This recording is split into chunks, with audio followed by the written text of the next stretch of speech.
My wife and I were hunting in a remote part of the Pine Barrens. We're hunting enthusiasts. We've been doing this for years. We love the outdoors and the quiet of the woods. But that last trip, last week, was different.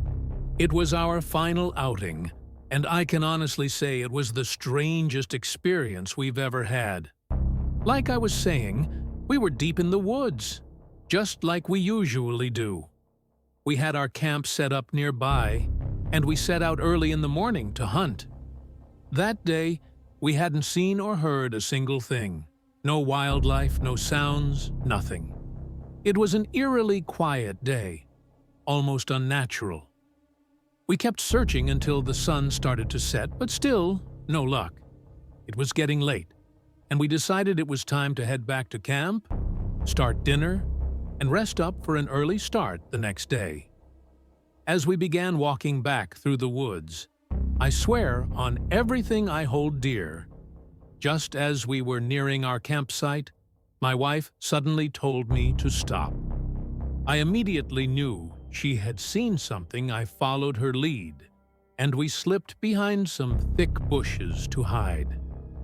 I looked at her, trying to understand what she was seeing, but her face was completely terror-stricken, like she had seen a ghost or something even worse.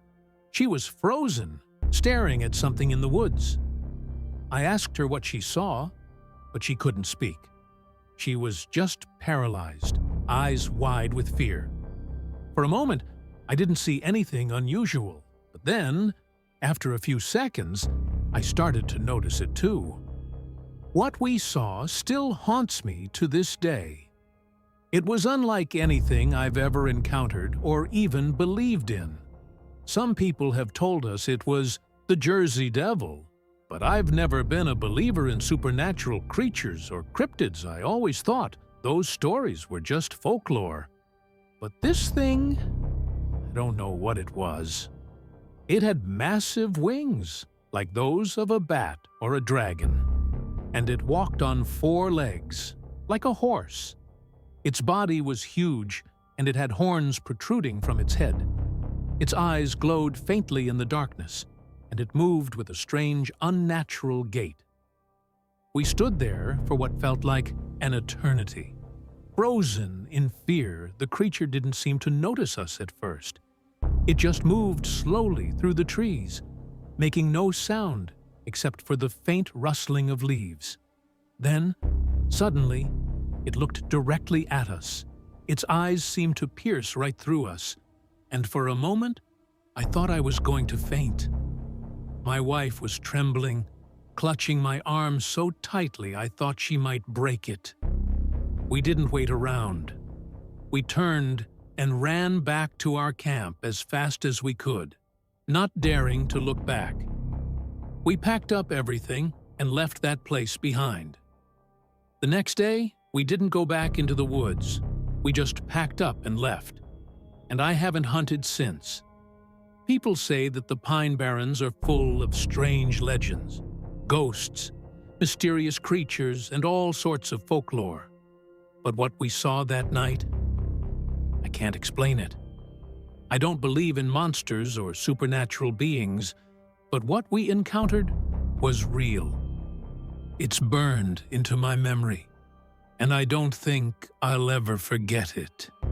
That thing, whatever it was, defied everything I thought I knew about the woods, about nature, and about reality itself.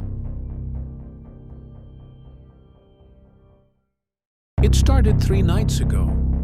At first, I thought it was just the pipes, or maybe the wind against the metal shutters. But the noise didn't stop. Heavy thuds above our heads, like someone walking slowly back and forth on the rooftop. We live on the top floor. There's no one up there but pigeons sometimes. But these steps were too heavy for birds. That night, I grabbed a flashlight and went upstairs, just to make sure. The rooftop door was locked, but I could still hear the sound, like boots scraping concrete. Then it stopped, completely. I went back to bed, told myself it was nothing. The next night, it came again. My wife heard it this time. She shook me awake. "There it is again. Listen." We both froze, hearing the same slow, dragging footsteps above. I wanted to check again, but I didn't. I didn't want her to think I was crazy for even trying. By the third night, I couldn't take it anymore. It was past midnight when I grabbed my keys and went upstairs. I pushed open the rooftop door, expecting to find, I don't know, a cat, maybe a loose pipe. But instead, I saw it. At first, I thought it was a person. Something was standing near the edge of the building, looking out over the city. The way it stood there, still almost calm, made my stomach twist. The street lights from below cast just enough glow to outline it. It was tall, too tall. The shoulders were thin, the head narrow, and from its back, I could see what looked like long shapes, folded behind it. Wings. It didn't move when I stepped closer. It just kept looking out over the city like it was waiting for something to happen. I wanted to say something, maybe ask what the hell it was doing there, but my voice wouldn't come out. Then, as if it heard my thoughts, it turned its head toward me. Its eyes, they were red, glowing faintly in the dark. Not like a reflection, but like they were alive. I stumbled back. And then it opened those massive wings, a sound like fabric tearing through the air, and launched itself upward, straight into the night sky. The wind it left behind nearly knocked me over. I ran back inside, locked the door, and didn't say a word to my wife until morning. The next day, I couldn't shake the feeling that it wasn't over. And I was right. That afternoon, a building just a few blocks away, one of those old ones they'd been working on for months, suddenly collapsed. People say the Mothman appears before disasters. Now, I can't stop wondering if that thing wasn't trying to scare us, but to warn us.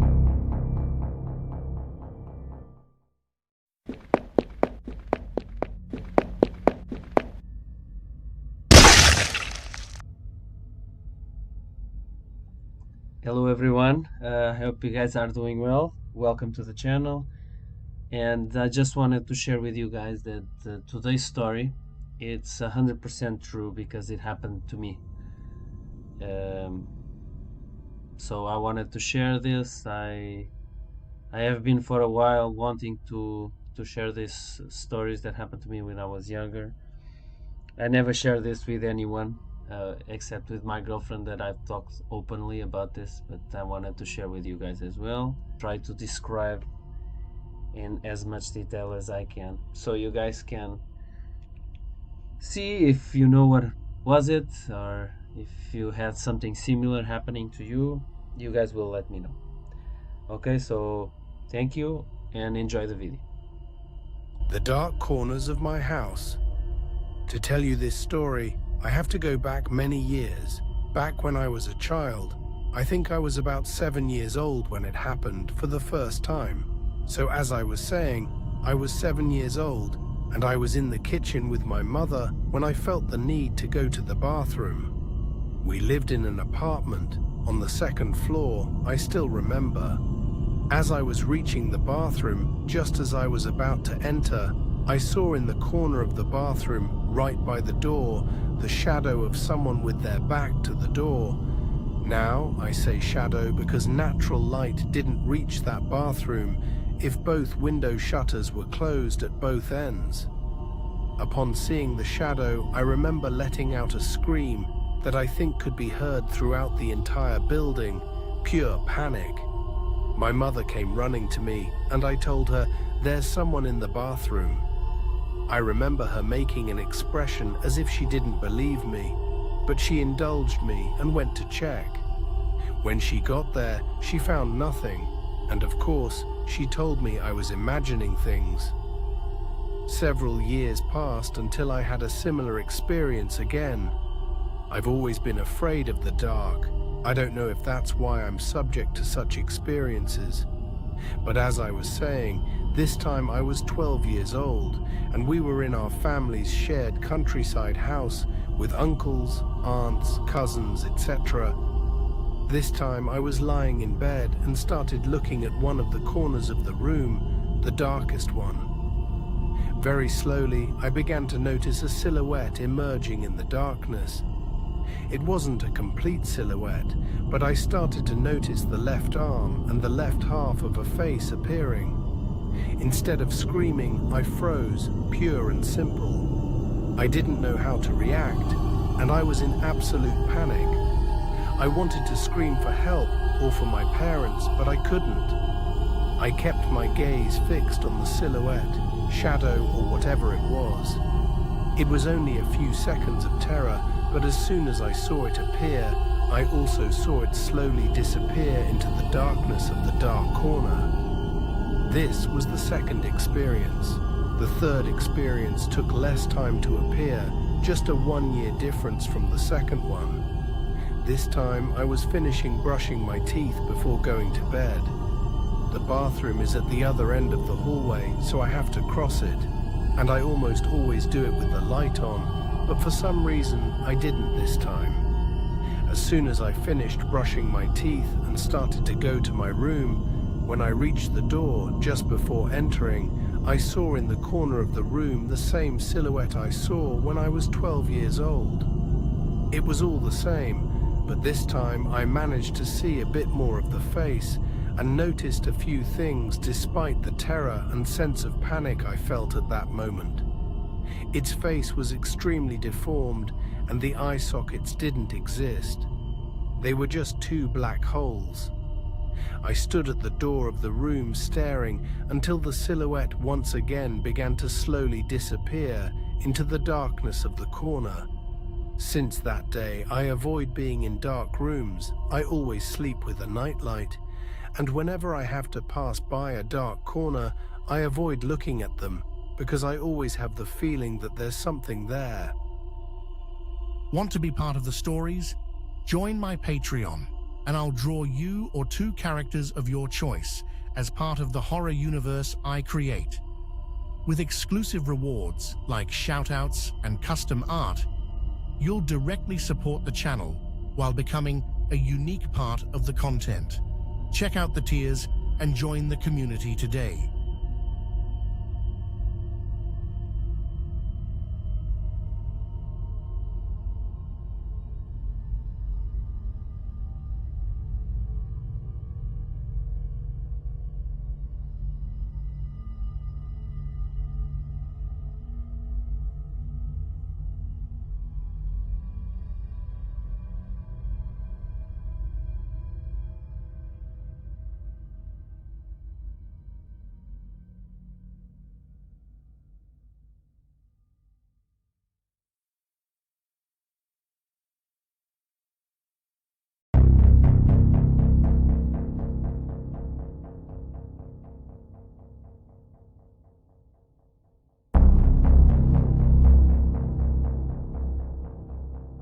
On a cold and dark night, Harold sat in front of his run-down trailer. He watched his favorite show on the tube as he ate his TV dinner and washed it down with another bottle of beer. While he did have a friend who visited him sometimes, Harold lived out in the middle of nowhere, far from another soul. Some would consider his life lonely, but Harold actually liked being alone. Unfortunately for him, he would soon find out that on this night, that would not be the case. Just as he was about to grab another bottle of beer from the fridge, Harold would suddenly hear a blood-curdling scream from a distance. For someone as steadfast as Harold, even he had to admit that the sound was a bit unnerving. What the hell was that? Harold thought to himself. He had never heard anything like it before. Harold made his way to a window to investigate. Even though he could hear his dog outside barking at something, it was way too dark to see anything. However, as his eyes canvassed the landscape, Harold noticed a silhouette on top of a crest with the moon shining behind it. At first, Harold thought the scream could have been a cougar since they make very unsettling noises. But whatever this was, it was no animal. It was tall, lanky, and had long limbs. Harold started to think that it could be just another drifter, but something about the shape of the silhouette really made Harold uneasy. It also didn't help that the silhouette hadn't moved the whole time while he was staring at it. Not wanting to take any chances, Harold quickly made his way to his bedroom to retrieve his shotgun. But when he looked out the window again, the silhouette was gone. Nervously, Harold quickly went from window to window to look for the intruder. But just as he began to think the coast was clear, his eyes suddenly caught a glimpse of something that didn't seem right. Just a short distance from his trailer was a group of cacti.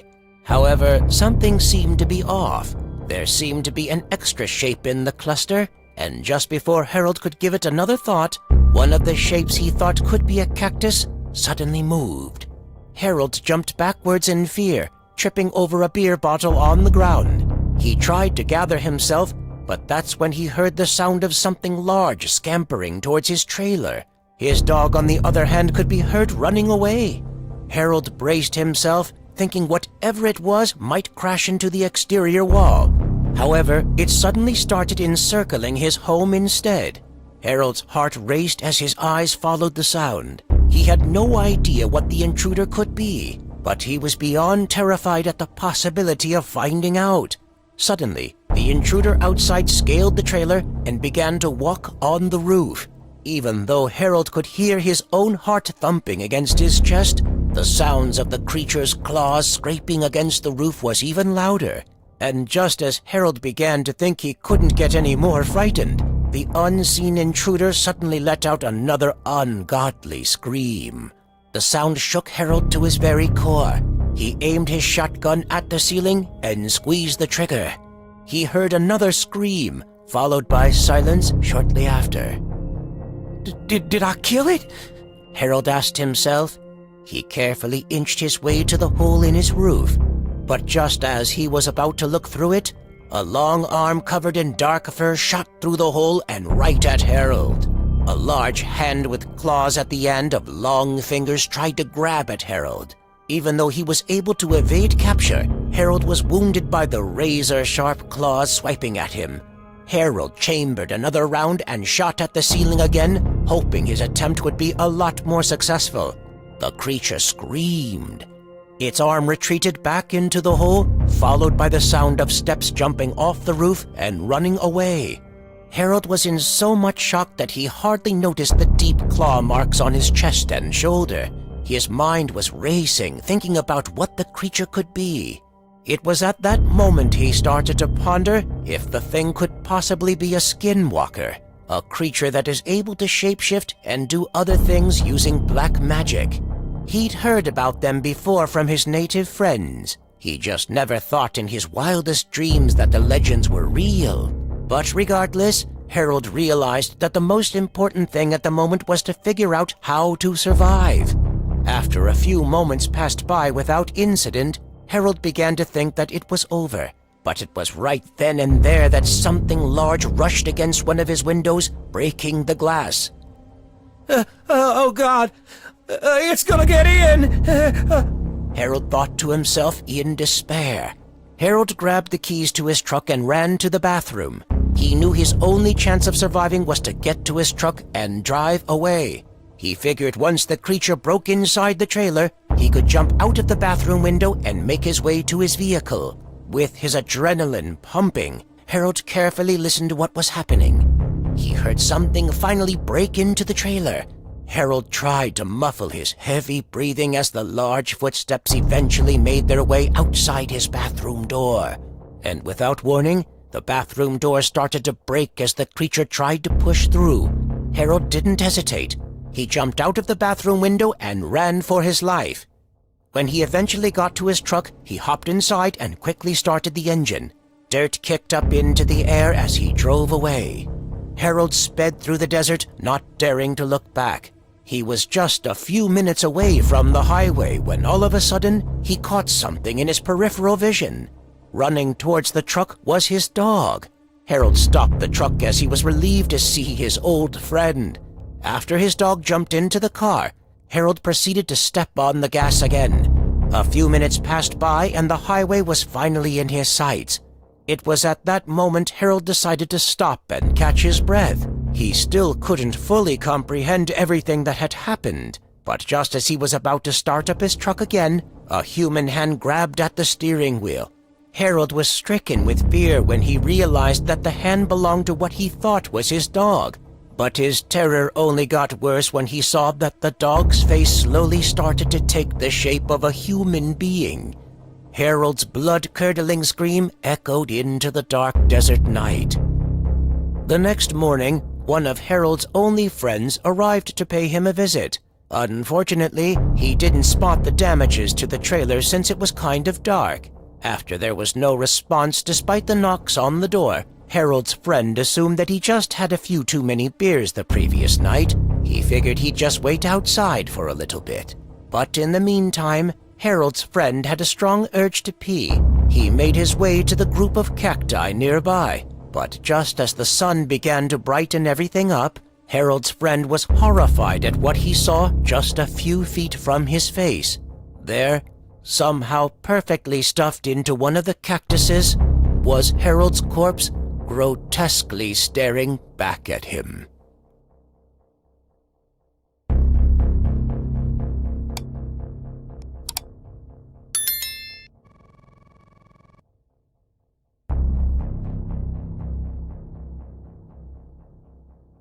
It was a rainy, stormy night, the kind where the thunder feels like it's shaking the walls. I was on the couch with my wife, watching some movie on Netflix. We were wrapped up in a blanket, cozy, and honestly, I was barely staying awake. Every few minutes my eyes would close, but I really wanted to finish the movie, so I got up to grab a glass of water from the kitchen, hoping it would wake me up a bit. Our kitchen has this big window right above the sink. From there, you can see all the way to the tree line, about 100 meters away. And because of the storm, every thunder flash would light up the entire backyard like daylight for just a second. While filling my glass, lightning struck. And in that bright flash, I swear I saw a silhouette standing at the edge of the forest. It was impossible to tell who or what it was, too distant, too dark, too much rain. But the human shape was unmistakable. I blinked, waited for the next flash, but the figure was gone. Maybe my eyes were tired. Maybe I imagined it. I shrugged it off and went back to the couch, slipping under the blanket with my wife. I didn't even bother mentioning it. We finished the movie about 20 minutes later. My wife said she wanted a glass of milk before bed, so I told her I'd go brush my teeth and meet her upstairs afterward. I didn't even make it halfway up the stairs before I heard it. My wife screamed. Not a startled scream, a full, blood-freezing, terrified scream. I sprinted back down, nearly slipping on the last step. I ran into the kitchen and found her pressed against the opposite counter, shaking like I'd never seen. She was staring at the window with her hand over her mouth. I grabbed her shoulders and asked what happened. She stuttered at first, then finally forced it out. There was a man right at the window. His face was pressed against the glass. I felt my stomach drop. Instantly, the silhouette I thought I saw earlier came rushing back into my mind. Only now, it wasn't far away. It was right at our house. I checked outside with a flashlight, called the police, the whole thing. They searched around, but found nothing. No footprints, no sign of forced entry, no indication anyone had been there. Because of the storm, the yard was just mud and puddles. It erased everything. But then, the real twist came 2 days later. Our elderly neighbor, Mr. Caldwell, had been taken to the hospital after a fall. His daughter came around asking if we had noticed anything strange lately because, according to her, they found boxes in his basement filled with photos of people in the neighborhood, taken through windows, at night, when the houses were dark. The police investigated, and although he hadn't physically harmed anyone, it turned out he'd been sneaking around for years, just watching people when he thought no one knew. When the storm hit, He must have wandered toward our place. Maybe he thought the lightning would hide him. Maybe he didn't care. But that night, in one of those flashes, I had seen him. And even worse, my wife had seen him inches away, right up against the glass. The police later confirmed the creepiest part of all. From the angle of the muddy indentations near our wall, he had been standing there the entire time we were watching the movie. We just didn't notice because the thunder only lit him up for a second at a time. We keep the blinds closed now, every night, storm or no storm.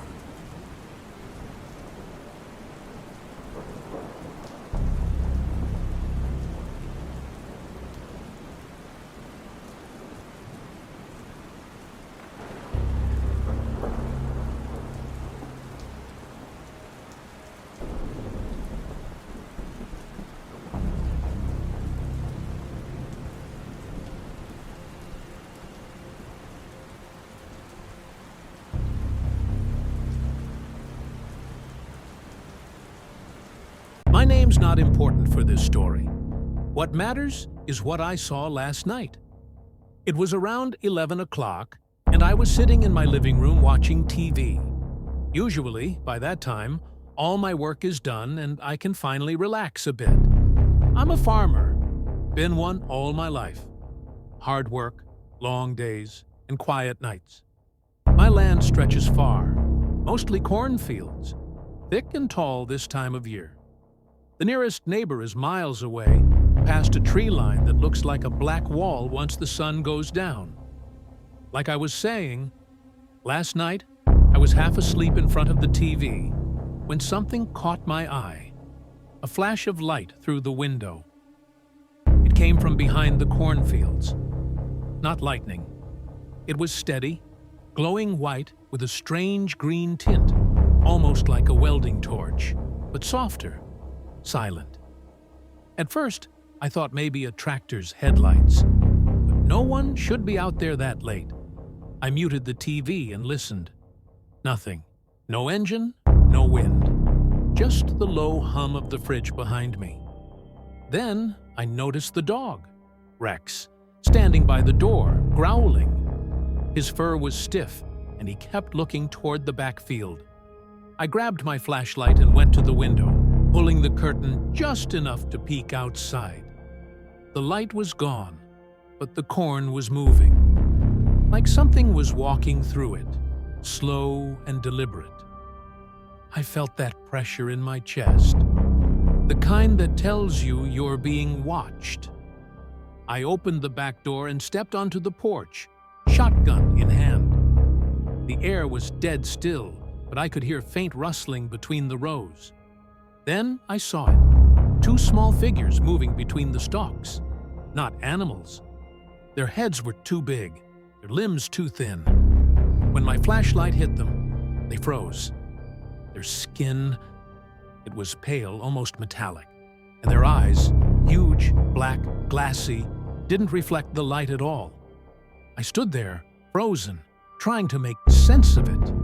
Then, one of them tilted its head, slowly, like it was studying me. I fired a shot into the air. The sound echoed across the fields, but they didn't run. They just crouched lower, then started to move again, faster now, toward the house. I slammed the door shut and locked it, heart pounding. The dog was barking like crazy, scratching at the floor. I turned off the lights, crouched near the window and waited. A few seconds later, tapping. Light, rhythmic tapping on the glass, like someone drumming their fingers. Then another tap, this time from the kitchen window. I whispered to myself, "This ain't real. This can't be real." But then I saw them. Two silhouettes at the edge of the window, their faces pressed against the glass, mouths slightly open, eyes too large for their heads. No expression, just watching. I backed away slowly, gripping the shotgun. And then, from outside, came a faint humming sound. Not loud, more like a vibration in the air, building in waves. The dog whimpered and hid under the table. I looked through the window again, and the figures were gone. The humming grew louder, shaking the walls, and a glow lit up the backyard, so bright it cast sharp shadows across the room. I ran to the front door and flung it open. Above the cornfield, maybe 50 feet up, hung a craft, disc-shaped, metal shimmering in the air. It pulsed with that same eerie green light I'd seen before. For a few seconds, it just hovered, completely silent. Then, one by one, the little figures appeared again at the edge of the crops, looking up at it. They turned toward me, just once. I swear one of them lifted a hand, like a wave. Then the craft rose higher, faster than anything I've ever seen, and vanished into the stars without a sound. The night went quiet again. Not even the crickets came back right away. This morning I went out there. The corn was flattened in a wide circle, scorched around the edges. No footprints, no signs of the creatures, just that burned patch and a smell like hot metal. I don't expect anyone to believe me, but I know what I saw. And I know they'll come back.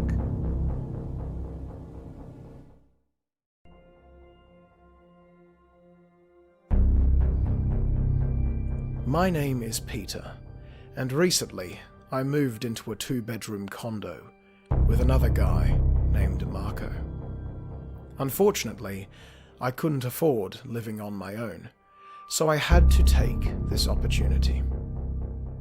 The rent was cheap and Marco was a nice guy. We spent some time together, watching movies, playing video games, and just hanging out, basically. We had similar tastes, so we had fun. One day, I was home alone.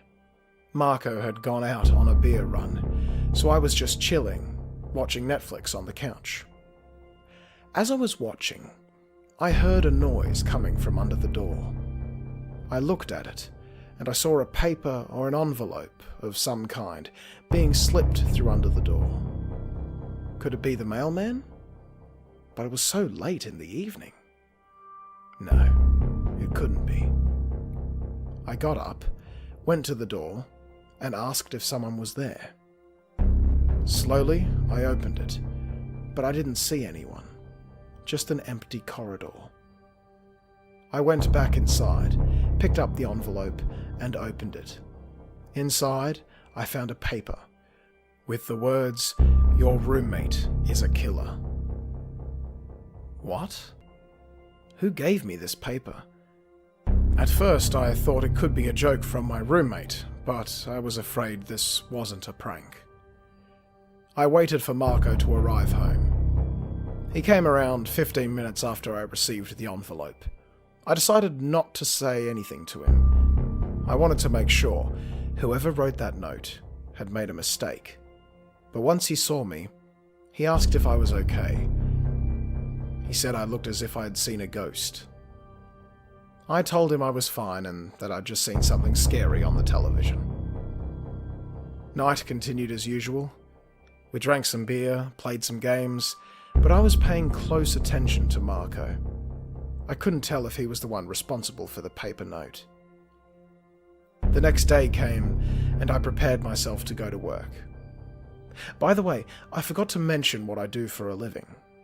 I work from home most of the time, for a marketing agency, but sometimes we have to meet at a local office. It's fine. Working from home gives me the freedom I want to do other things. So today was office day. I couldn't stop thinking about that note I received the previous day. I mean, it was hard to believe that what was written on the paper was true. Marco is a software engineer and works in an office downtown. He is what you would call a geek, a very nice guy, always helpful. I just couldn't believe it. Later that night, me and Marco are hanging out on the couch, and I had already forgotten about the paper. We were having fun until Marco said he had to go to sleep, as he had an early meeting with his boss in the morning. So he went to sleep, and I stayed watching a movie. While I watched the movie, again, around the same time as the previous night, I heard another envelope being slipped through under the door. This time, I ran fast to the door and opened it, but no one was there.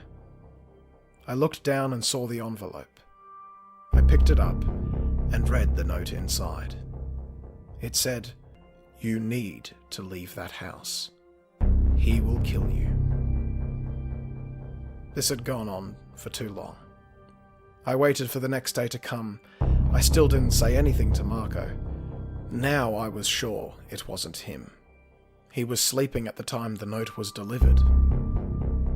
I had to go out to do some errands, so I was only going to come home later. When I arrived home, Marco was cooking. I entered, said hello. I was a little anxious. Marco could see it, and he asked me if I was all right.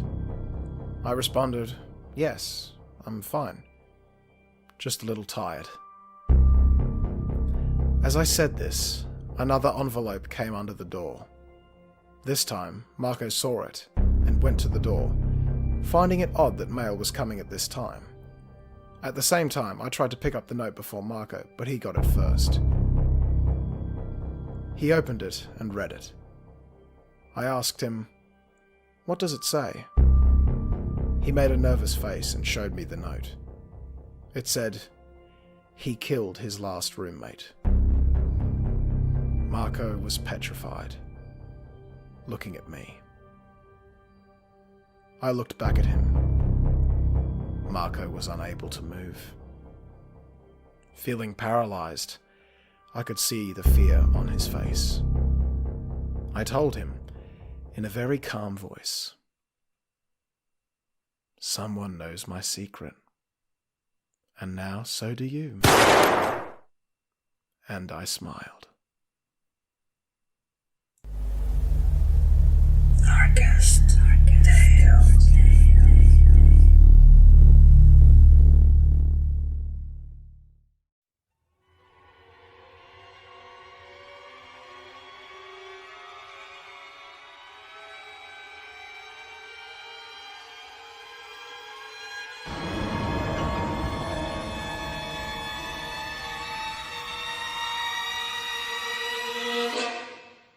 I'd never put much stock in superstitions.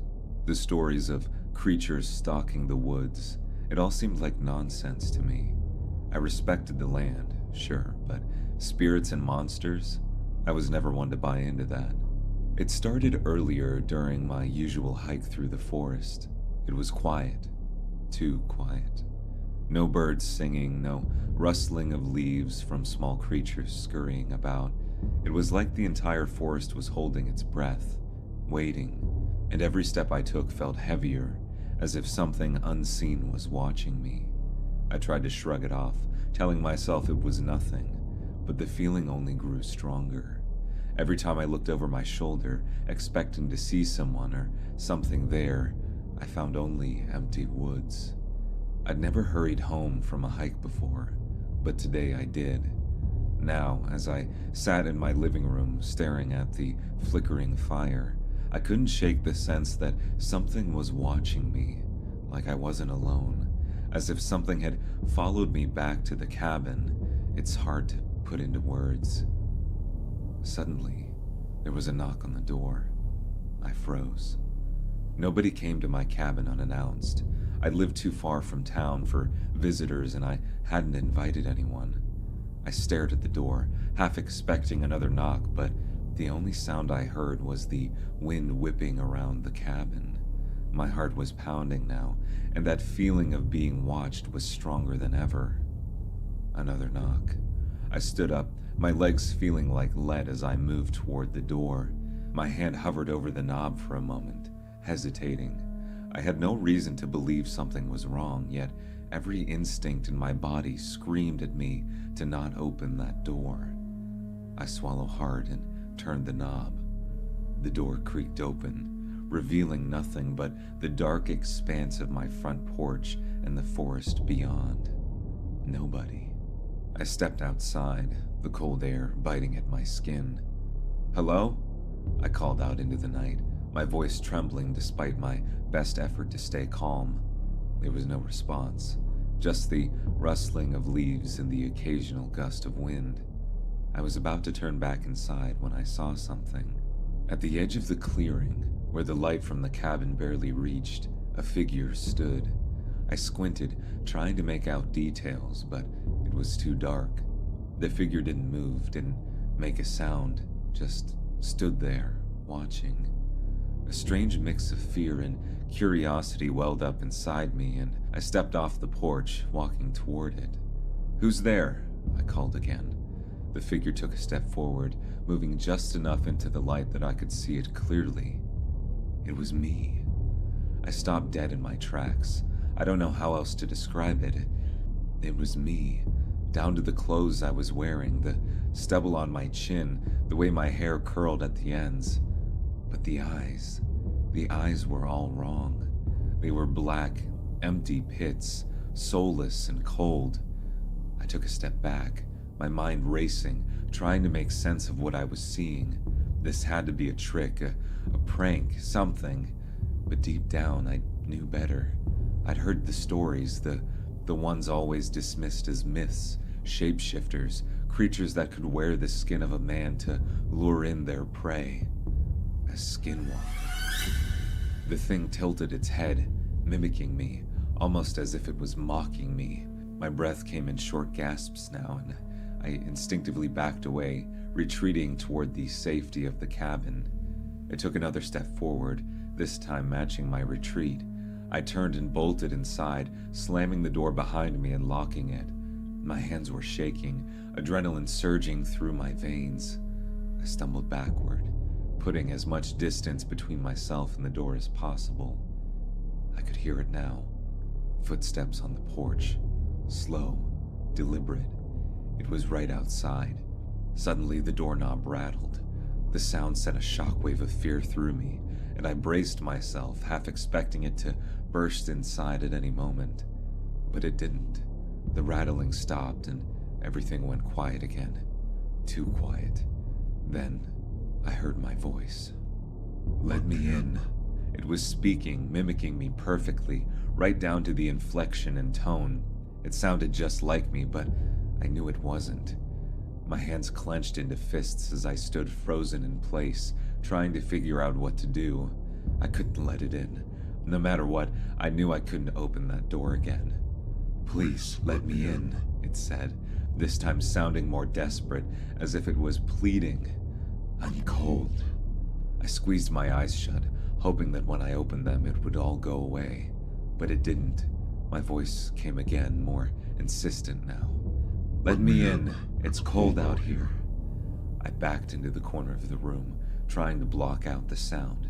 My pulse thundered in my ears. This thing, whatever it was, wouldn't stop until it got what it wanted, and what it wanted was me. The pounding on the door started next, heavy thuds that shook the cabin. "Let me in." I didn't respond. I didn't move. And then, as suddenly as it had started, it stopped. Silence. I waited, straining to hear anything outside. Footsteps, breathing, something. But there was nothing. I slowly stood up, my legs trembling as I walked towards the door. I hesitated for a moment. Nothing. I was about to exhale, relieved that maybe it was gone, when the sound of a voice, my voice, came from right behind me. "I'm already inside." My blood ran cold. The room suddenly felt impossibly small, the walls closing in as my heart pounded in my chest. Slowly, I turned around, my body stiff with fear. There, standing in the center of the living room, was the thing. It was still me, still wearing my face, my clothes, but something was horribly off. The way it stood, too rigid, too unnatural, and those eyes, black and empty, stared straight through me. I couldn't breathe. How? My voice came out in a strangled whisper, barely audible. It took a step closer, its movements jerky, almost puppet-like.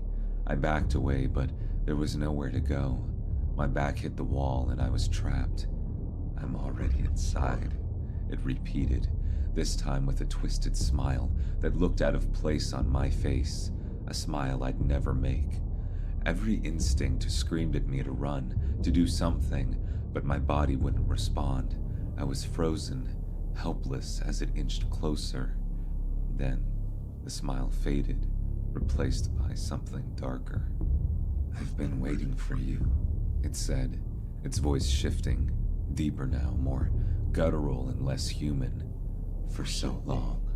I blinked, and in that split second, it lunged. I don't remember screaming, but the sound tore from my throat as I scrambled to get away.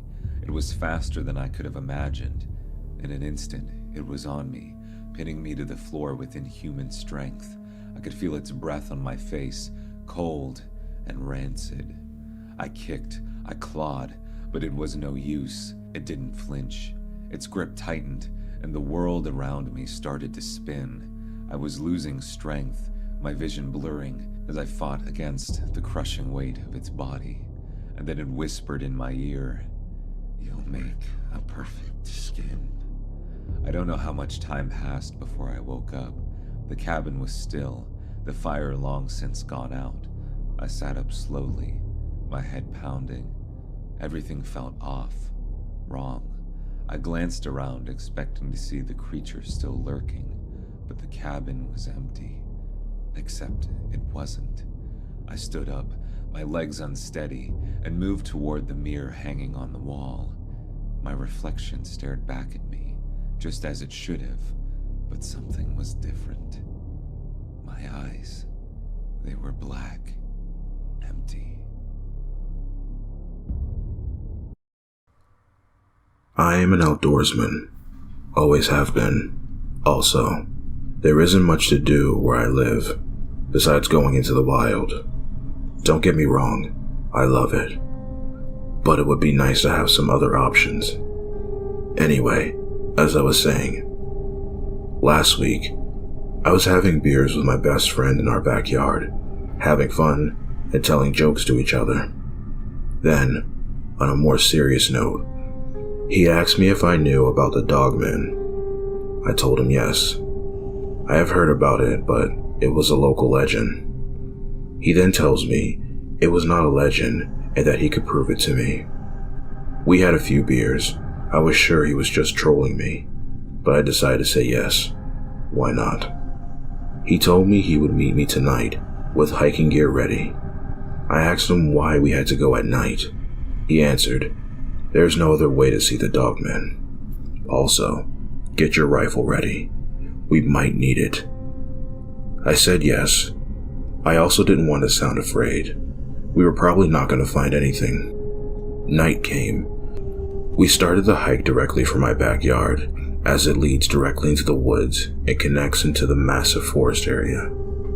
While walking, my friend tells me a story about this Dogman, and the first time he saw him. He was night fishing in a lake not far from here, alone, until he spots it in the distance. On the shore, a shadow. In the beginning, he thought it was some guy, just staring.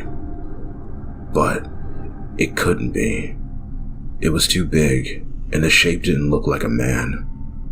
So he quickly aimed his flashlight at it, and it ran away. But my friend got a glimpse of it. It wasn't a man. It had fur from head to toe, but it ran on 2 legs. Now, I know my friend for years. He never told me this story. I asked him why he never told me this, and why tell me now.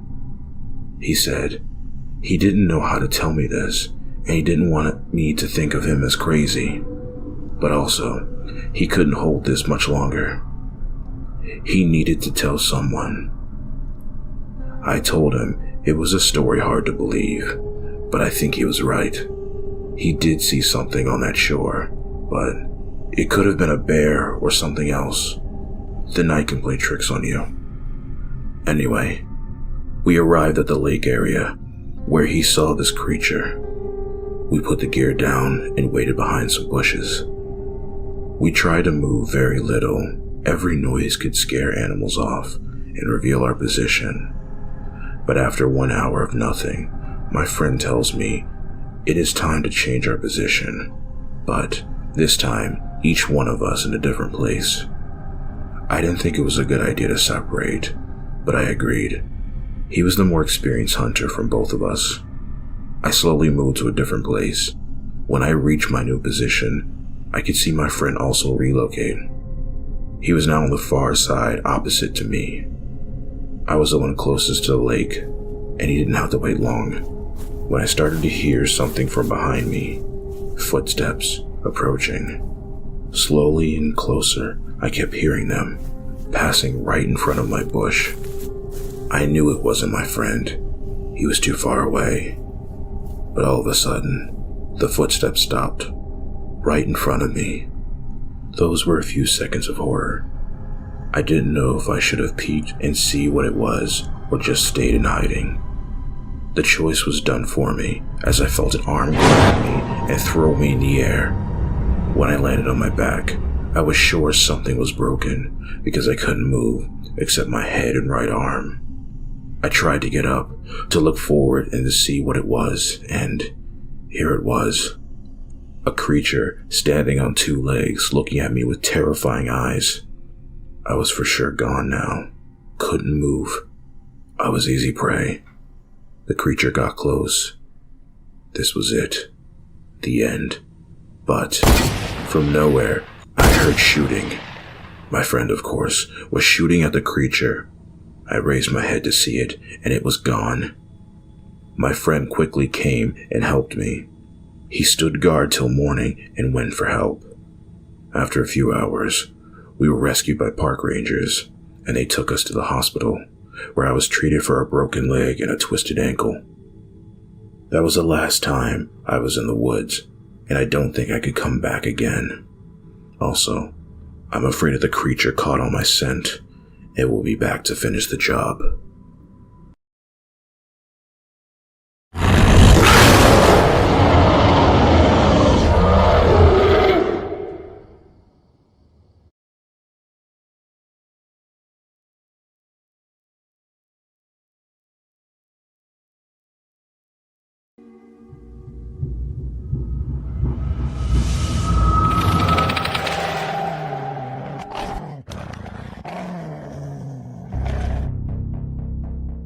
It all happened when I was 12 years old.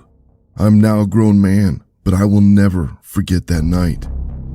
I still have nightmares about that night, and I never go out at night near the woods. Even during the day, I would have trouble walking through them. It was a normal afternoon during summer. I had finished playing outside with some friends and went inside for dinner, but before I went, I took a quick shower. When I was in my bedroom preparing myself, I heard some growling noises coming from outside. At first, I thought it was a dog, but it felt too close. I walked closer to the window. I wanted to see what animal was doing these growling noises. I couldn't see anything, but the growling was still there. I looked everywhere, but nothing. Later in the evening, after having dinner, I went to my room to play some more before sleeping. Since it was summer break, I could stay up longer. While playing, I started listening to stomp noises on the roof. My room is on the 2nd floor, so I was directly under. I stayed there for a while, just listening to the stomping. It sounded like someone was walking on the roof. A few more seconds passed and the stomping stopped, but that was when a chilling sound came from behind me. Outside the window, a sound of scratching on the glass could be heard. I looked back and I saw it. A figure of something that looked like a dog and a man at the same time was outside my window, drooling and growling at the same time. I screamed. My parents came to my room, but the creature was already gone. I told my parents what happened, but they didn't seem to believe me. No one ever did.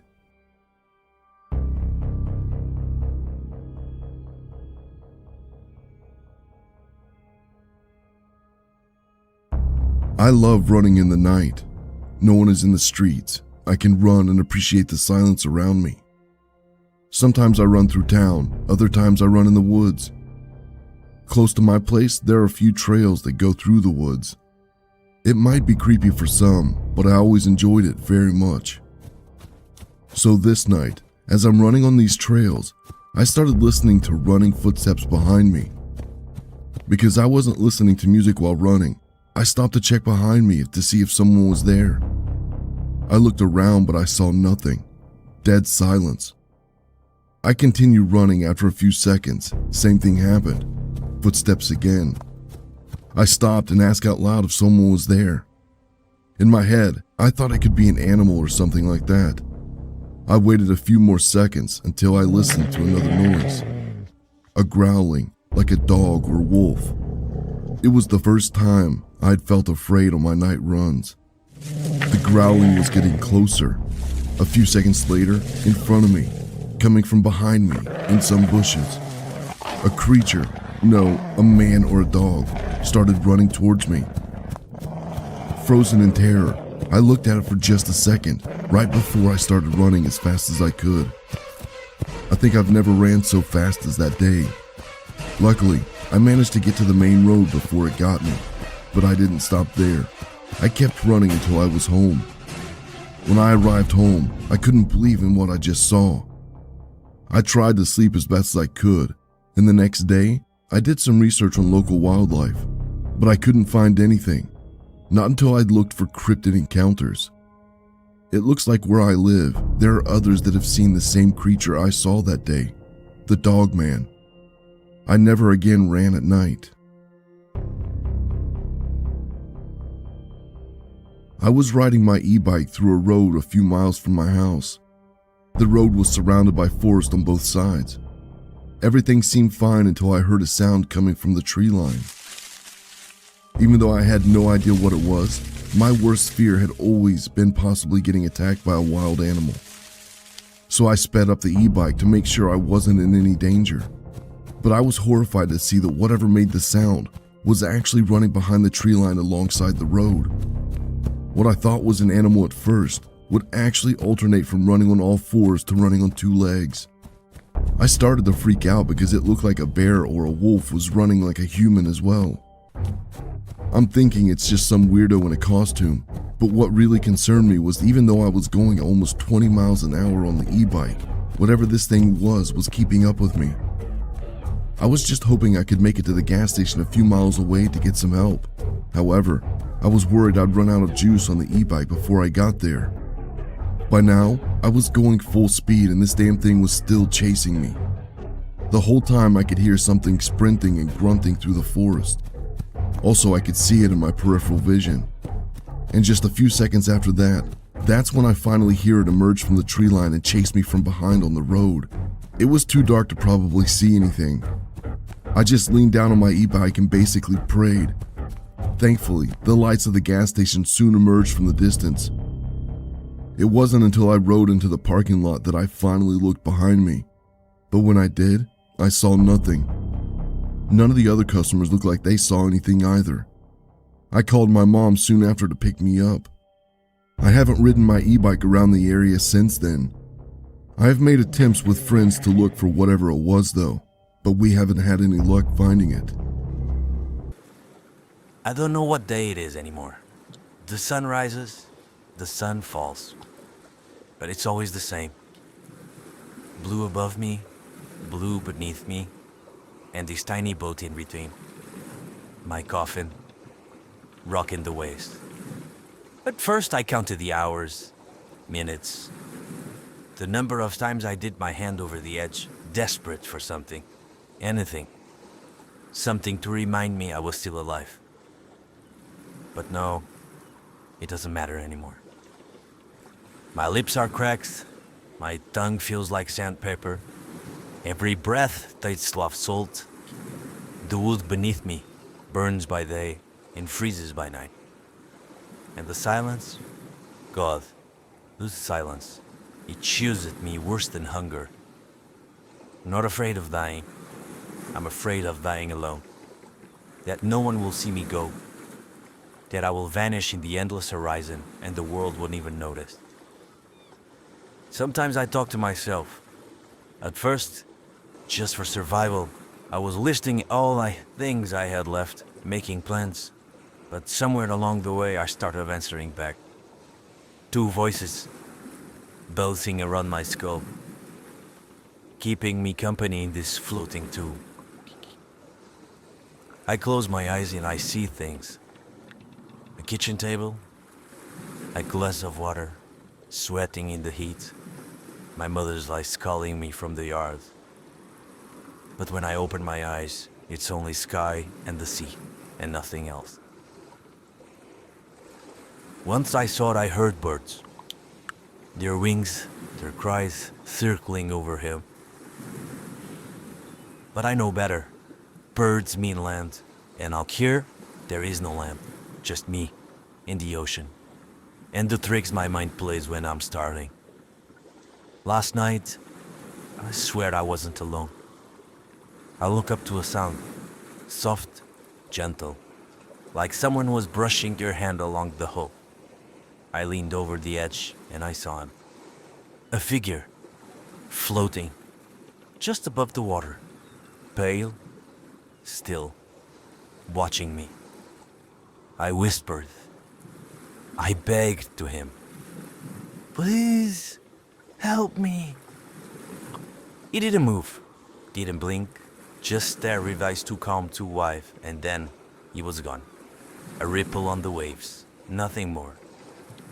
Maybe I imagined it, maybe I didn't. Collide between the two doesn't exist anymore. I laugh sometimes loud and sharp, startling even myself other times. I cry until I throat burnt. But most of the time, I just lay here, waiting, conking to the shadows that sit beside me. The stars are kind though, but might they keep me company? I tell them stories, whispers, secrets. Pretend they're listening, pretending that they care. But even the stars feel far away. Untouchable, eternal, and me, I'm fading. I can feel my body shutting down, my thoughts stretching thinner with each passing hour. I close my eyes now and the voices return, softer, kinder. They tell me not to fight it. They tell me I won't be alone. Not really. And maybe they're right. Maybe when I go, the sea will remember me. Maybe it will hold me, keep me, whisper my name in the endless ways. I lie back, staring at the sky. And I speak to the figure I saw, the one that floated just beyond my reach. Don't leave me, please. Don't leave me alone. The waves rock me, gently, like a cradle. And for the first time in days, I feel almost at peace.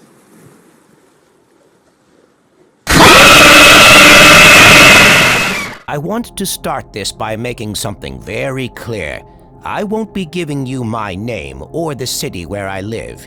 This is a real story, and although I've turned it over in my head 1,000 times, I don't feel safe putting too many personal details out there.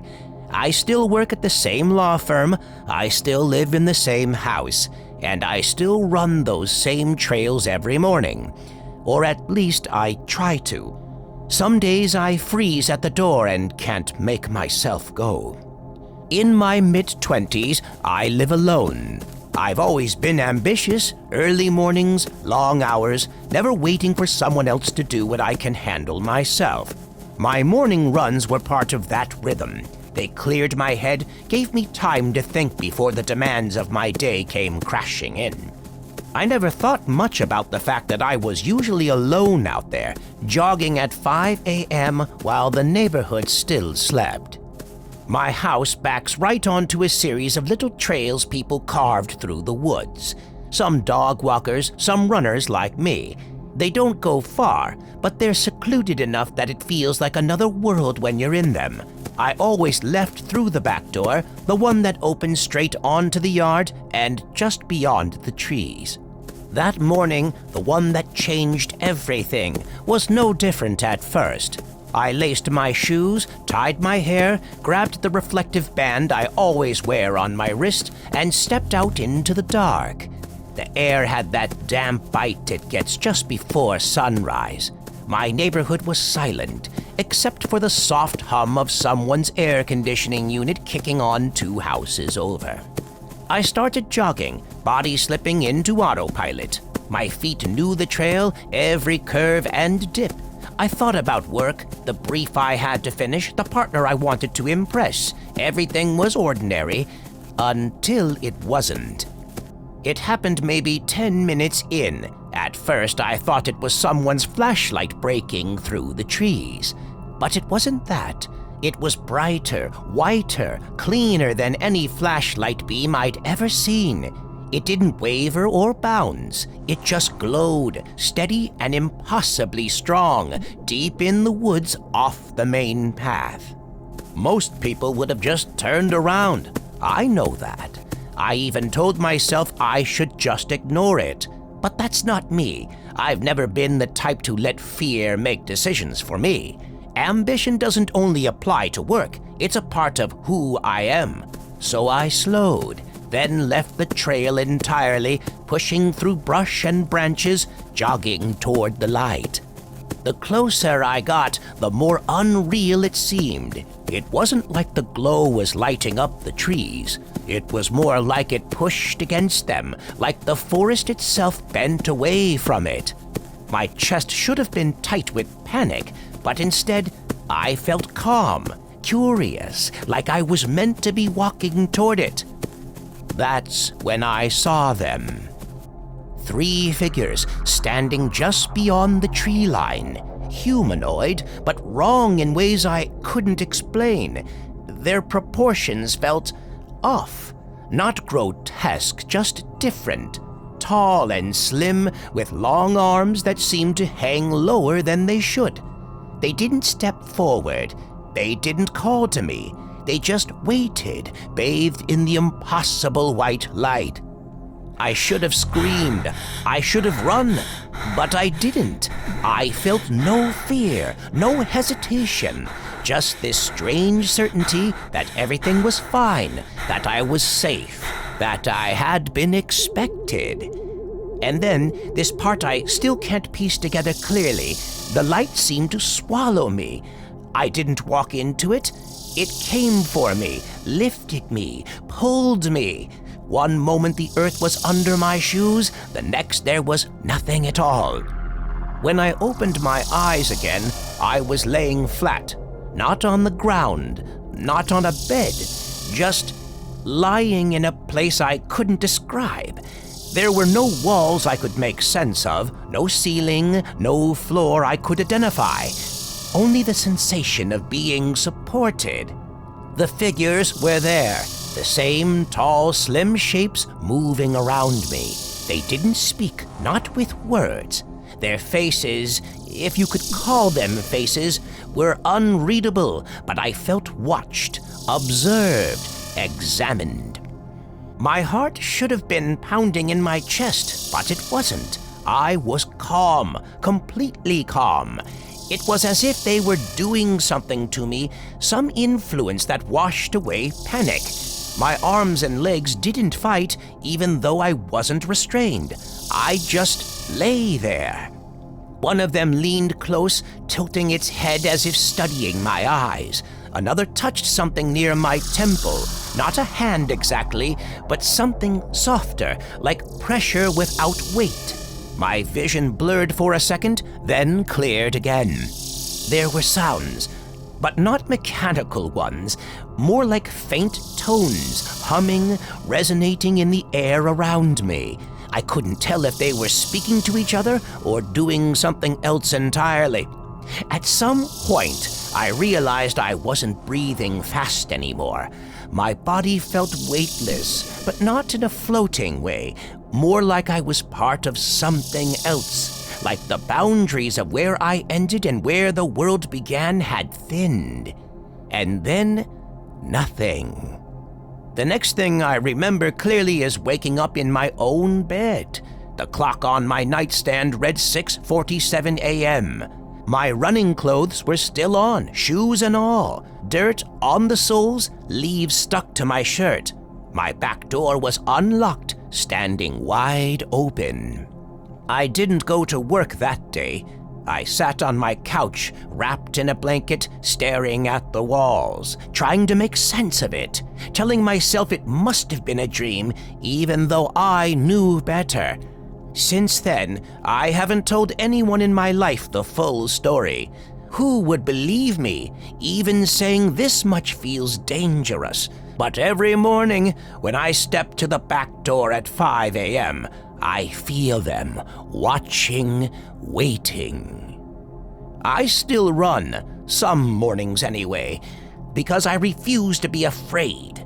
Because if they wanted to hurt me, they could have. And because part of me, the part I can't quiet, wants to see that light again.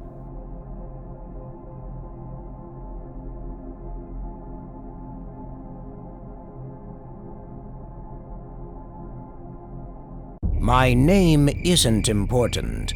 What matters is why I came to the Carpathian Mountains. For months, rumors spread across Eastern Europe, whispers of a living werewolf. Not folklore, not hallucination, a creature of flesh, blood, and centuries. As a paranormal investigator, I'd chased plenty of legends, but this one pulled at something deeper. Instinct, fear, curiosity.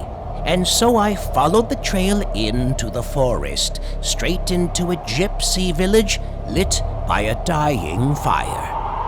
The old man stepped toward me with a slow, certain gait, and then he spoke the words that made the hair on my arms rise. "Sit by the fire, investigator. You seek the beast." My heart slammed against my ribs. I hadn't told him who I was. I hadn't told anyone. Yet he spoke the truth buried in my mind since I crossed into Romania. The firelight seemed to warp, the villagers' faces softening like shapes in a dream. For a moment, I wondered if I'd stepped into a story that had been waiting for me. "Do not fear. The forest whispered your footsteps long before you reached us." His voice didn't comfort me. If anything, it felt like the trees themselves had been listening. "You came for truth, proof, but the creature you chase is no mindless killer. He is older than your sciences and wiser than your machines.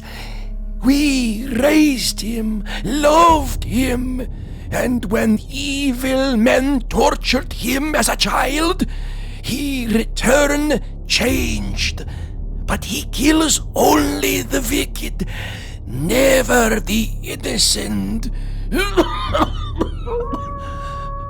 A shadow stretched across the camp. A tall figure entered the fire's glow, scarred, solemn, eyes heavy with grief. "You searched for me?" I couldn't speak. Every rumor I'd chased across continents now stood in front of me. "I do not hunt people, only those who prey upon them." His spine convulsed, his jaw split forward. Fur tore through his skin. The transformation wasn't mystical or beautiful. It was brutal, real, a nightmare shedding its disguise. "He smells wickedness. Someone approaches the forest. Lanterns, follow!" The entire village erupted into motion. Lanterns blazed to life, shadows leaping across the trees as we ran. In the moonlit clearing, the werewolf had a man pinned to a twisted beech tree. His arms were broken, bent backward like crumpled branches. But the beast didn't kill him. It waited. Confess, Igor, before God, before your people, before the beast who sees what men hide. Please, don't make me. Confess, or he will peel the truth from your bones. I took the girl from the northern road. I sold her to the traffickers in Sibiu. She cried. She begged me to stop. But I... In all my years of chasing monsters, I had never seen anything as monstrous as the man before us. Your evil poisons this land. Beast, finish him!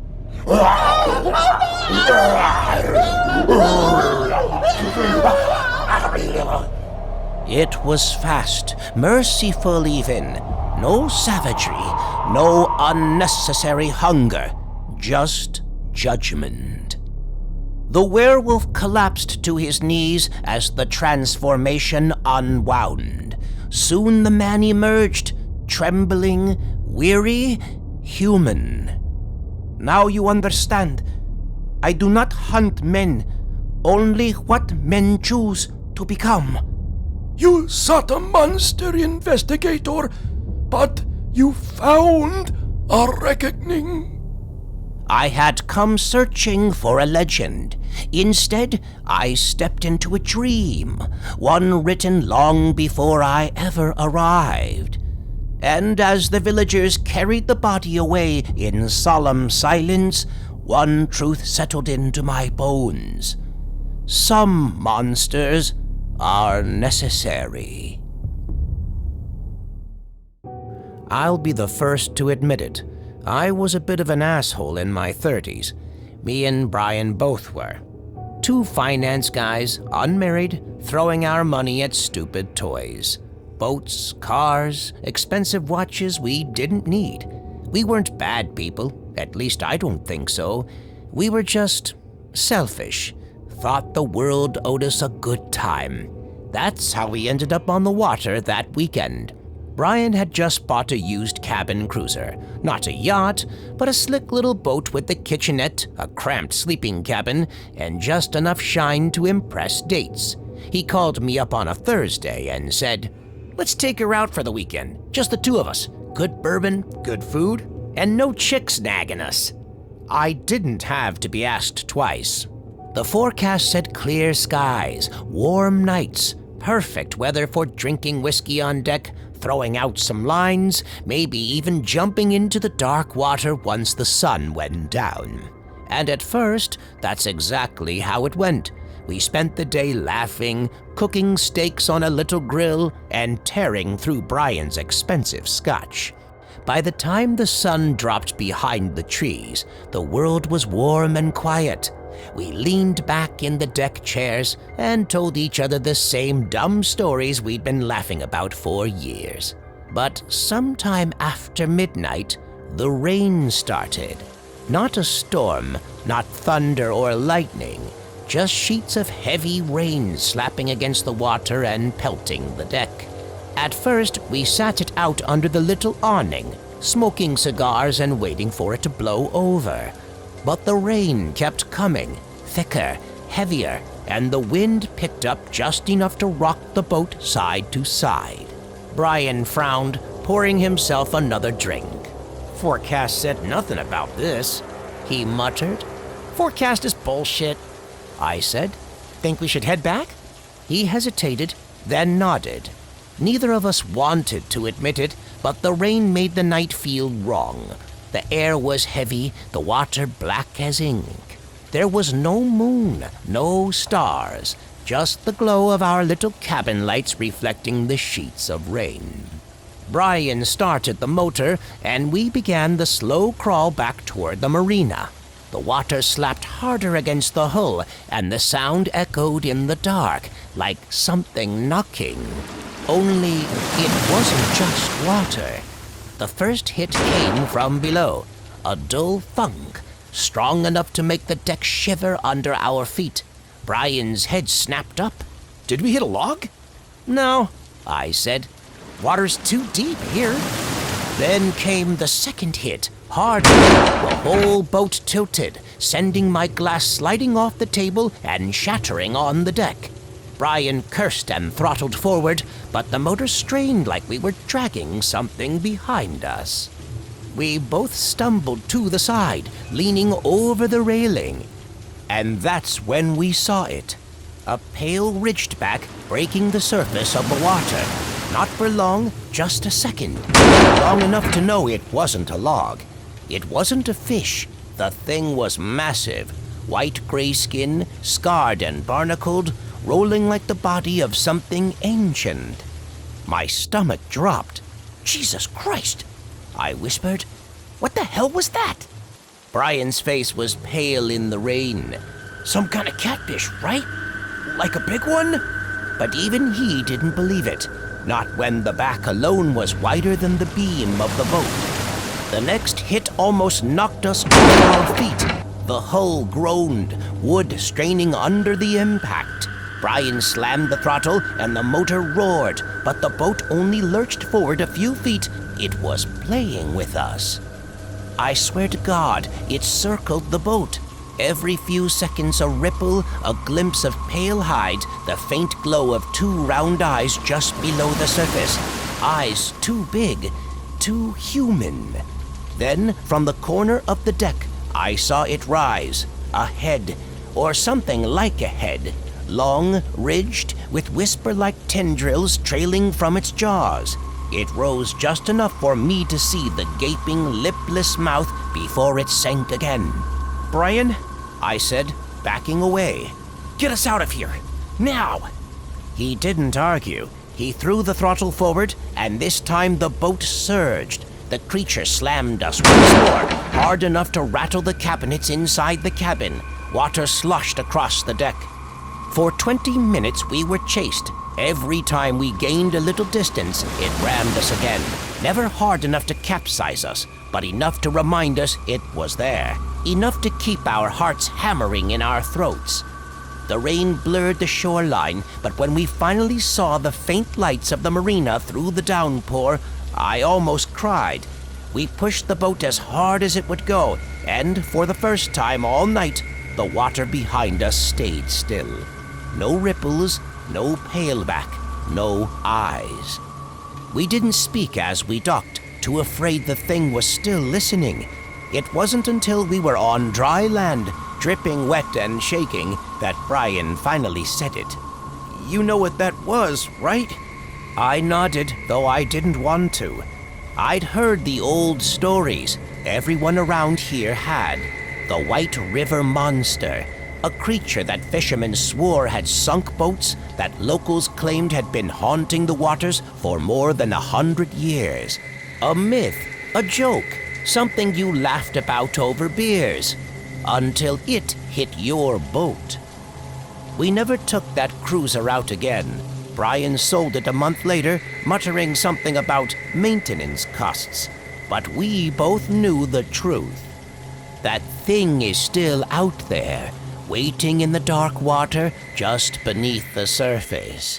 And when the rain falls heavy, I can still hear the sound of it slamming into the hull again and again. Not trying to kill us, just reminding us that we were trespassing.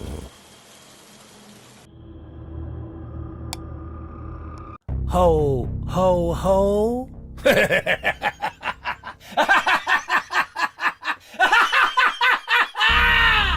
Want to be part of the stories? Join my Patreon, and I'll draw you or two characters of your choice as part of the horror universe I create. With exclusive rewards like shoutouts and custom art, you'll directly support the channel while becoming a unique part of the content.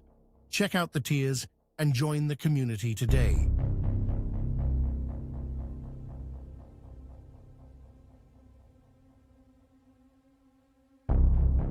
It was Christmas Eve, and the Miller family's cozy home was adorned with twinkling lights and holiday decorations.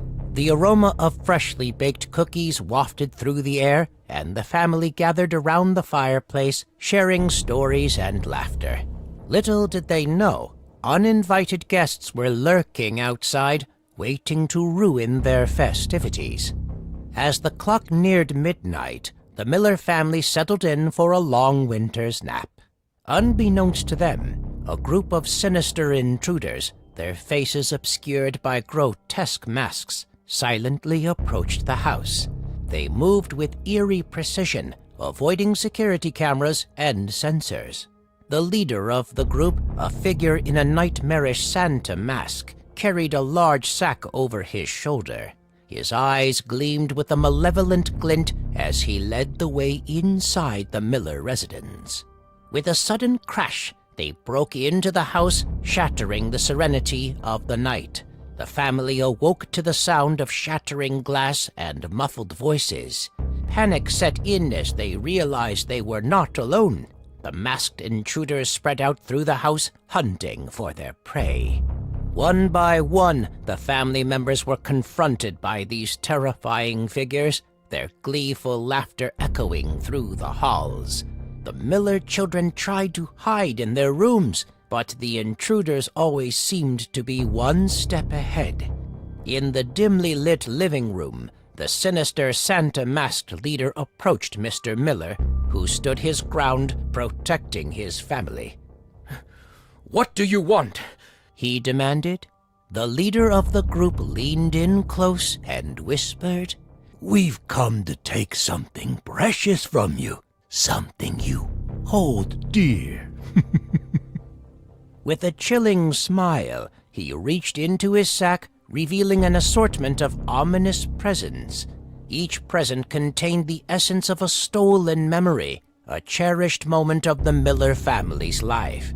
As they watched, helpless and horrified, the intruders extracted the memories and placed them into the dark gifts. Tears welled up in the eyes of the Millers as they saw their fondest moments being stolen away, and with them, their joy and happiness. By the time the intruders departed, their sack filled with stolen memories, the Millers were left in a state of emotional devastation. Their treasured Christmas memories had been cruelly torn away, leaving an irreparable void in their hearts.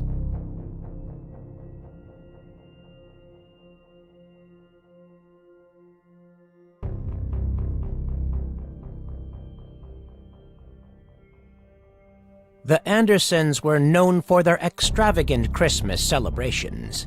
This year, they had planned a grand party at their lavish mansion, inviting friends and family from all over.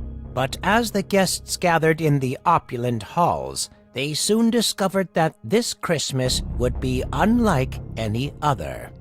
As the evening unfolded, the guests reveled in the splendor of the mansion. The Christmas tree was adorned with glistening ornaments, and the tables were piled high with sumptuous dishes. Laughter and cheer filled the air as they celebrated the holiday season. But as the clock struck midnight, the mansion plunged into darkness. Panic swept through the crowd as they searched for the source of the power outage. Suddenly, the room was bathed in an eerie blood-red light, revealing a chilling sight. The Anderson family, dressed in crimson robes, stood at the center of the room. Their eyes were vacant, their faces contorted with an unnatural serenity. In their hands, they held daggers, each gleaming with sinister intent. Before anyone could react, the Andersons began a haunting chant, their voices resonating with a dark power. The guests were immobilized, unable to flee or defend themselves. One by one, the Andersons approached their captive guests and began a grotesque ritual. In a surreal and horrifying sequence of events, the guests were absorbed into the crimson light, disappearing without a trace. Their voices echoed in the dark chamber, pleading for mercy, but their pleas went unanswered. As the last guest vanished into the abyss, the crimson light faded, and the Andersons returned to their senses. They gazed upon the empty room, realizing the terrible price they had paid for their dark ritual.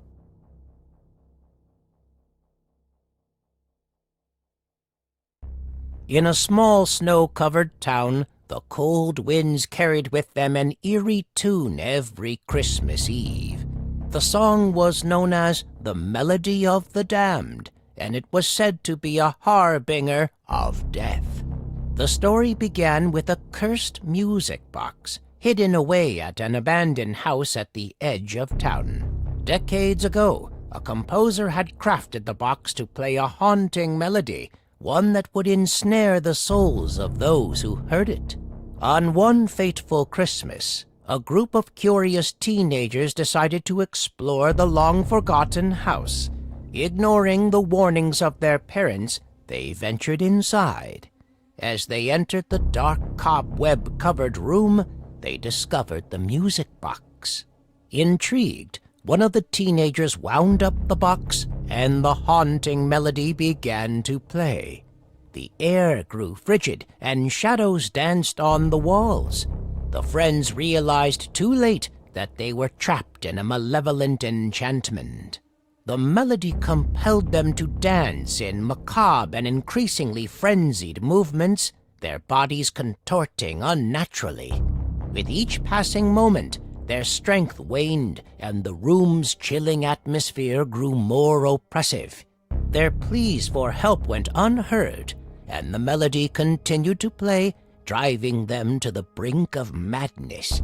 One by one they succumbed to exhaustion, collapsing to the ground, lifeless. The music box fell silent, and the curse was satisfied, but the house remained a place of dread. The town's residents knew never to venture near it, especially on Christmas Eve, for the melody of the damned still whispered in the wind, a reminder of the horrors that had transpired. In the sleepy town of Evergreen, there was a quaint little shop named Curiosities and Oddities. The store was known for its unique, often eerie Christmas ornaments. The owner, an elderly woman named Mrs. Withers, had a reputation for acquiring the most peculiar items, and each year her collection grew more unsettling. One December afternoon, Sarah, a young woman with a penchant for the unusual, wandered into the shop. She was drawn to a particular ornament, a glass sphere filled with what appeared to be swirling mist. It was labeled the Unwanted Gift. Mrs. Wither noticed Sarah's interest and approached with a knowing smile. "That's a very special ornament," she said. "It's said to reveal your deepest desires. But be careful what you wish for."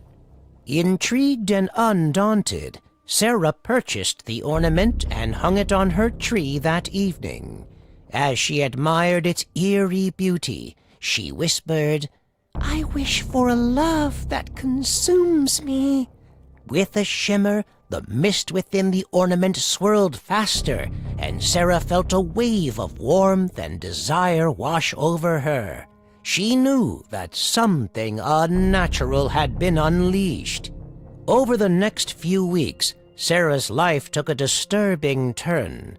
She became infatuated with a man she had only met in passing, and her obsession grew into an all-consuming passion. She stopped eating, sleeping, and caring for her responsibilities. Her life was now dedicated to pursuing this man, who seemed oddly complicit in her fixation. As Christmas Eve arrived, Sarah's world had unraveled. She had lost her job, alienated her friends and family, and was spiraling into madness. On that fateful night, she received a call from the object of her obsession, who invited her to a remote cabin in the woods. Sarah accepted the invitation eagerly, knowing that her destiny was sealed. She journeyed into the forest, the mist within the ornament now completely obscuring the glass, and the entire town of Evergreen held its breath. Days passed, and the townspeople grew worried about Sarah's disappearance. The police searched the cabin and found it abandoned, but what chilled them to their bones was the sight of a second ornament, identical to Sarah's, hanging on the cabin's Christmas tree.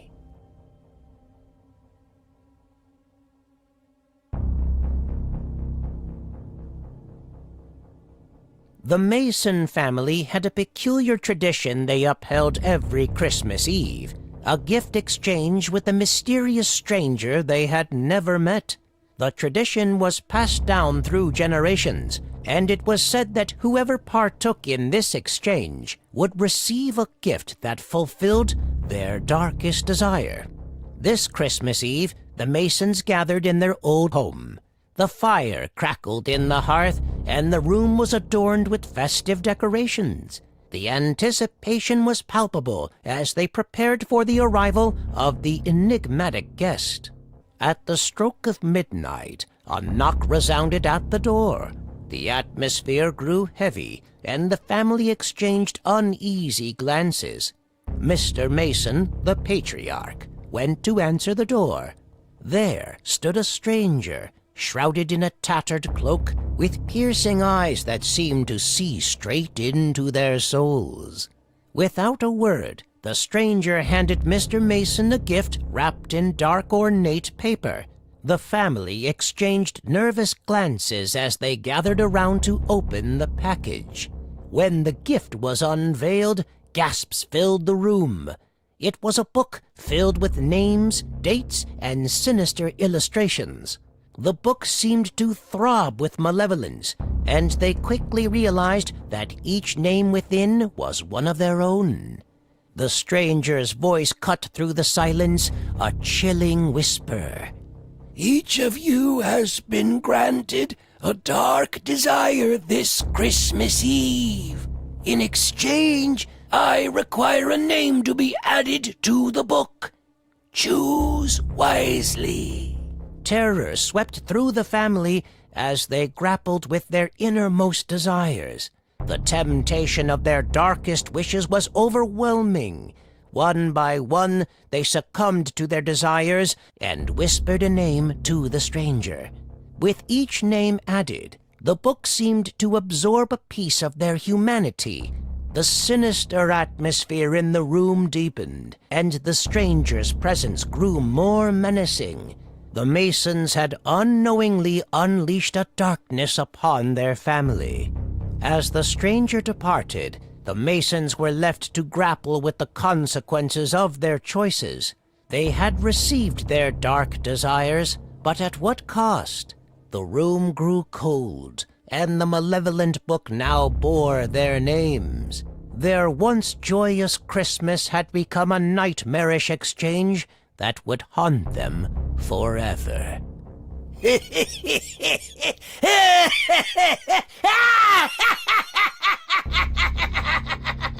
Want to be part of the stories? Join my Patreon, and I'll draw you or two characters of your choice as part of the horror universe I create. With exclusive rewards like shoutouts and custom art, you'll directly support the channel while becoming a unique part of the content. Check out the tiers and join the community today.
It was a moonless night in late October when a young couple, Emily and Mark, decided to go camping in the heart of Willowbrook Forest.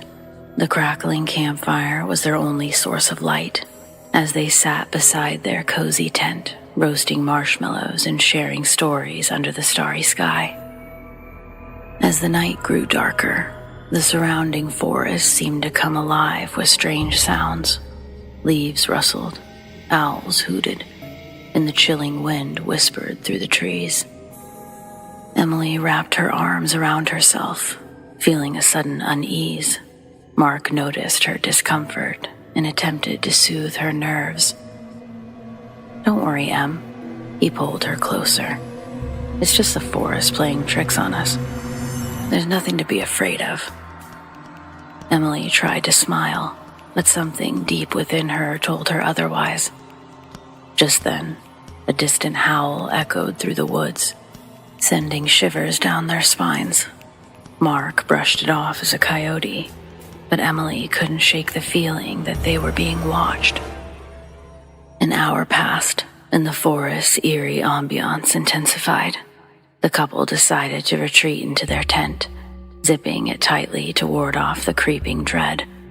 As they nestled into their sleeping bags, they heard it again, the howling, but this time it was closer. Mark peered outside, his flashlight cutting through the darkness, but there was nothing to see. Emily clung to him, her heart racing.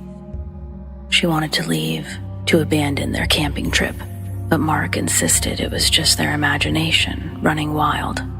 Minutes turned to hours as they lay in their tent, listening to the sinister howling, drawing nearer. The air grew heavy with tension, and the forest shadows danced ominously around them. Just when Emily thought she couldn't bear it any longer, Mark's face turned white as a ghost. "Em," he whispered, his voice trembling. "There's something out there." A guttural growl resonated from the darkness, chilling their bones. Emily and Mark clung to each other, paralyzed with fear. The howling now surrounded them, a sinister symphony of dread. Then from the inky blackness emerged a monstrous figure, half man, half beast, covered in matted fur, with piercing yellow eyes that gleamed like malevolent stars. The Dogman had found them. Mark fumbled for the flashlight. Its feeble beam revealed the creature's grotesque form. Emily gasped as the Dogman lurched closer, its ragged breath hot and foul. It was a creature born of nightmares, with gnarled claws and teeth as sharp as daggers. With a sudden burst of adrenaline, Mark grabbed a heavy branch from outside the tent and swung it wildly at the creature. The Dogman let out a blood-curdling howl of pain and retreated into the darkness, leaving the couple trembling and terrified. They knew they had to leave, but the forest had become a labyrinth of dread. Every rustling leaf, every snapping twig seemed to echo with menace. It took hours, but they finally found their way back to their car, their hearts pounding in their chests. They sped out of Willowbrook Forest, leaving behind the haunting legend of the Dogman. The couple never spoke of the night again, but the memory of those yellow eyes and the bone-chilling howls would haunt their dreams for the rest of their lives, a reminder that in the depths of darkness, unspeakable horrors could lurk, waiting to turn a peaceful night into a nightmare beyond imagination.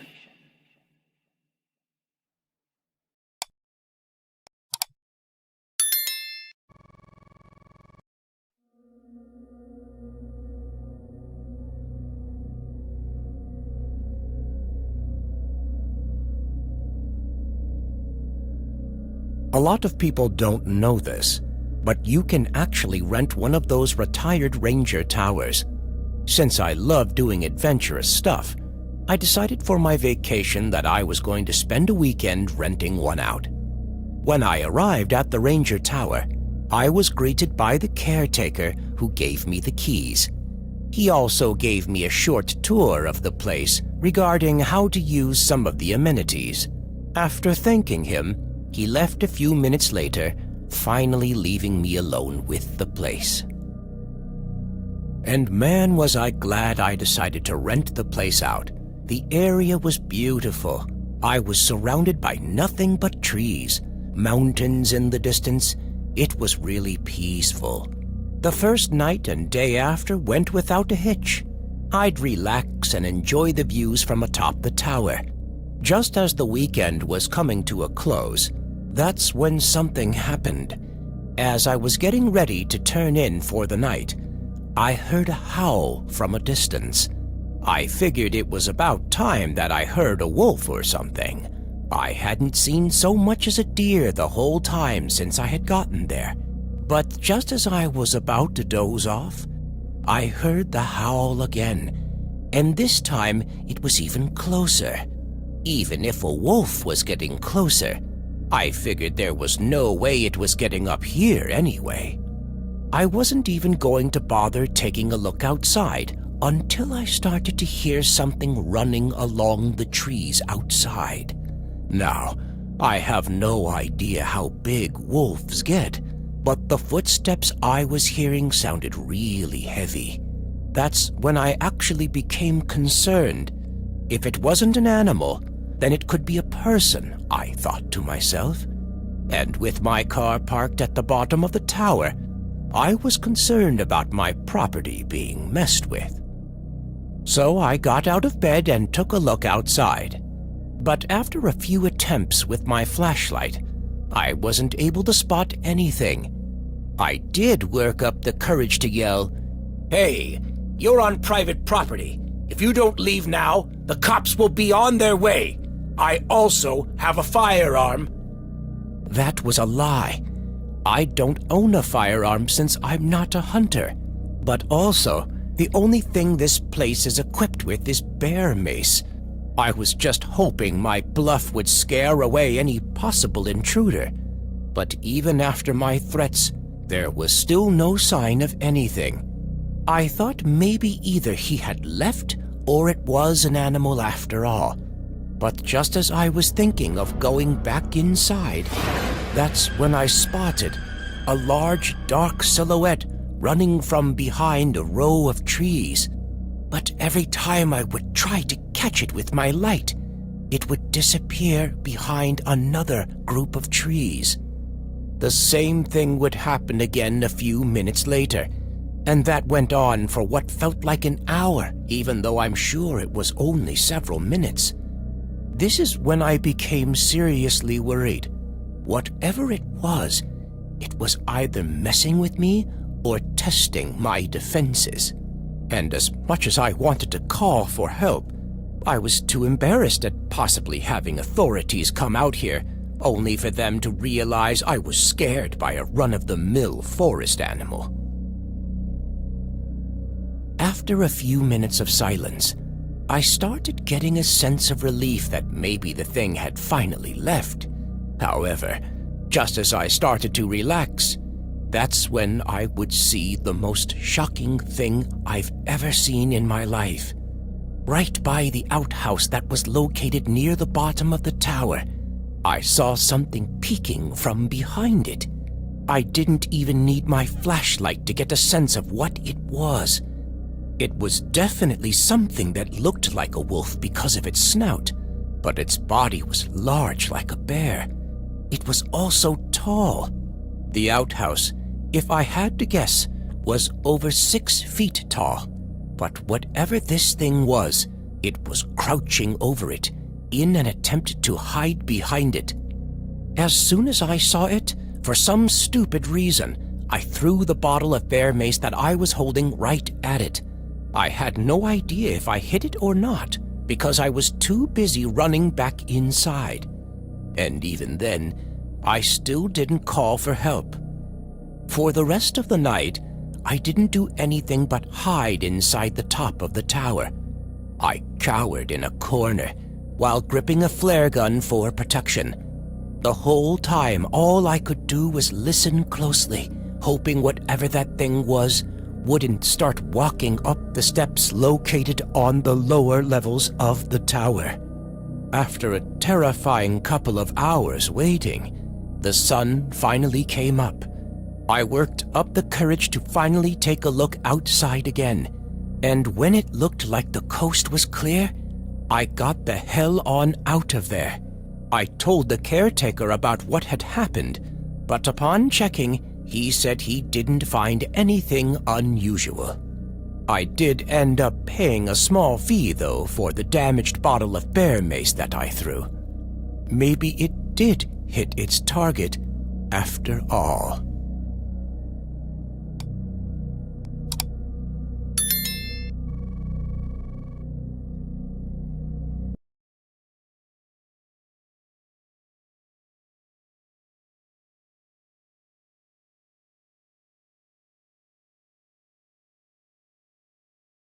With hunting season arriving, David was more than excited to get things started. Deep into the forest, David sat on top of a hunting tree stand, high above the ground, with his bow in hand. He has gone bow hunting for deer many times before, but this was a new location. His other spots hadn't been so great the previous few years. While he's killed many deer in the process, none have been to his liking. So he figured he'd try a new spot in hopes of bagging a trophy buck. The day, unfortunately, had been uneventful so far. Aside from a few small animals scampering around the grounds below, there had been no sign of any deer so far. David had spent more time drinking and eating his snacks than actually attempting to shoot at some deer. With the sun going down, David figured it was time to call it a day. But just as he was about to descend from the tree stand, he heard a disturbance from a row of bushes a few yards away. Thinking this could actually be his first chance to catch a deer for the day, David repositions himself on the tree stand and readies his bow. He silently aims his bow towards the direction where he heard the disturbance, but nothing. Suddenly, the silhouette of a creature the size of a deer scampers away from the bushes and behind a tree that is closer to where he's at. David looks confused. While the creature did run on all fours like a deer, it moved and looked nothing like a deer. Could it be a small bear? David thought to himself, as he kept his bow aimed and ready. Suddenly, the silhouette of the creature quickly starts to scale the tree a few yards in front of David. Not a deer, might be a cougar, David thinks to himself as he keeps his bow fixed on the target, moving up from behind a tree. Shit, I can't get a clean shot, David mutters to himself. Just then, the creature disappears behind a part of the tree full of brush. David keeps his bow ready as he nervously anticipates what could happen next. His breathing is the only thing that can be heard in the now quiet and darkening woods. Suddenly, something leaps into the air from the brushes of the tree and right towards him. David shoots his bow. His arrow whips through and pierces into the shoulder of the leaping creature. It shrieks. The creature goes crashing into the bushes below before scampering away into the darkness of the forest. Holy crap, what the hell was that? David says to himself. David, heart pounding, nervously looks around the ground below him as he readies another arrow for his hunting bow. In all his years of hunting, he's never seen any creature like it before, and in all honesty, he wishes he never had. Moments go by with nothing but the sound of David moving about the tree stand and actively surveying the grounds below. He hasn't seen or heard anything new, but even if he doesn't see or hear anything else the rest of the night, he has no plans of descending the tree stand till the sun rises.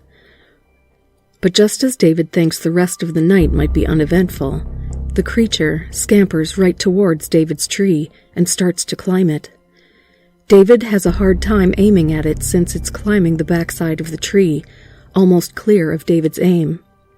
As the creature continues to ascend the tree towards him, David manages to position himself just enough off the side of the stand to aim at the creature. With the creature being just several feet away from him, David is finally able to get a good look at it. It almost looks like some kind of weird mix of a humanoid creature and a sloth. Big black eyes, a mouth full of teeth, long neck, and razor claws on its long dangly arms and legs. David is too overwhelmed with shock at first to shoot, but he quickly snaps out of it, and he shoots at the creature. The arrow slides across the back of the creature, causing a long, bloody gash. In severe pain, the creature lets go of the tree and crashes into the bushes below, just before it scampers right back into the darkness of the forest. With his adrenaline still pumping, David is able to compose himself enough to ready another arrow. While still in shock at what he is witnessing, David is relieved that he was able to successfully foil another attack. Moments go by with no signs of the creature. The more time goes by with no disturbance, the more confident David gets. He starts to believe he can kill whatever it is. Heck, this may be the trophy he's been looking for after all these years of hunting. Brimming with confidence, David yells towards the forest. "Come on, where are you? Is that all you got? I'm right here, come and get me." But just as a smile of cockiness forms on David's face, a thunderous roar greets him. In front of him, coming from the darkness of the forest, David sees what looks to be a tree moving towards him. But the closer it gets, David realizes it's no tree. Emerging from the forest is a creature, walking upright and just as tall as the trees surrounding it. From the hunting stand perched high above the ground, David stares at a creature. It has the same features as the previous one, with this one being much larger. David aims his bow at the creature, but before he can do anything else, the giant creature's claw swipes at the hunting stand, causing everything to come crashing to the ground, including David. Injured and covered in blood, David tries to crawl away, but before he is able to cover a few feet in distance, he is greeted by the smaller creature. Just as David is about to grab a knife from his belt, the creature pounces on him and starts devouring him. David screams as the larger creature looks on like a proud parent.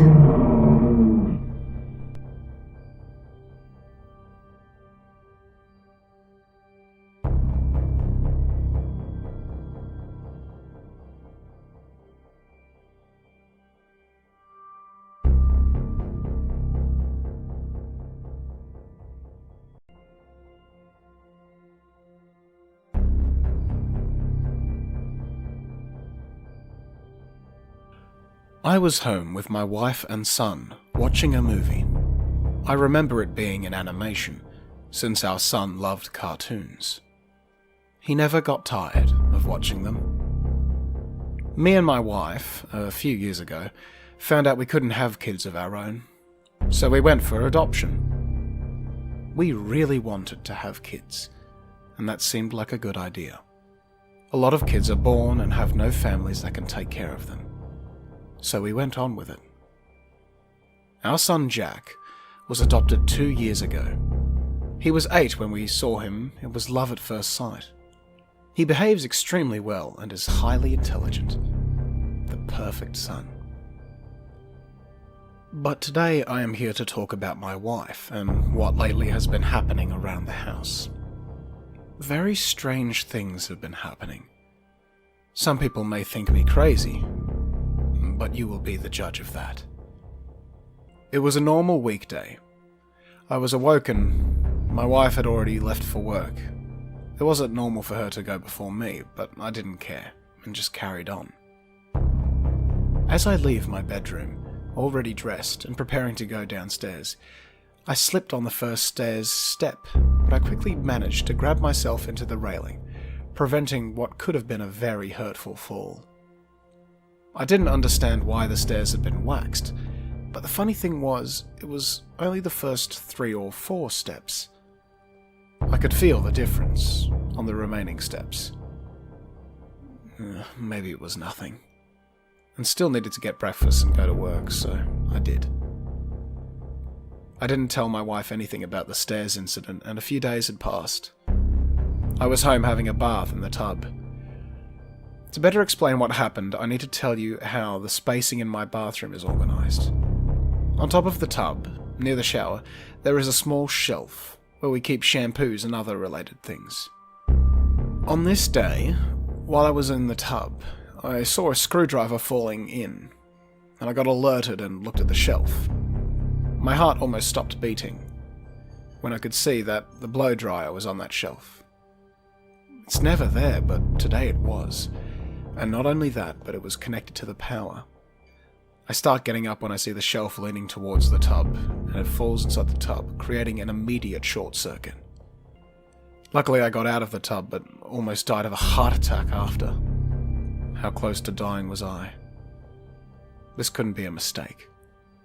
I spoke with my wife later about this, but she didn't really remember putting the dryer there, and much less connected to the plug. Well, it can happen, but I was still suspicious of my wife. She had been acting strange lately, going to work earlier than me and always coming later. Maybe I was just paranoid. To ease my suspicions, I decided to start following my wife after her work. I knew she was going somewhere else after work. I just needed to find out. I had a very bad feeling. The day I decided to follow her, my suspicions were confirmed. After work, I saw her entering a motel room. I stayed outside, waiting to see if someone was entering, but for 1 hour no one entered or left. I stayed a while longer, and 5 minutes after, I see a man coming out of the room. My suspicions were confirmed. I felt devastated. I believed now she was trying to kill me and get me out of the picture. I couldn't believe it. But I needed to calm myself down before going home. When I arrived home, I went directly to my wife and confronted her with what I had seen. She denied she was having any affair. I told her I saw her, but it didn't matter. We had a huge fight until someone stabbed her in the back. The blood splashed across my face. Time froze. I saw her falling into the ground, and behind her was Jack, our son, with a bloody knife in his hand and a smile on his face. I screamed to him, "What have you done?" He calmly answered, "I did what I have been doing for the last 25 years. But you're just a child." He calmly got closer to me and said, "That's what I wanted you to think," and smiled before stabbing me. This is my story.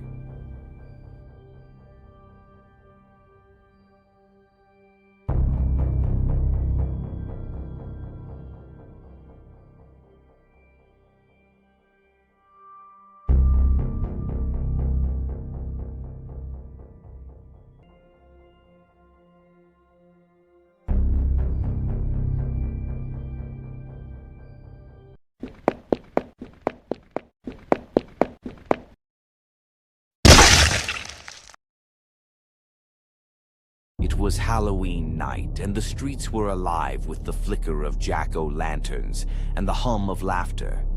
Houses were decorated with fake cobwebs, skeletons, and glowing ghosts. But for Darren and Jake, this was just another year of trick-or-treating.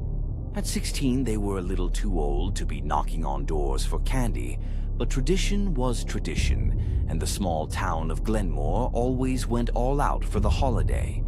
Dressed as a zombie and a vampire, they wandered from house to house, their pillowcases filling with candy and the occasional prank toy. As they made their way down the last stretch of houses, Jake stopped dead in his tracks, nudging Darren. "Look at that house," Jake whispered. At the end of the street, partially hidden by overgrown trees and shrubs, was a large Victorian-style house, dark windows, paint peeling from the wooden walls, and no Halloween decorations to invite trick-or-treaters. "I didn't know anyone lived there," Darren said, narrowing his eyes. "They don't. Or at least, no one ever answers the door," Jake replied. But tonight, the porch light was on, casting an eerie glow over the weathered steps. Darren glanced at his friend, a mischievous smile creeping onto his face. "You know what that means, right? Best candy. The weirdest houses always give the best candy." Jake shrugged, more intrigued than cautious. "All right, let's do it." The boys walked up the creaky porch steps and rang the doorbell.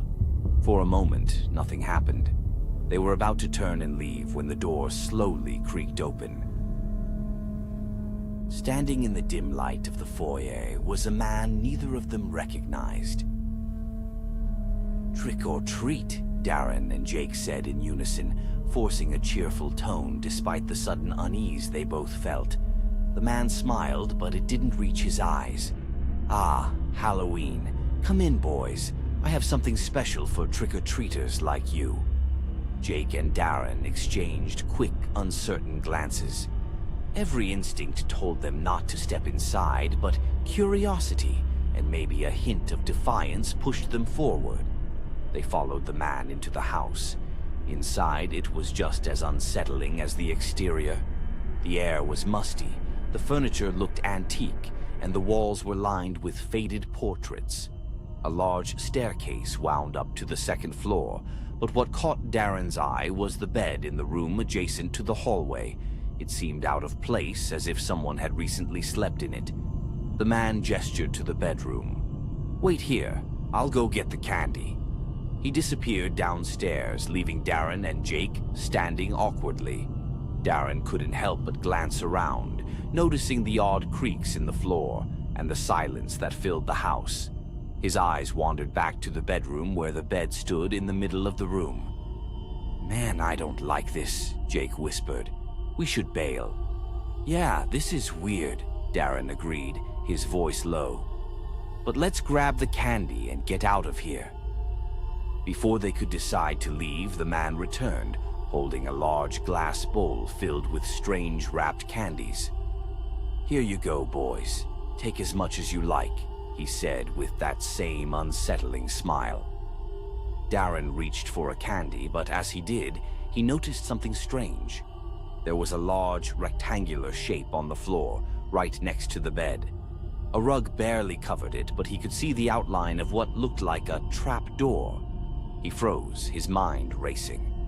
Was this what people had whispered about?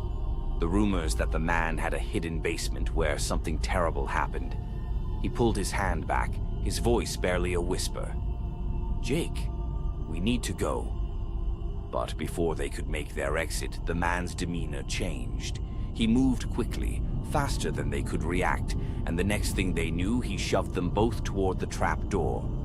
Jake and Darren fell to the bottom of the trap door.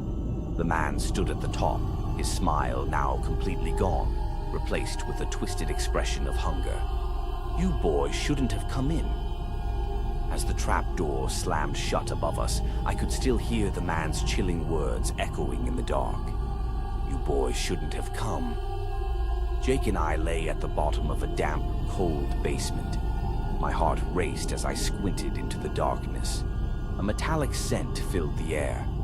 I reached out to steady myself and felt something slick on the floor. I froze. Blood. "Darren, where are we?" Jake whispered, his voice trembling. "I don't know," I whispered back, trying to stay calm. "But we need to get out. Now." We stood up, our eyes adjusting to the dim light filtering through the cracks in the floorboards above. As I scanned the room, I noticed something horrifying. Cages. They were scattered around the basement, some empty, others filled with tattered, bloody cloth. One of them had fresh blood on the bars. My stomach twisted. "We have to get out of here," Jake said, his voice barely audible. We stumbled through the basement, frantically searching for an exit. The walls were solid stone, cold and unforgiving. Then I saw it, a narrow set of stone stairs in the corner. Without hesitation, we ran toward them, climbing as fast as we could. At the top of the stairs was a heavy wooden door, bolted shut. We approached the door, hoping we could open it, somehow. We found a rusty latch, and with a hard yank, it gave way. We burst through the door, gasping for air, only to realize we were still trapped in a small courtyard outside. I looked at Jake in desperation. There's got to be another way out. That's when we saw the wrought iron gate at the far end of the courtyard. We sprinted toward it, but the gate was locked with a thick chain and padlock. "Darren, he's coming!" Jake shouted as we heard the basement door creak open. Frantically, we searched the courtyard and found an old shed. Inside, I grabbed a hammer and Jake took a shovel. We ran back to the gate and hammered at the lock with everything we had. The chain finally snapped and we threw open the gate, bolting into the night. We didn't stop until we reached the town, shaking and breathless. The police didn't find anything, no basement, no cages, but we knew what we had seen. We had escaped the man's twisted nightmare, but deep down we both knew we were never supposed to leave.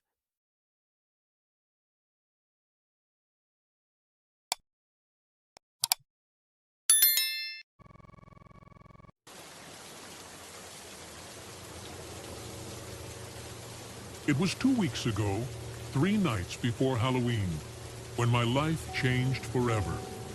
It was a dark, rainy night in Point Pleasant, West Virginia. The kind of night where the fog clings to the ground and the rain feels more like a shroud than a shower. I remember it so vividly because that was the night I saw something that shouldn't exist. I had run out of candy, and with Halloween around the corner, I couldn't have kids coming to my door without something to give. So, despite the weather, I decided to head to the 24-hour store just a few blocks away. The streets were nearly deserted, and the rain beat down like a relentless drum. I pulled on my jacket, grabbed my keys, and stepped into the night. I walked quickly, eager to get there and back without getting too soaked. The streetlights flickered as I passed beneath them, casting eerie, wavering shadows that danced across the wet pavement. The town, usually so quiet, seemed unnaturally silent. The only sound, the steady patter of rain. As I neared the edge of town, I saw something that made me stop, dead in my tracks. Across the street, barely visible through the sheets of rain, was a figure.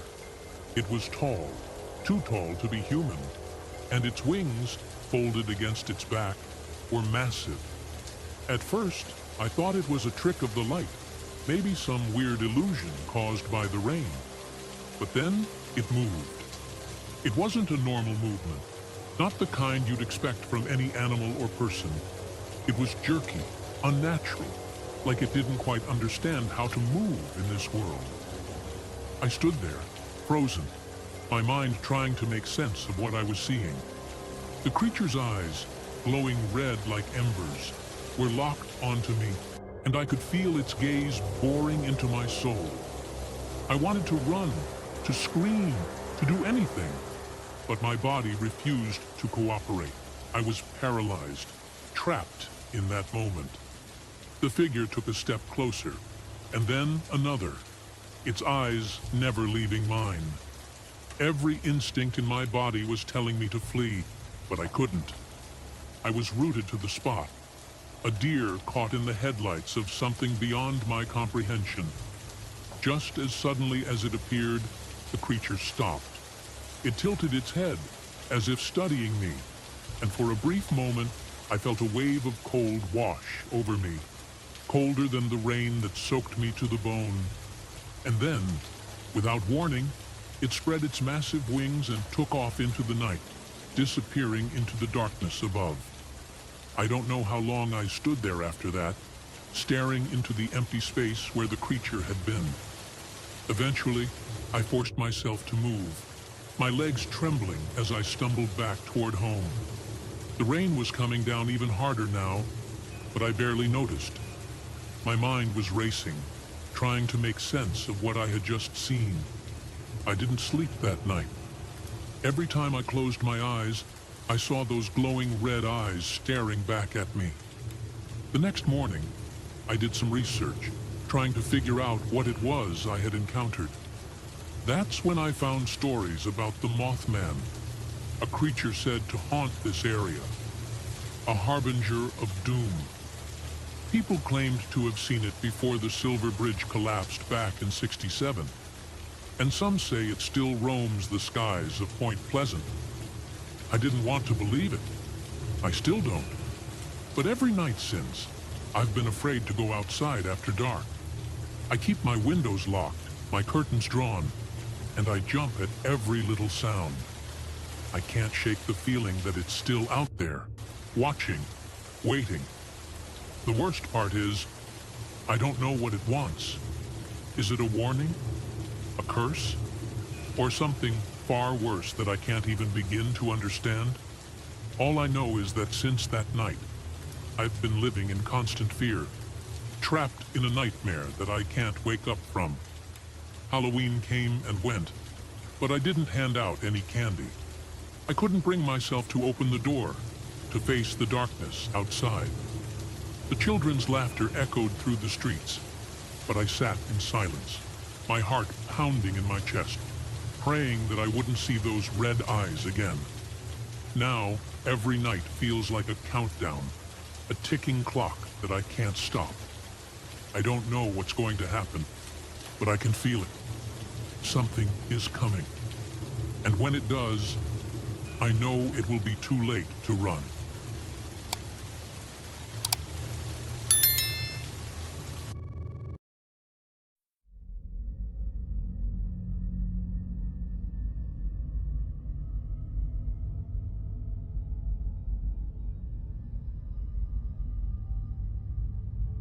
I'm going to tell you something I never imagined possible. Being a skeptical person that never believed in the supernatural, or whatever creatures that supposedly exist out there. This story happened during my late 20s, and I remember it like it was yesterday. It was a Friday night during a session of browsing and chatting on the internet with my online friends. Because I lived in the suburbs, it's common for me to spend more time at home. Also, because nothing exciting happens in my neighborhood, or so I thought till that day. Like I was saying, it was a Friday night and I was on my laptop when I started listening to noises coming from trash cans directly under my window, between the fence and the side of my house. I usually don't pay attention to this because there is a forest area behind my house, so it's common for raccoons to come close to the houses and mess up garbage cans. But the noise was already annoying me and was getting louder, so I went downstairs to scare the raccoons away. When I reached the kitchen, I peeked through the window to the trash cans, and as I thought, there was trash on the ground and one of the cans was laying sideways. I got angry now because I had to go outside and pick up the trash before any more raccoons would come and make an even bigger mess. I got closer to the back door and opened it. As soon as I put my eyes in the backyard, my body froze. The first thing I saw, behind the bushes, was a tall figure that was too big to be a man. Also, the silhouette didn't look like one. Shocked, I kept looking at the figure, and with time my vision started adapting to the darkness, and I could start to really see what was in front of me. It had a muscled body and the head that looked like a dog. In a matter of seconds, the creature's eyes locked on me and it began to growl. This is when I managed to close the door and moved away, but I kept my eyes on the door. A few seconds passed and I could hear the steps of the creature walking in the door's direction. When it reached the door, the growling stopped, but another chilling sound started. The sound of claws scratching on the door. I will never forget that sound. I slowly walked to the corner of my living room, not knowing what to do but just trying to stay hidden. That's when I listened to the creature moving around the house, going towards the side, near the kitchen window. I was terrified, but I needed to see that thing again. So I locked my eyes on the kitchen window, and that's when I saw it again. It stopped in front of the window, growling and looking around, like it was hunting me. In a moment of sheer panic, I ran upstairs to my bedroom, locked everything and closed myself in the closet. The situation felt like a nightmare. I wasn't capable of rational thought and couldn't even think of calling 911. But then again, what was I going to say? No one would ever believe me. I cried myself to sleep inside that closet. The only time I had courage to come out was in the morning. Fortunately, the creature was already gone, but it left the back door with a few scratch marks. I researched online and it looks like I had an encounter with the Dogman. There are a few witnesses that had similar encounters with the creature looking like this one. One thing is for sure, it made me a believer.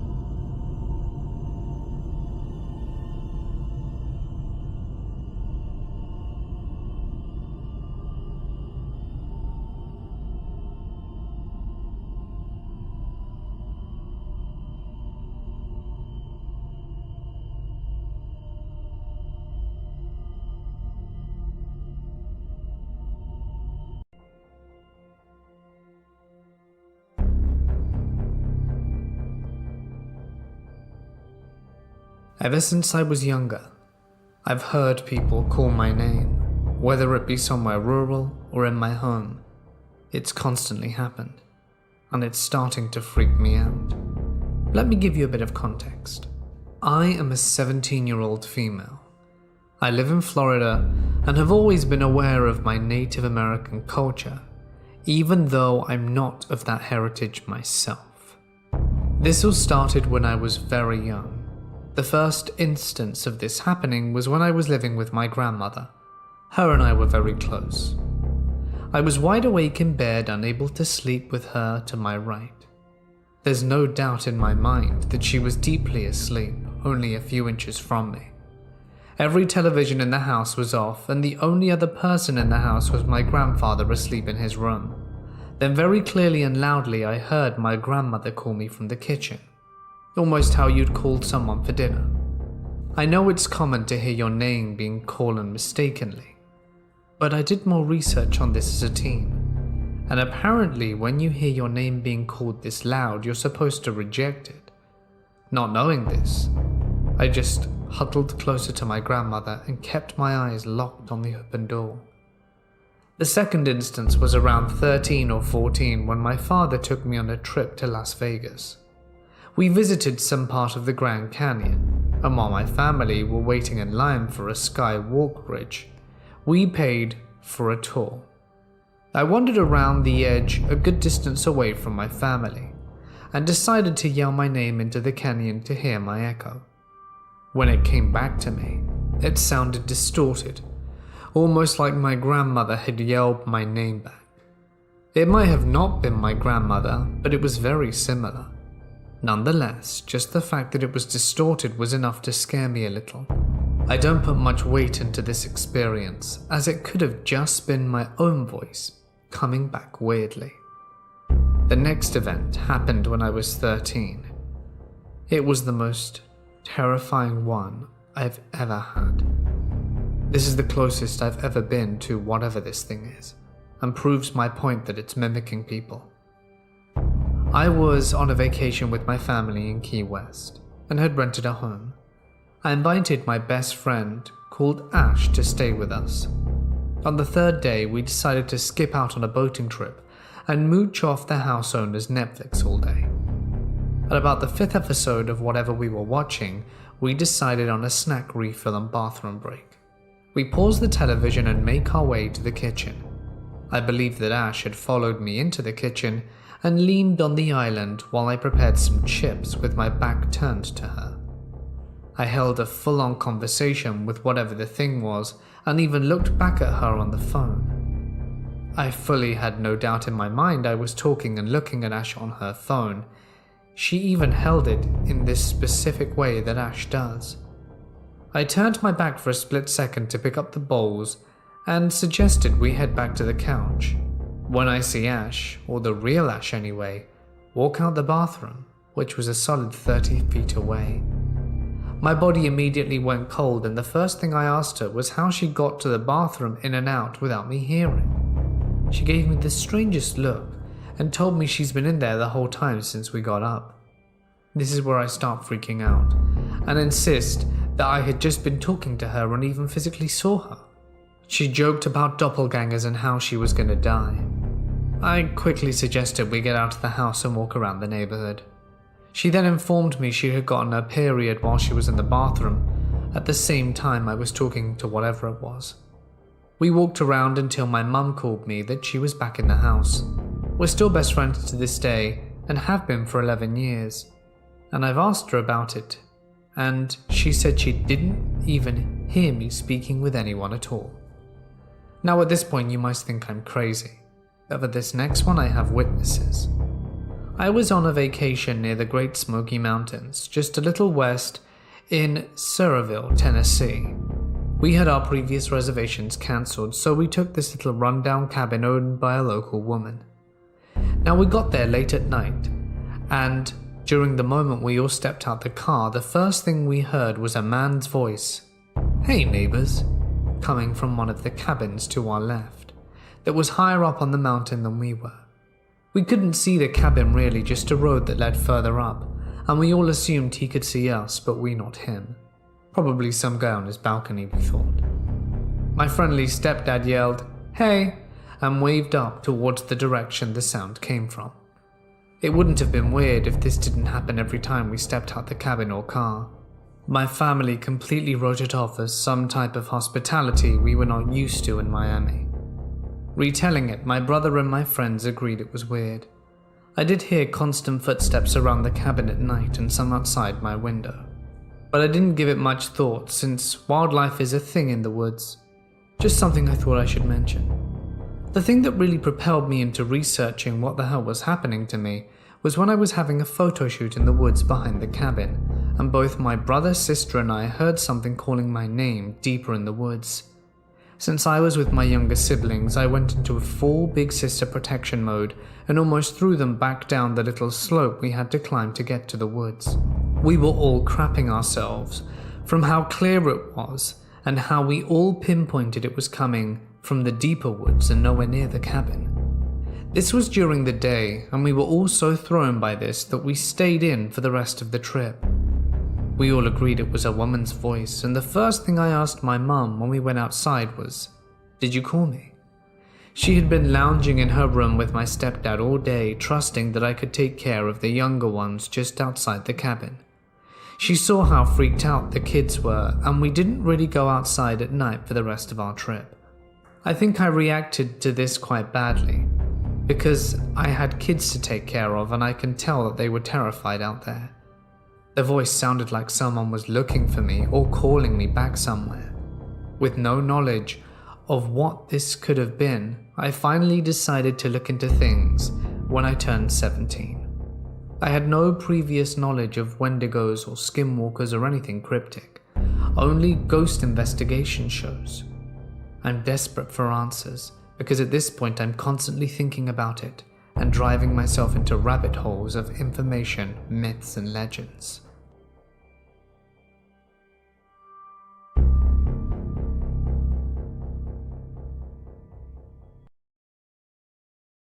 Happened last winter, when I stopped at a public toilet off the highway inside. The lights were flickering like crazy, and I heard this buzzing, like a dying fluorescent tube. I thought I was alone until I heard someone whispering in the last stall. A guy, definitely strung out, muttering to himself. I tried to ignore it, went into the middle stall, but the moment I closed the door, I heard breathing not. This was right next to me. Slow, wet, too close. checked into the divider. No feet come up, nothing, but that breathing didn't stop. Accept, he said. Stop breathing like that. You're scaring me. Except I wasn't the one breathing, and the voice he was talking to came from my stall right behind me.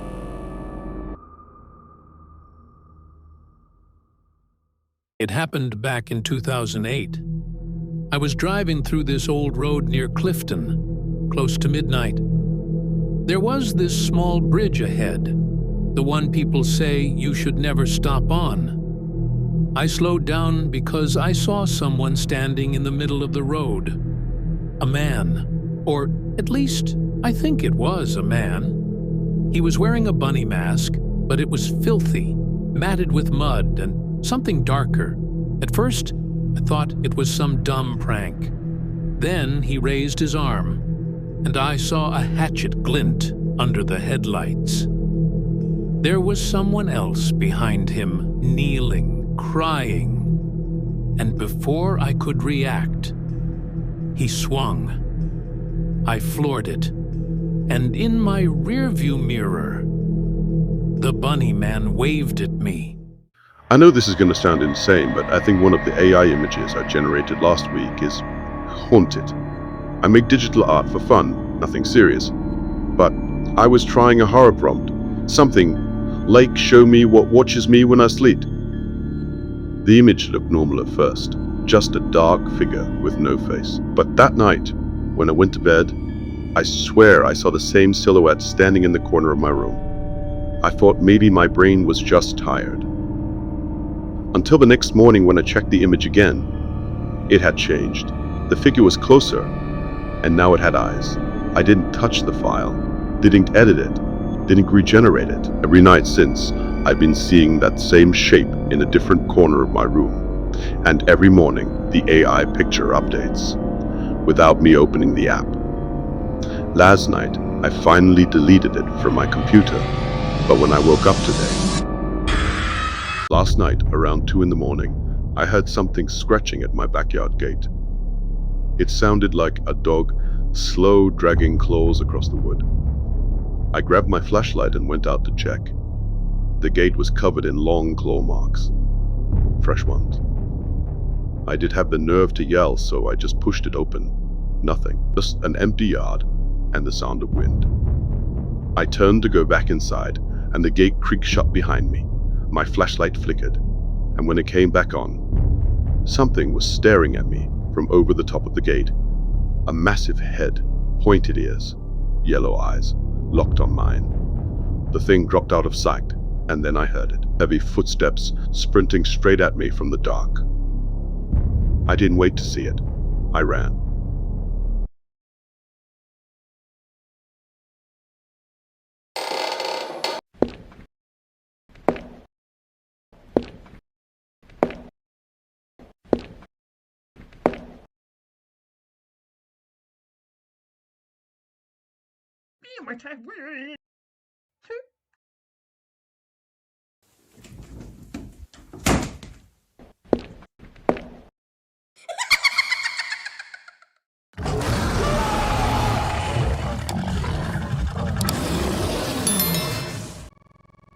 It happened to me during a solo camping trip one weekend. I wasn't far from civilization, maybe 5 miles from the nearest town, a place people often used to camp. On my second night, I woke up to noises outside my tent. At first, I thought it was just animals, but the footsteps sounded wrong. I unzipped the tent and peeked out, and there it was, a shadow, about 20 feet away, standing perfectly still. I grabbed my flashlight, aimed it at the shape, and froze. It wasn't human. All white, ghostly, like it was gliding, not walking. No arms, just a head, and 2 long legs. Then it ran away. 2 nights ago, I was home alone, scrolling on my phone when I heard my roommate call my name from the kitchen. Except, He wasn't home. At first I thought I imagined it, until I heard it again, clear as day. Hey, come here. Same voice, same tone. But something was off, like someone trying to sound human, but failing. I stood up and called out, "Dude, you back early?" Silence. Then I heard my own voice from the dark hallway. Hey, Renan, it's me. Come here to do stuff. I peeked around the corner and saw a tall figure standing in the dark, holding a spoon like a weapon. We locked eyes.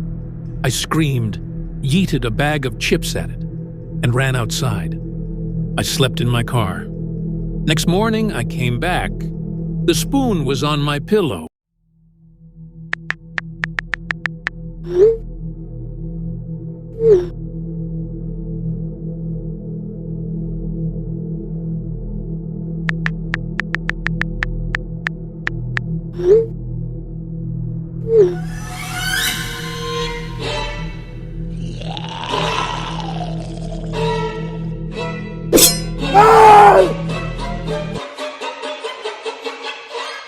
So, last night, I went out to walk my dog.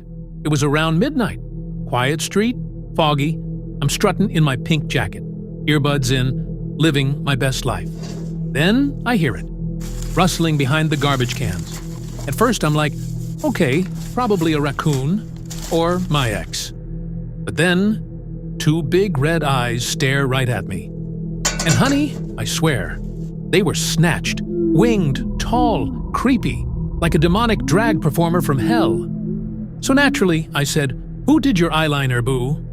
You look fierce." Then it opened its wings, like 12 feet wide. I froze. My dog growled. And then I remembered, I'm not dying in sequence tonight. I ran faster than I ever have. Full sprint, dog and all. That thing didn't chase me. It just stood there, probably jealous of the outfit. It happened last week. I was asleep next to my wife when I woke up to this scratching noise coming from the roof. There's nothing above us but the empty rooftop.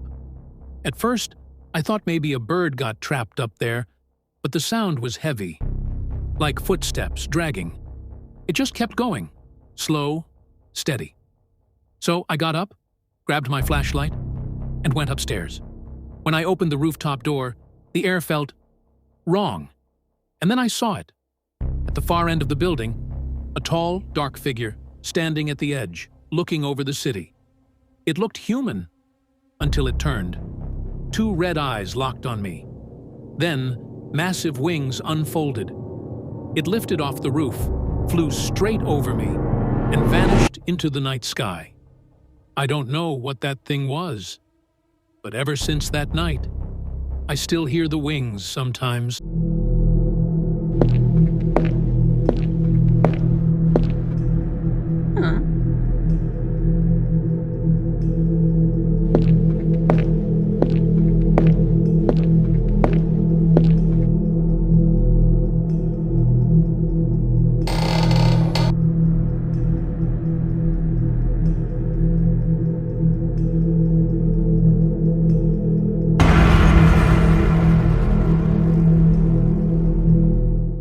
My son has this imaginary friend. Says he lives in the closet. He watches me sleep. He said in weird voice, almost like a robot. He calls him Mr. Bent. Says he talks funny. Crawls on the walls. There's nothing there, buddy. Just shadows. I tell him. I don't want to enable him. I figured it's just a phase. But last night, I heard whispering. I thought it was my son. I went to his room, but he was fast asleep. The whispers came from the closet. I opened it, and finally, you see me.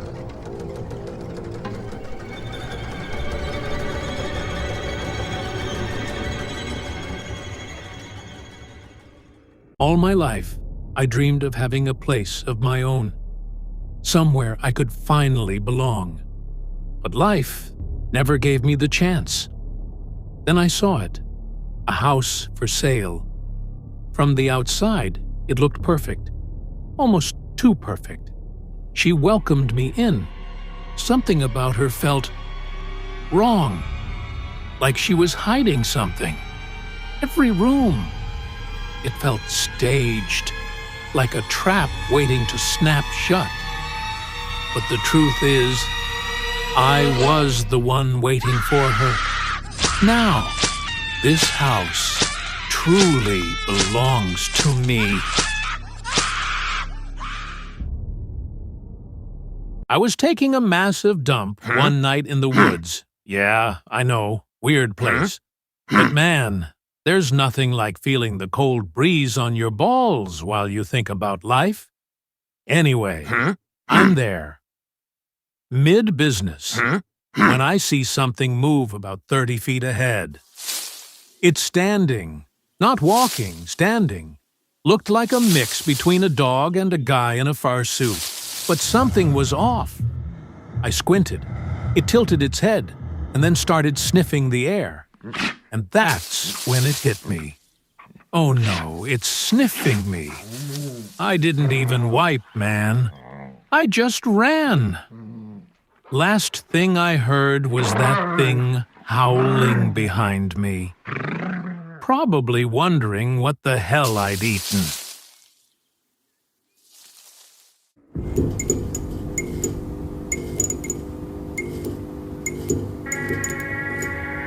Dr. Harlow was alone on Sublevel 5, reviewing test logs.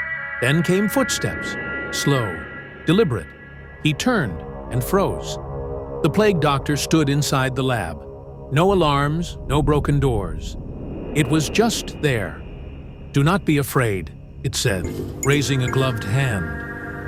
"You are sick, but I can cure you." Security never found Harlow's body. Only his ID card. You are next.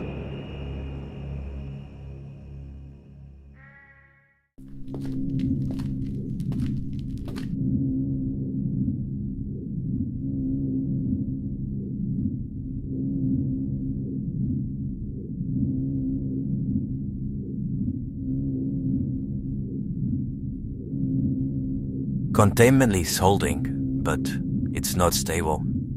It's still growing on its own. We warn against bringing it underground. If it breaches, incineration is our only option. Understood. Wait, did he just got bigger? What's happening? Get out of there now!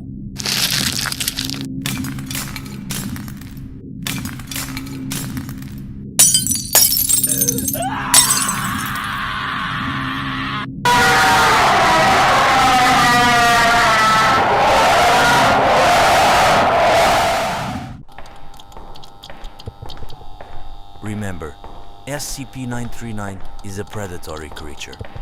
It hunts by mimicking human voices to lure prey. Do not respond to any sound from the cell. Maintain distance. Extreme caution is mandatory. Over here. Don't leave him behind. You can open the door, it's stuck. It's me. Emergency call in. Shall block B.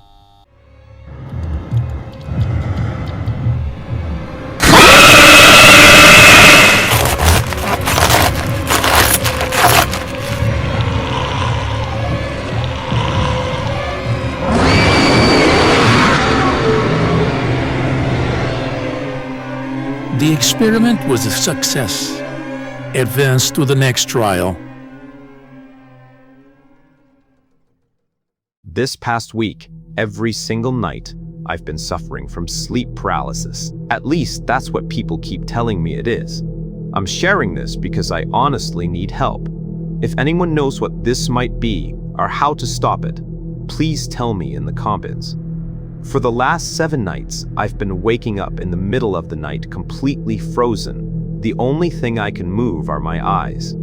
But last night, something different happened. Something that shook me to my core. When I woke up, I looked toward the corner of my room. If there was someone, or something, standing there, all completely still, like it had been watching me sleep for hours. I tried to scream. I couldn't. I tried to close my eyes. They wouldn't. I was stuck, staring at it, as it slowly leaned forward, like it knew I couldn't move. And then, right before I blacked out, it whispered my name. I walk home from work every night in Michigan. No problems until 3 nights ago. It was a quiet evening, just like always. As I passed a few alleyways, I heard noises. I wasn't scared at first. But when I reached the corner, I looked into one alley. At the end, I saw a figure messing with the trash. What I saw wasn't human. A hunchback and arms that seemed way too long. I didn't wait. I sprinted home and haven't walked alone since.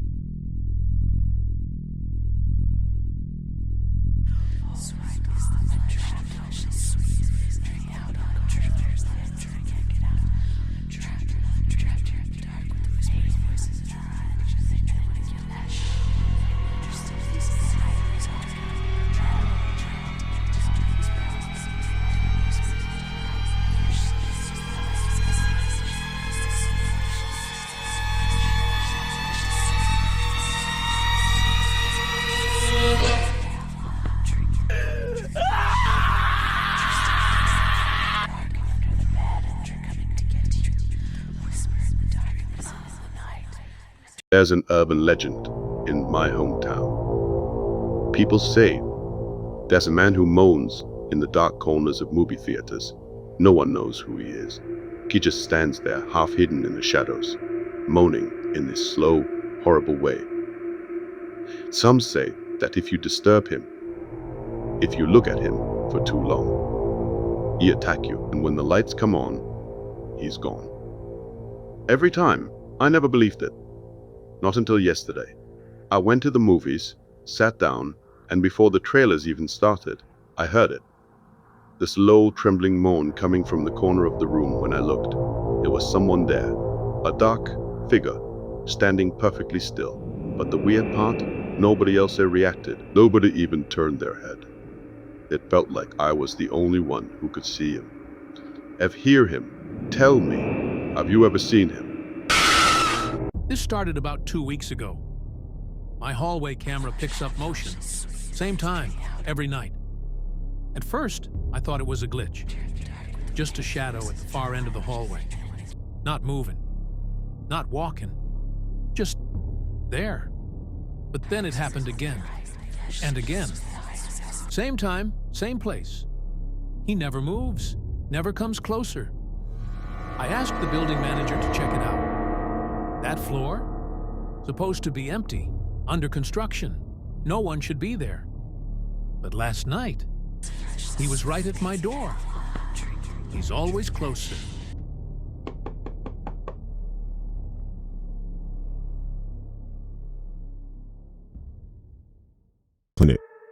The woman asks, "Do you live here?" So now I'm thinking they definitely want directions and stop and say, "Yeah, I do." But then she says, "We're the police and we're going to take you home." Mind you, this is a totally normal vehicle. These people aren't in uniform or look any way official. So literally, I'm stunned, and all I can say is something like, "Come on, man, you're lying." Immediately, I'm thinking, these people think I'm only like 10 and they're trying to kidnap me. The woman is starting to get agitated and keeps repeating, "You have to respect the police. Get in the car and we'll take you home." I am so shocked. I'm like, how dare you? I'm partly offended that they think I'm that dumb. At this point, the car is stopped and I see the woman moving to open the door. So I burst into the fastest sprint of my life while fumbling with my I always felt safe in our small apartment. It was quiet, familiar, just me and my husband.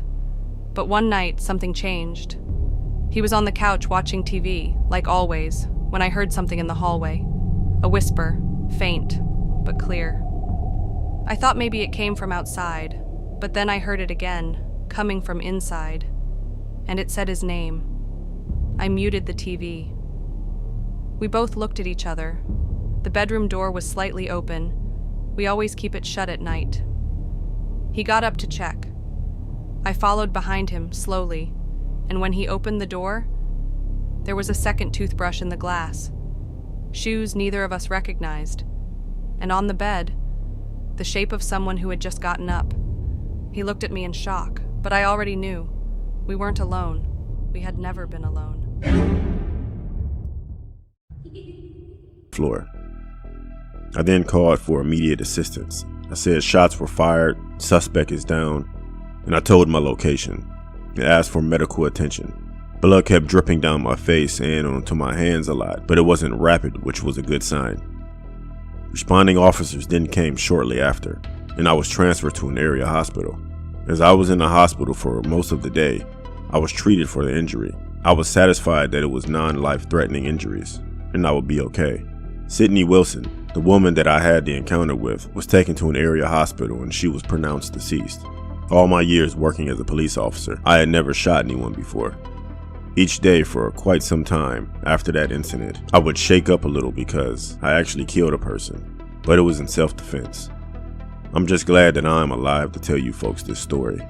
If you want to become a police officer when you get older, you better be ready and prepared for stuff like this to happen to you. Last night, I got a call at 2:43 a.m. No name, just a voicemail. First, I thought it was just static, but then I heard it. Breathing, slow, heavy, and this faint tapping sound, like nails on glass. I thought it might have been a prank, but then the voice whispered, "Why didn't you answer?" I played it back, again and again. It was me, but I never said those words, and I was alone in my apartment last night. Or at least I thought I was.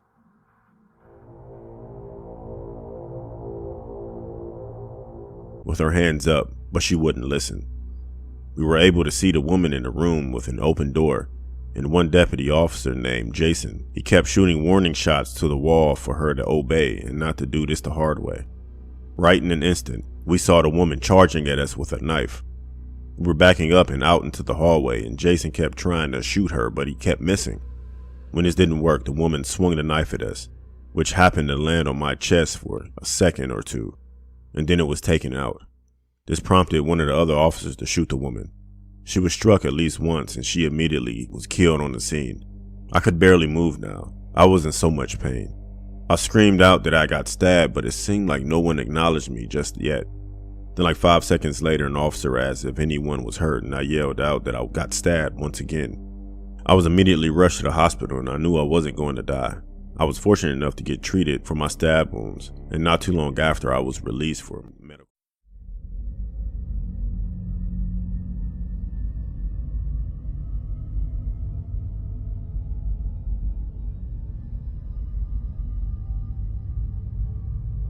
This story happened to me last year.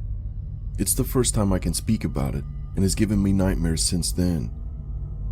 I hope I can get some help just by talking about this. It happened at 3:30 in the morning. I woke up and was having trouble falling asleep again. I remember trying for about an hour, but I just couldn't. I got up and went downstairs to get a glass of water. When I reached the kitchen, I realized the back door was open. I was confused because I didn't remember leaving it unlocked. I tried remembering if I had opened it before going to bed, but I couldn't figure it out. So I just closed it and went back to bed. While I was trying to sleep, I felt different this time. I couldn't stop thinking about the back door being open. Could it be that someone has entered my house while I was sleeping? Was someone in my house all this time? I asked this question to myself over and over until something that made my skin crawl happened. I heard a noise coming from the dark corner of my room, between the closet and the wall. I turned on the light, and in the corner, there was a man looking at me. I was frozen, looking at him. He was old and had this crazy grin on his face. He was just looking at me. I will never forget that look. I managed to gather some courage and ran downstairs with my phone in hand. I called the cops. A few minutes later, they appeared and took him in. They told me he had been living in the attic for at least a few days. I moved out of that place and will never live in a home with an attic again. I live with my boyfriend in a small apartment. It's enough for us because we don't really have a lot of stuff and we just want to start our lives together. The apartment is in a small community where we practically know everyone. It's quiet and safe, or so we thought. The other night, we were on the couch watching a movie. It was around midnight when we started listening to someone knocking at the door. I looked at Sam, my boyfriend, and he looked surprised at me and asked if I was waiting for someone at this time, to which I replied, "Who receives guests at midnight?" Anyway, Sam went to the door and looked through the peephole, but there was no one there. He came back to the couch and tried to calm me down, saying that maybe it was nothing, or someone mistakenly knocked at our door. He didn't look sure of what he was saying, but I tried to forget about it and just continued watching the movie. Around 10 minutes later, it happened again. Someone knocked again. This time, me and Sam went to the door. He looked through the peephole. Someone was at the door, but not close. Sam could only see a silhouette of someone in the middle of the hallway. Sam asked who it was, but we got no answer. He told me to grab my phone and be prepared to call 911 just in case. He told me he was going to open the door to see who was there. Because the door has a security chain, I felt better, but I was still scared. Sam starts opening the door, and as soon as he does, the arm of a man passes between. It sounded like a man because he kept screaming at us to leave his house. We stood back and watched this happen. Meanwhile, I had already called the cops and they were on their way. But while we waited, the man did not stop for a second. I saw his eye in between the door while he was swinging his arm. Those were the eyes of a psycho. Who knows what he was going to do to us? Cops came and took him away. I couldn't sleep that night, and Sam and I considered leaving the house, but we put everything into this place, so we have no choice. I hope I never see that man again.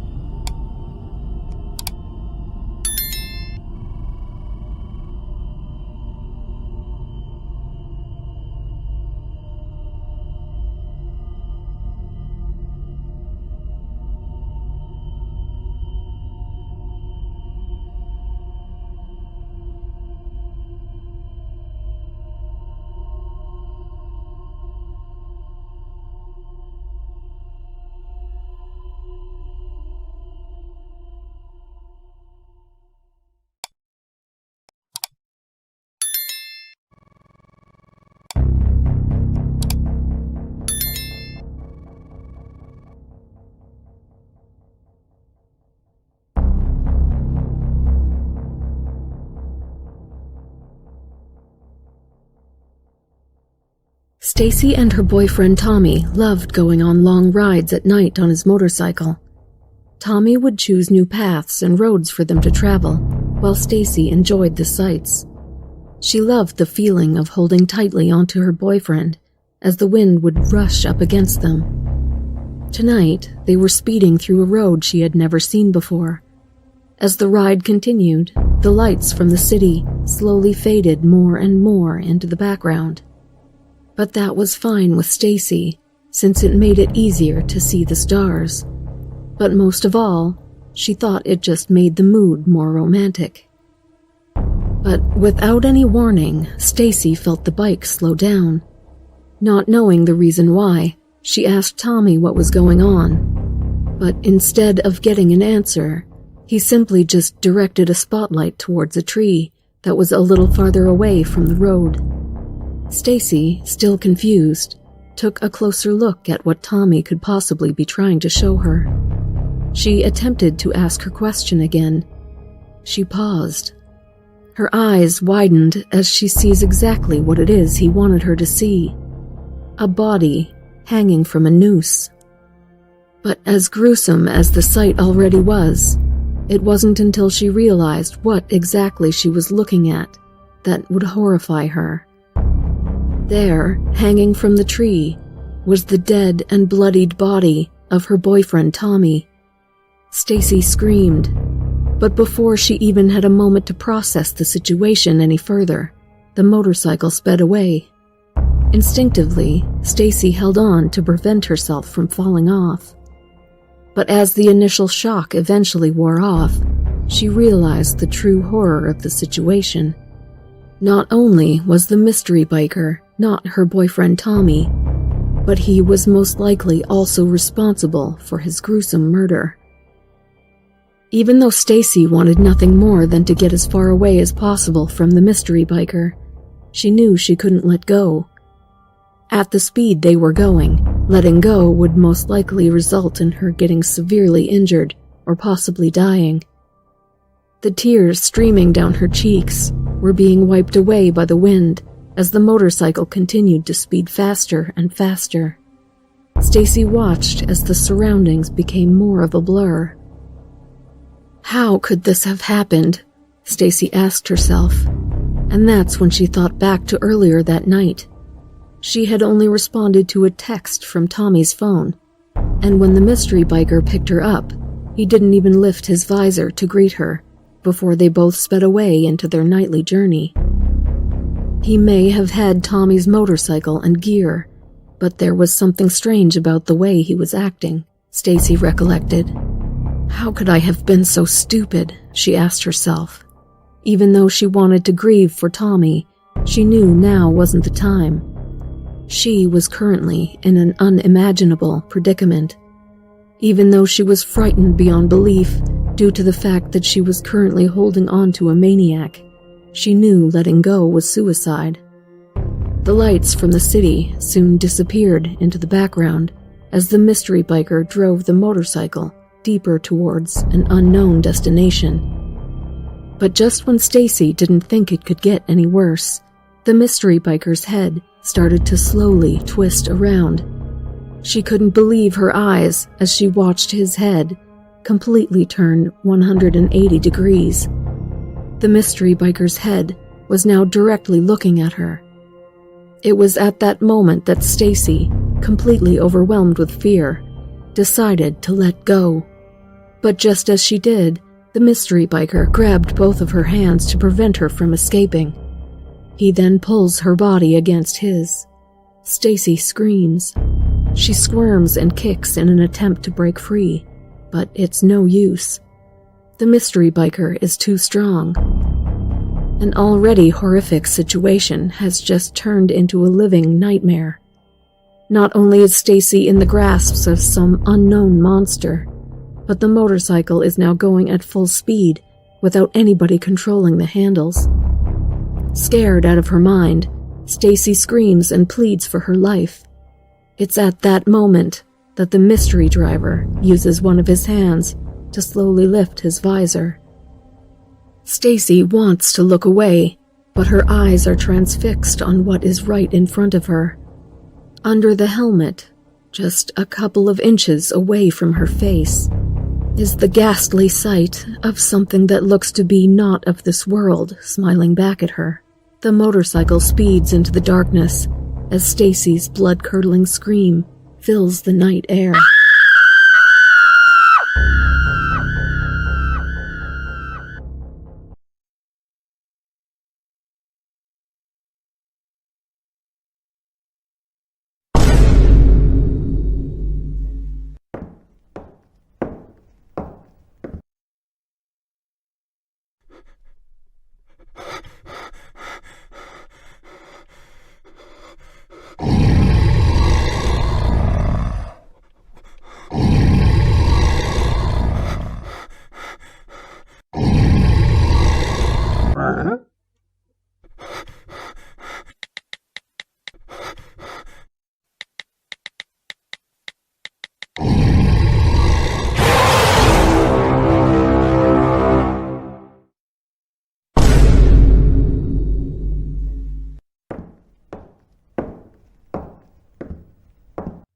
Huh?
is here.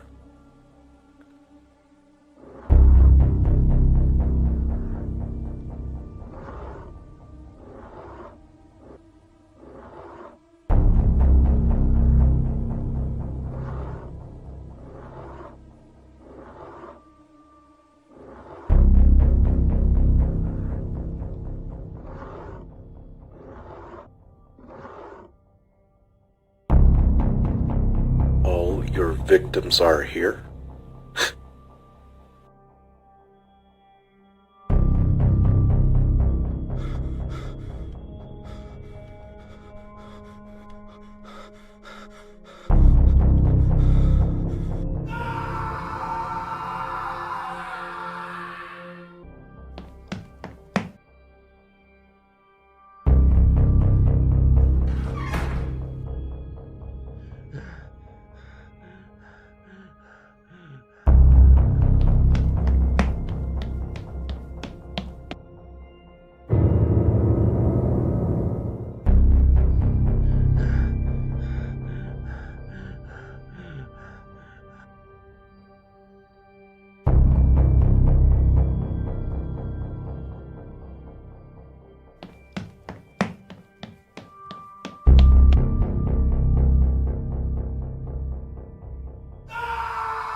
Sam sat by the fireplace, drinking his cup of coffee. Outside, it looks like the snowstorm is only going to get worse. But that was fine with him. He was more than content with just enjoying the comforts of his cabin. But just as Sam is about to doze off in his cozy chair, he sees something outside that catches his attention. He makes his way to the window to get a better look. Off in the distance, through the falling snow and among the wintry landscape, Sam sees a silhouette of some kind. He's confused at what exactly he's staring at. The silhouette looks like an animal of some sort, but something about it also looks kind of human. Suddenly, the silhouette disappears behind some trees. Sam doesn't know what to make of it. Must be a deer, he thought to himself. Sam continues to stare outside in hopes of getting another glimpse of the visitor. However, he doesn't see another sign of it. Having had enough of giving so much attention to what he thinks was most likely a deer, Sam decides to return to his cozy chair. The snowstorm is really messing with my tired eyes, he tells himself. But just at that moment, the sound of something quickly running on the snow outside interrupts the silence. Sam sits up from his chair as he nervously listens. He realizes that the sound of footsteps are coming closer and making their way towards the exterior of the cabin.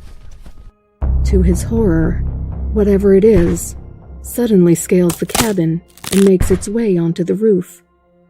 Sam's eyes grow large with fear as the unknown visitor starts to make its way across the roof.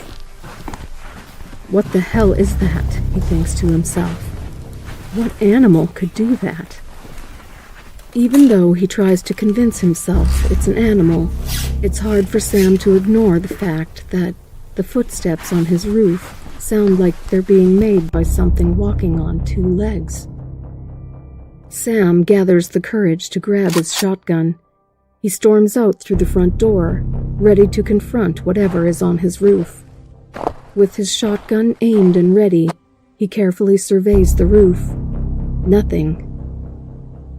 Sam is just about to turn the corner when suddenly, something leaps off the roof, grazing him as it lands on the ground behind.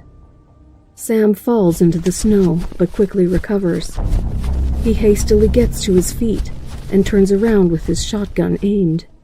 But whatever it was has already run off towards the trees. With his adrenaline pumping, Sam decides to give chase. He tries his best to pursue the creature, but the snow on the ground is making each step difficult. The snowfall is also obscuring his ability to get a good look at the creature as it runs off in the distance. It isn't too long before Sam loses sight of it. Even though he wasn't able to get a good look, Sam is unsettled by the small glimpses he did get of the creature. Despite the fact that it ran as fast as an animal, he couldn't help but notice how human it looked. With the weather conditions continuing to deteriorate, Sam knew he couldn't just continue to stand in the middle of the woods. He decided to return to his cabin, hoping that he had scared off whatever the creature was. Sam safely treks back to his cabin without incident, but as soon as he approaches the front door, a look of horror washes over his face. There, in the snow, along with his shoe prints, he sees a trail of hoof prints leading right towards the front door. Sam readies his shotgun as he slowly approaches the cabin. As he makes his way inside, he is greeted by a collection of melting snow that had blown in through the wide open door. There is, however, no signs of an intruder. After shutting the door behind him, Sam readies his shotgun as he decides to check every inch of the small cabin. However, despite an intensive inspection of the cabin, he doesn't find a trace of anything. No animal or human. Nothing. As confused as he is, Sam is also relieved. After being sure that the place is free of any intruder, Sam is able to calm down. He quickly then makes sure that every window and door in the cabin is locked. Shortly after, he returns to his chair. Whatever it was must have just finally ran off, Sam thinks, trying to convince himself. But just in case it hasn't, Sam has made sure that his trusty shotgun is nearby.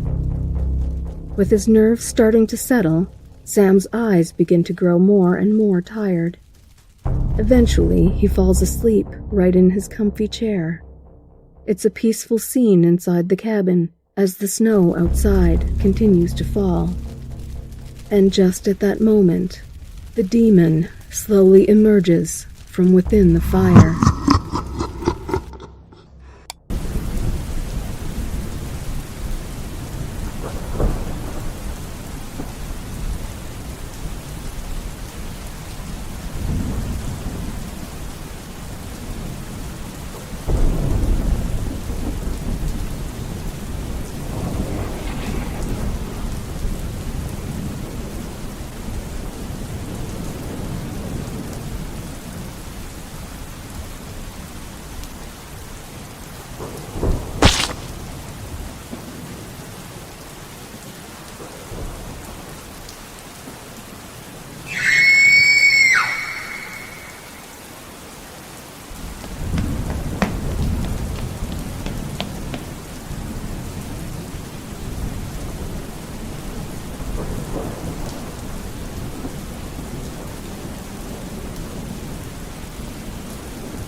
On a bright and sunny day, Michael took his son to the zoo.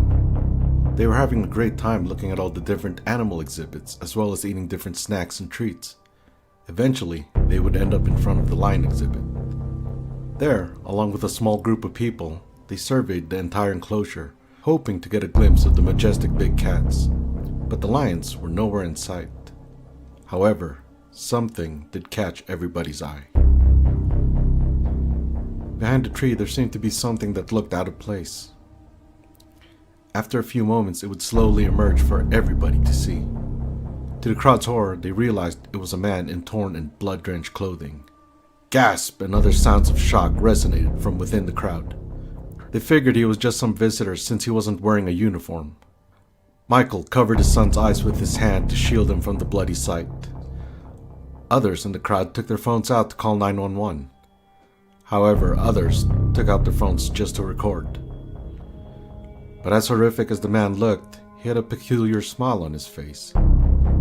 He looked straight into the crowd of onlookers before slowly raising a set of keys for everybody to see. The crowd just stared back, confused, not knowing exactly what to make of it.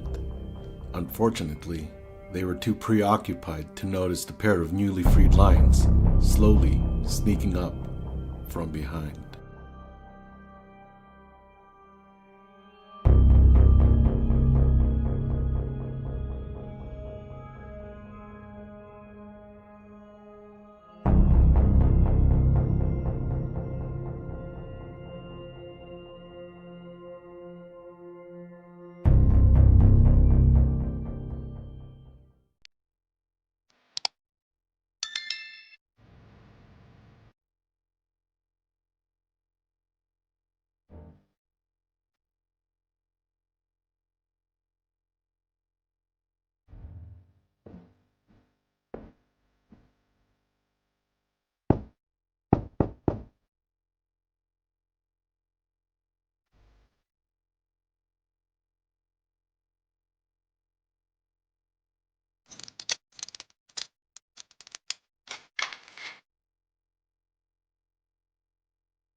This happened when I was 12 years old.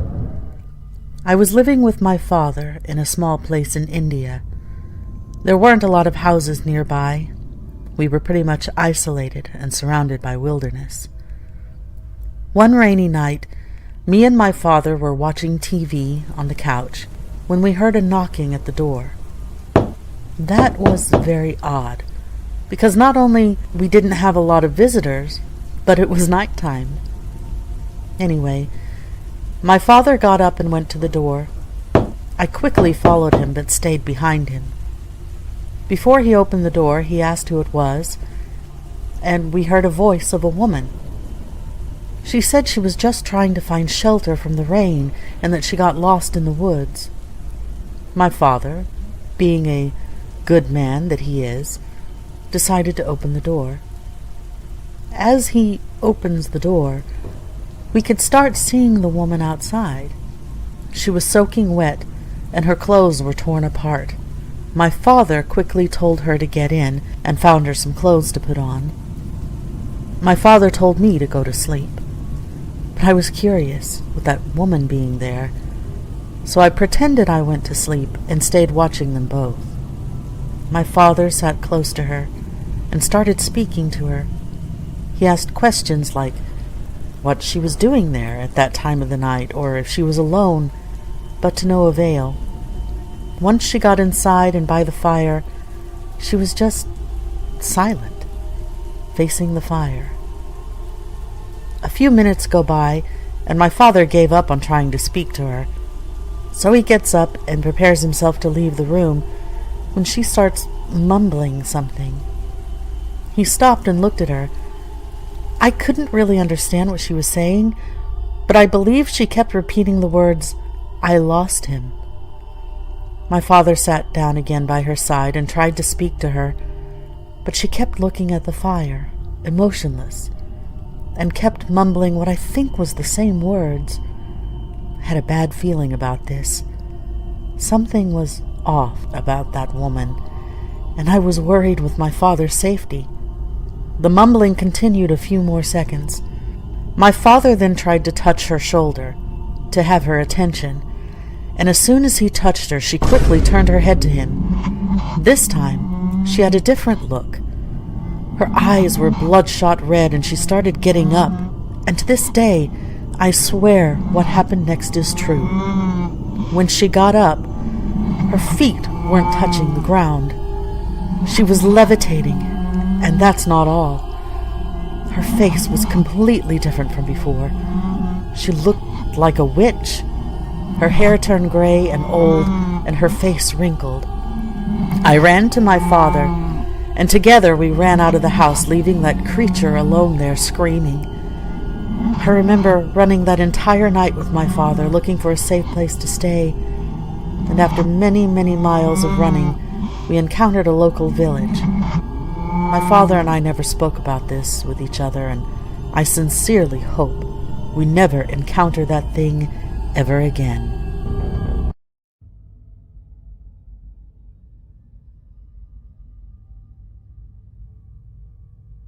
The Babysitter. During a cold and rainy night, a young woman named Gwen sits on the couch playing on her phone. She had spent the past several hours babysitting and hanging out with the young Henderson kids. Having babysat for the Hendersons so many times before, she's basically like family herself. With the kids all tucked in and their parents not scheduled to return anytime soon, she figured she'd relax for the rest of the night and try to catch up with her friend Liz.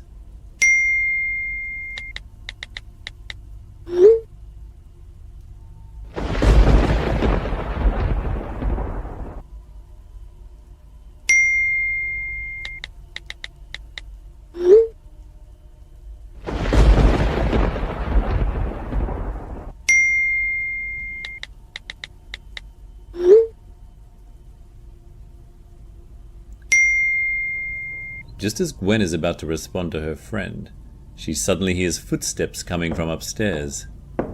Those kids are really trying to test me tonight, she thinks to herself.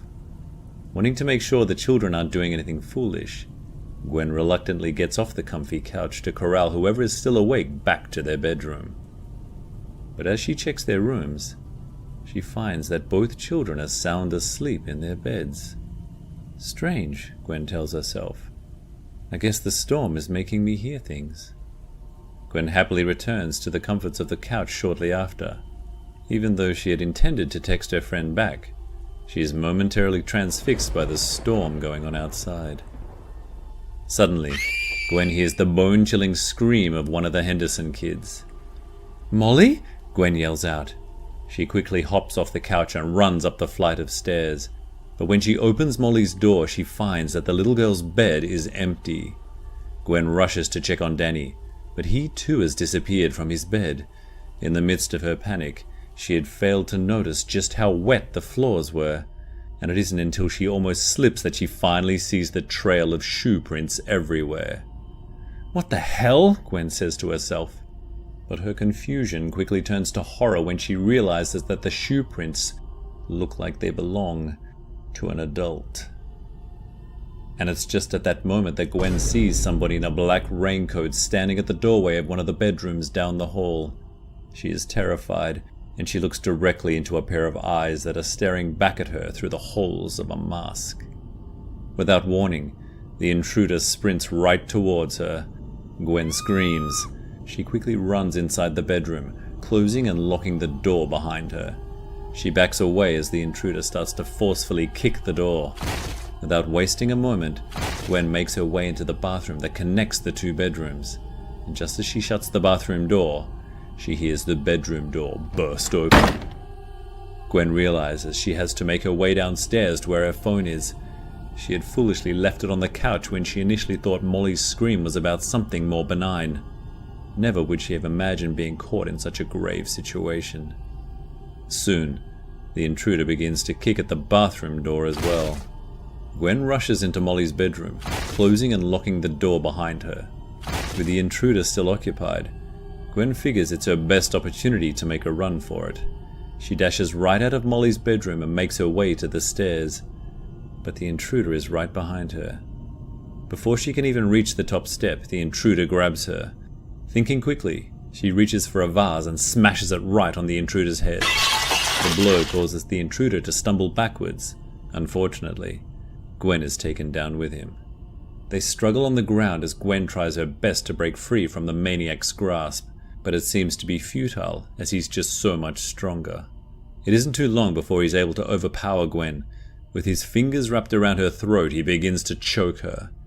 Feeling her consciousness start to escape, she desperately grabs one of the broken pieces of the vase. With one strong stab, Gwen sinks the shard into the side of the intruder's neck. He lets out a scream as he rolls off Gwen. Succeeding in getting the maniac off, Gwen crawls towards the stairs, but just as she gets up to run, the maniac once again gets a hold of her. Infuriated, the maniac picks up Gwen and throws her over the railing. Gwen screams as she falls. Her body crashes onto the floor below. Just as she is about to lose consciousness, she sees the maniac staring down at her from above the railing. Her eyes soon slowly close as she slips into darkness. Moments later, Gwen's eyes open as she regains consciousness. Other than the severe pain in her head and dizziness, she seems to have avoided any other serious injuries. She has no idea how long she's been unconscious, but she realizes it doesn't matter. She has to prepare herself for another attack. Gwen surveys her surroundings, knowing that the maniac could be anywhere. Fortunately for her, there, right by a closet wall, she spots one of the kids' baseball bats. She quickly grabs it. Despite still being a little disoriented, she manages to get up from the ground to ready herself. Suddenly, the maniac emerges from the shadows and darts right towards her. Without hesitation, Gwen swings the bat with all her might. It connects right on the maniac's temple, creating a thunderous sound. The maniac falls to the floor right onto his back. Thinking this might be her only chance, Gwen doesn't hesitate. She begins to violently pummel the maniac with the bat. The sound of bones breaking and blood splattering follow after every strike. Pretty soon, the maniac stops moving. and Gwen lets out a scream that is a combination of rage and relief as she stares down at the fallen intruder. With her adrenaline still pumping, she decides to unmask him, curious to know his identity. But right after she lifts the mask off, a lightning bolt of shock and horror shoots up her body. There, staring back up at her, with lifeless eyes, is 8-year-old Molly. Duct tape had been wrapped around her mouth, preventing her from being able to scream or say anything. With her hands trembling, Gwen proceeds to lift up the raincoat. She's inundated with even more horror. Underneath, it is the bloodied mush of Molly's 12-year-old brother Danny. He too had been wrapped with duct tape to prevent him from making a sound. The maniac had also used the tape to sit Molly right on top of her brother's shoulders. It must have happened while she was unconscious, Gwen thinks to herself.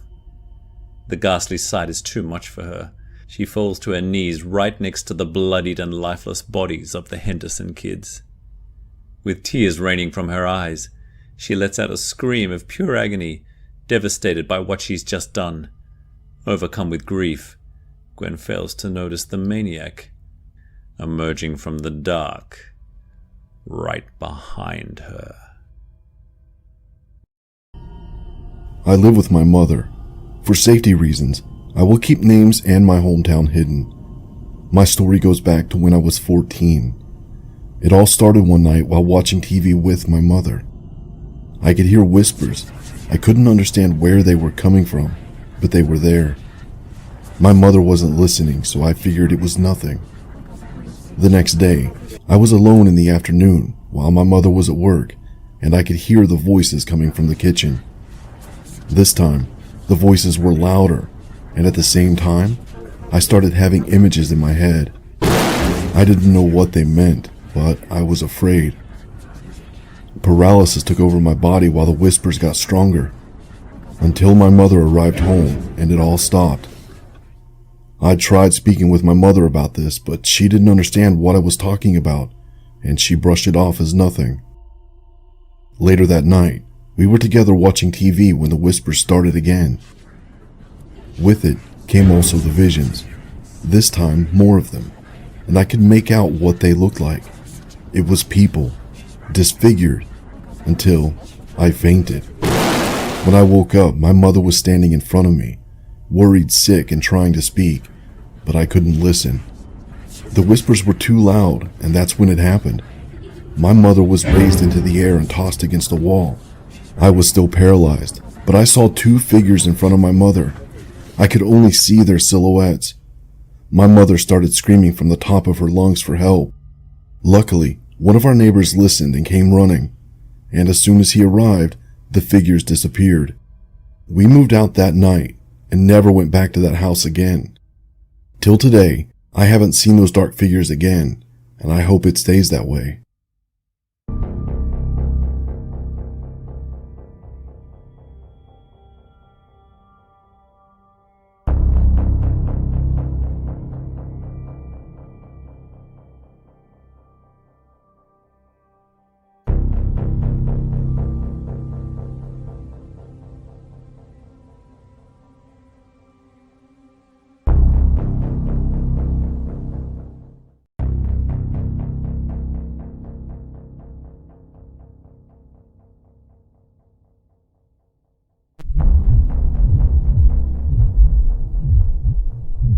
A certain day after waking up, I saw a few differences around my bedroom. I mean, my phone was in a different place, my bedroom door was open, and I always close it before sleeping. Among other things. I took it as something normal. Maybe I forgot to close my bedroom door and left my phone on top of the table.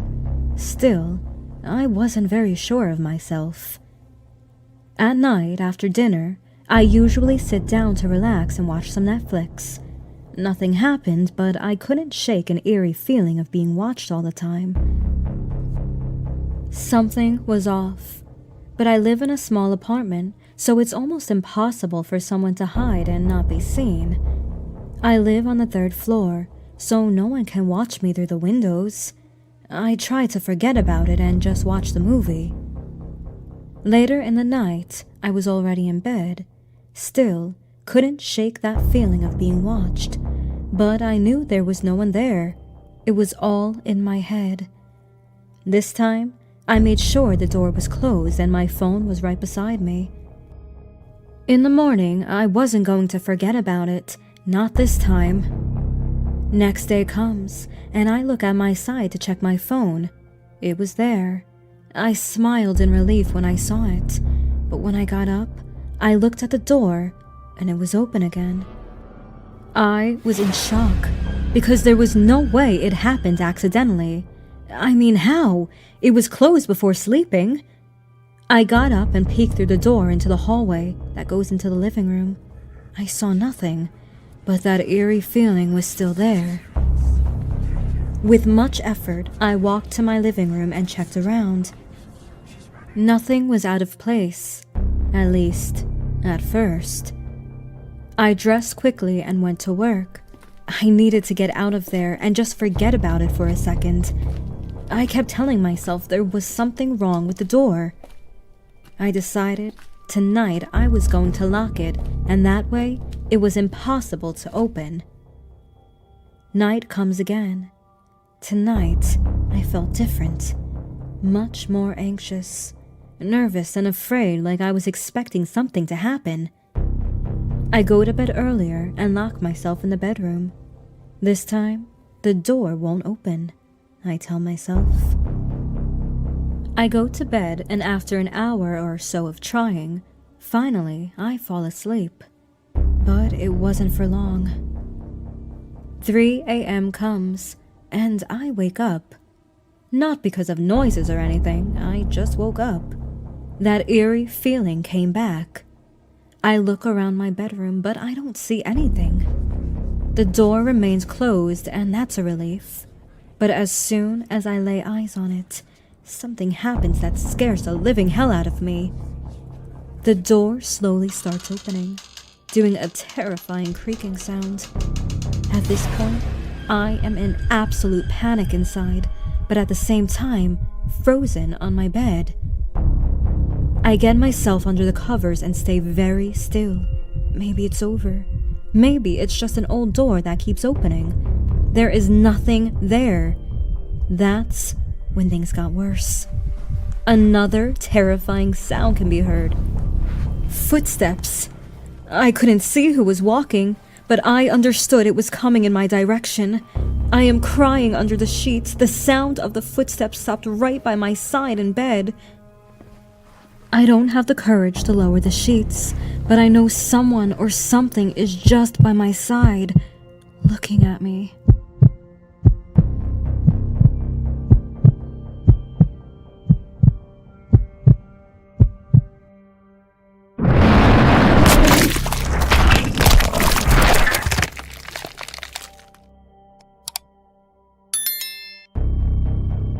If you aren't familiar with Patreon, it's an easy way for those interested in my work to see new exclusive content and updates before anyone else. By contributing as little as $1 per month, patrons will enable me to dedicate more of my time to creating by helping cover the many costs incurred for my work. You have access to a Discord chat, and you can chat directly with me at any time, among other things. Don't forget to check it out.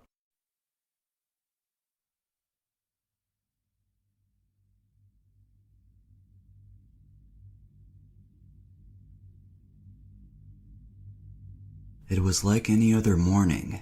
I sat down at my desk and started my daily routine of checking my email.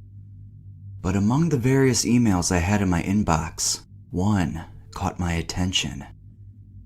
It was sent by somebody I didn't know and had a really suspicious subject title that said, "Before your shift at Starbucks, check out these videos of yourself." I figured it was just another phishing email trying to scam me or give me a virus on my computer. But the fact that it suggested I worked at Starbucks, which I did, made me worry that it was more than just a coincidence.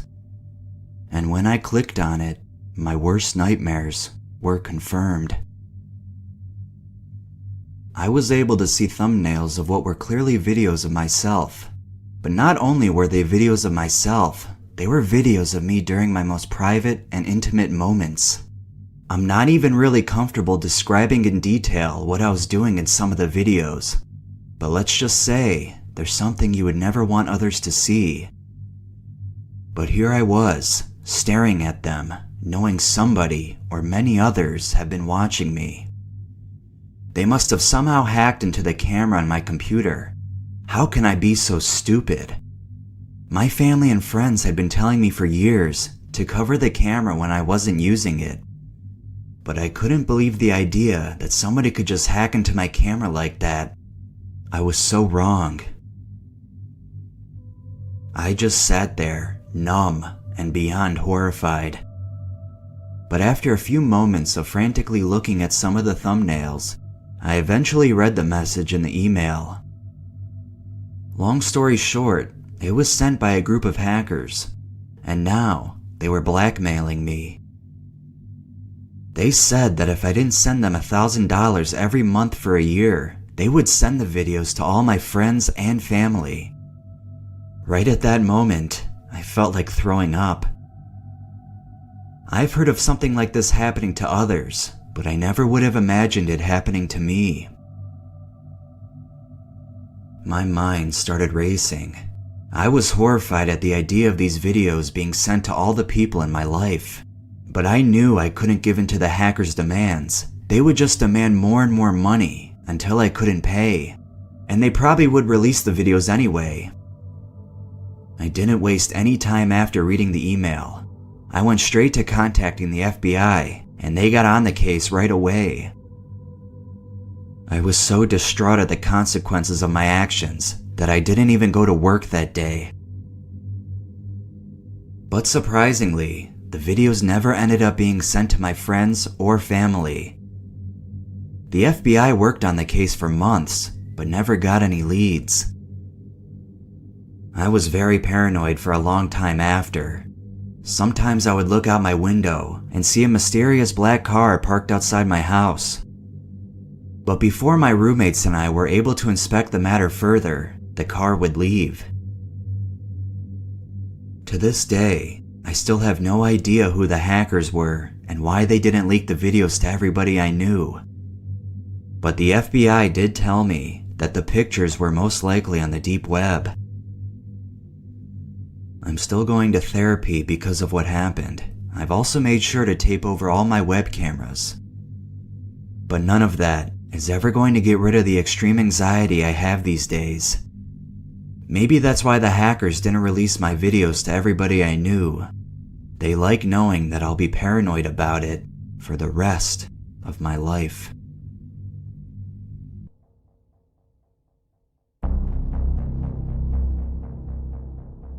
While I was in high school, I had a really awesome job working security at a cemetery that was only a couple of miles away from my house. It was a great job while in high school, since it paid slightly more than minimum wage. However, I had to work the graveyard shift on the weekends. At first, I didn't mind the late shift since I never saw anyone after we closed. But also I got to stay in my truck and listen to the radio. The biggest and most important thing about all of this was at the time, I didn't believe in ghosts. The job was great for me since I got paid hourly to basically do nothing. However, my enthusiasm for my job slowly dissipated as a couple of events that I can't explain occurred, slowly turning me into a believer. The first thing that happened that I thought was really strange was this odd mist that would only come in during the nighttime. This made shining my flashlight around the dark cemetery all the more difficult. I wrote off the mist as just being the cold weather during the night, a rather simple explanation. There were parts of the graveyard that I would avoid at night, not that I was afraid or anything, but mainly because my radio didn't get that great of reception. It would seem I would always get a blend of two stations around this one tombstone, which I always thought was weird. It would be the only part of the graveyard that would do it. On the tombstone was the death date, June 6th, 2006. Or in other words, 666.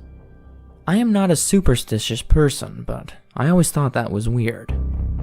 The next thing that I noticed that I thought was weird were the lights. When I'm saying lights, I'm not referring to the lampposts inside the cemetery. I'm referring to actual lights that floated and hovered around the cemetery. At first, I thought they were these lightning bugs, but typically, those give off a greenish-yellow glow for a few seconds. These lights that I would sometimes see were white.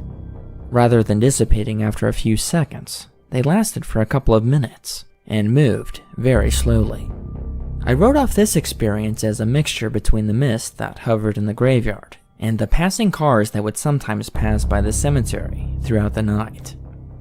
This explanation didn't really hold up considering not that many cars drove by that late at night. The lights didn't scare me, they just made me uneasy. It was as if the alleged spirits of the graveyard were reminding me that I wasn't alone. The things that did scare me were the shadow people. I remember seeing my first shadow person. I thought that someone had broken into the cemetery. At this point in my security career, I didn't believe in the paranormal. Because of this, the only reasonable explanation that I could come up with was someone had broken in and that I needed to find them.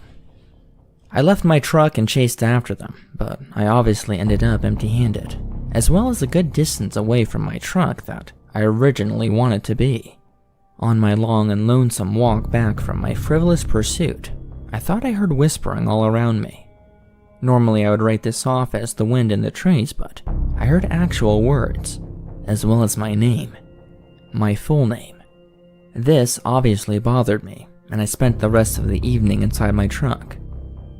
There was another time I was doing a patrol while I remained inside the safety of my truck, while listening to the radio. I was disoriented with all the mist and I hadn't realized I was near the 666 tombstone, and my radio went on the fritz. Instead of the normally merging the two radio stations, I heard something very deep and growling coming from my radio. It told me the exact day I would die in a very demonic voice. This event wasn't nearly as scary, but a part of me is quite curious to see if this would be correct. Granted, this experience was probably just someone fooling around on the radio late at night, but you better believe me when I tell you I have the exact date written down, just in case.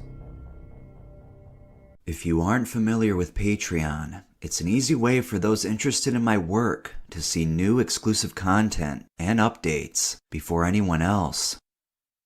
By contributing as little as $1 per month, patrons will enable me to dedicate more of my time to creating by helping cover the many costs incurred for my work. You have access to a Discord chat, and you can chat directly with me at any time, among other things. Don't forget to check it out. Recently, I was playing with my friends in front of my house. We were just goofing around and hanging out. We always play after school in front of my house, but we live all close to each other. It's a nice neighborhood, safe, and we usually stay till dark just before dinner time. But this one day we were playing with the soccer ball and I accidentally kicked the ball too far and it went to the front yard of another house, right in front of the living room window. Now, we know that this house doesn't have anyone living in it, but Sam, when he ran to get the ball, he stood in front of the living room window and he froze right in front of it. He was scared with something, and so he ran back to us and told us what he saw. He said that just when he reached the ball and stood in front of the window, he looked inside and someone was staring back at him. In his own description, to be more specific, it was a kid, our age approximately, but his skin was grayish, pale, and his face looked deformed. Me and Jack looked at each other and smiled. We thought Sam was just messing around and we told him, Sure, Sam, a creepy kid lives in that house alone. We laughed a little more and went to our houses. The next day came and after school we met in front of my house in the street, but this time only Jack appeared. For some reason Sam wasn't there. That wasn't usual because we meet every day after school to play. We tried to let it go and played ourselves. That night I heard someone speaking with my mother in the living room, but it sounded like a woman crying. I approached and peeked from the corner and saw Sam's mother sitting on my couch, crying. My mother was at her side trying to comfort her. I felt worried. Maybe something happened to Sam. That's why he didn't appear in the afternoon. Anyway, I was awake all night thinking about it. And the next day I spoke with Jack about what happened. Sam was missing, I was sure, and maybe what he said about that kid he saw in that house was true. I told Jack I wanted to check that house before it got dark. Maybe Sam could be there. Jack wasn't very happy with the idea of going there, but he agreed. We arrived in the same spot where Sam went to pick up the ball, and we stood there, looking at the window, waiting for something to happen. I couldn't see nothing. There was no one there, at least right now. As I prepared to leave, I looked at Jack and he was looking in front of him, but he looked tense and afraid, but paralyzed. I placed my hand on his shoulder. He screamed and started running. I got startled, but I tried to follow Jack. Luckily, he stopped running when he reached my house. I asked him what the heck was going on. The only words that came out of his mouth were, "I saw him." He looked in shock and was breathing heavily, but he kept repeating the same words.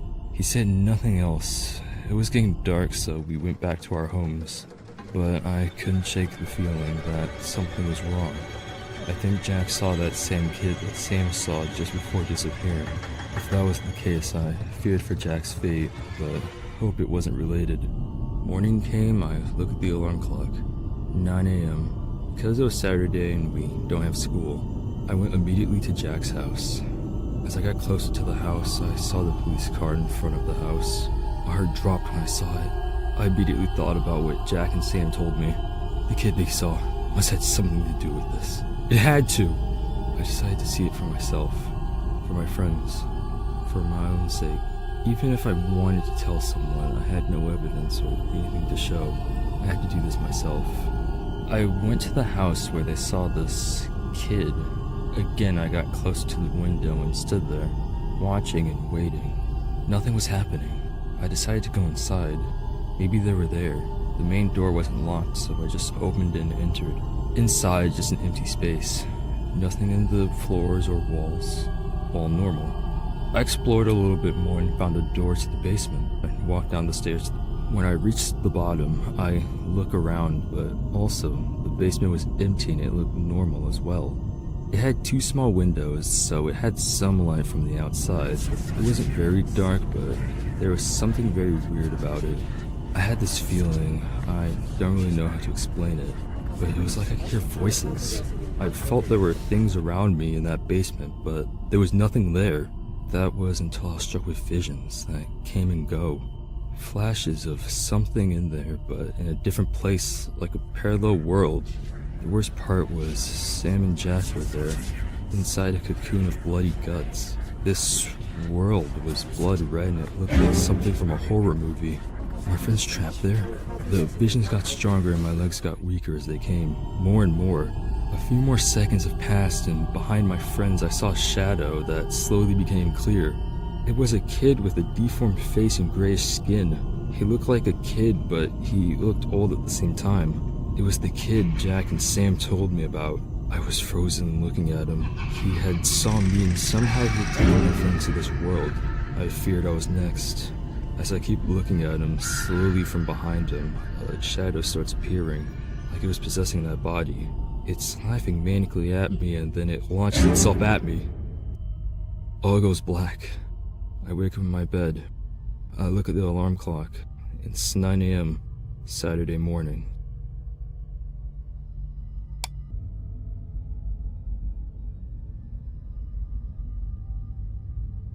A man is doing a bit of cleaning around the house. It's just another Saturday night for him. His phone suddenly makes a ping sound. He smiles when he sees that it's an update from the food he ordered. Your Uber Eats driver is at the restaurant waiting to pick up your order, the message says. After reading the message, he puts his phone away and goes back to cleaning. After a few minutes, he gets another update.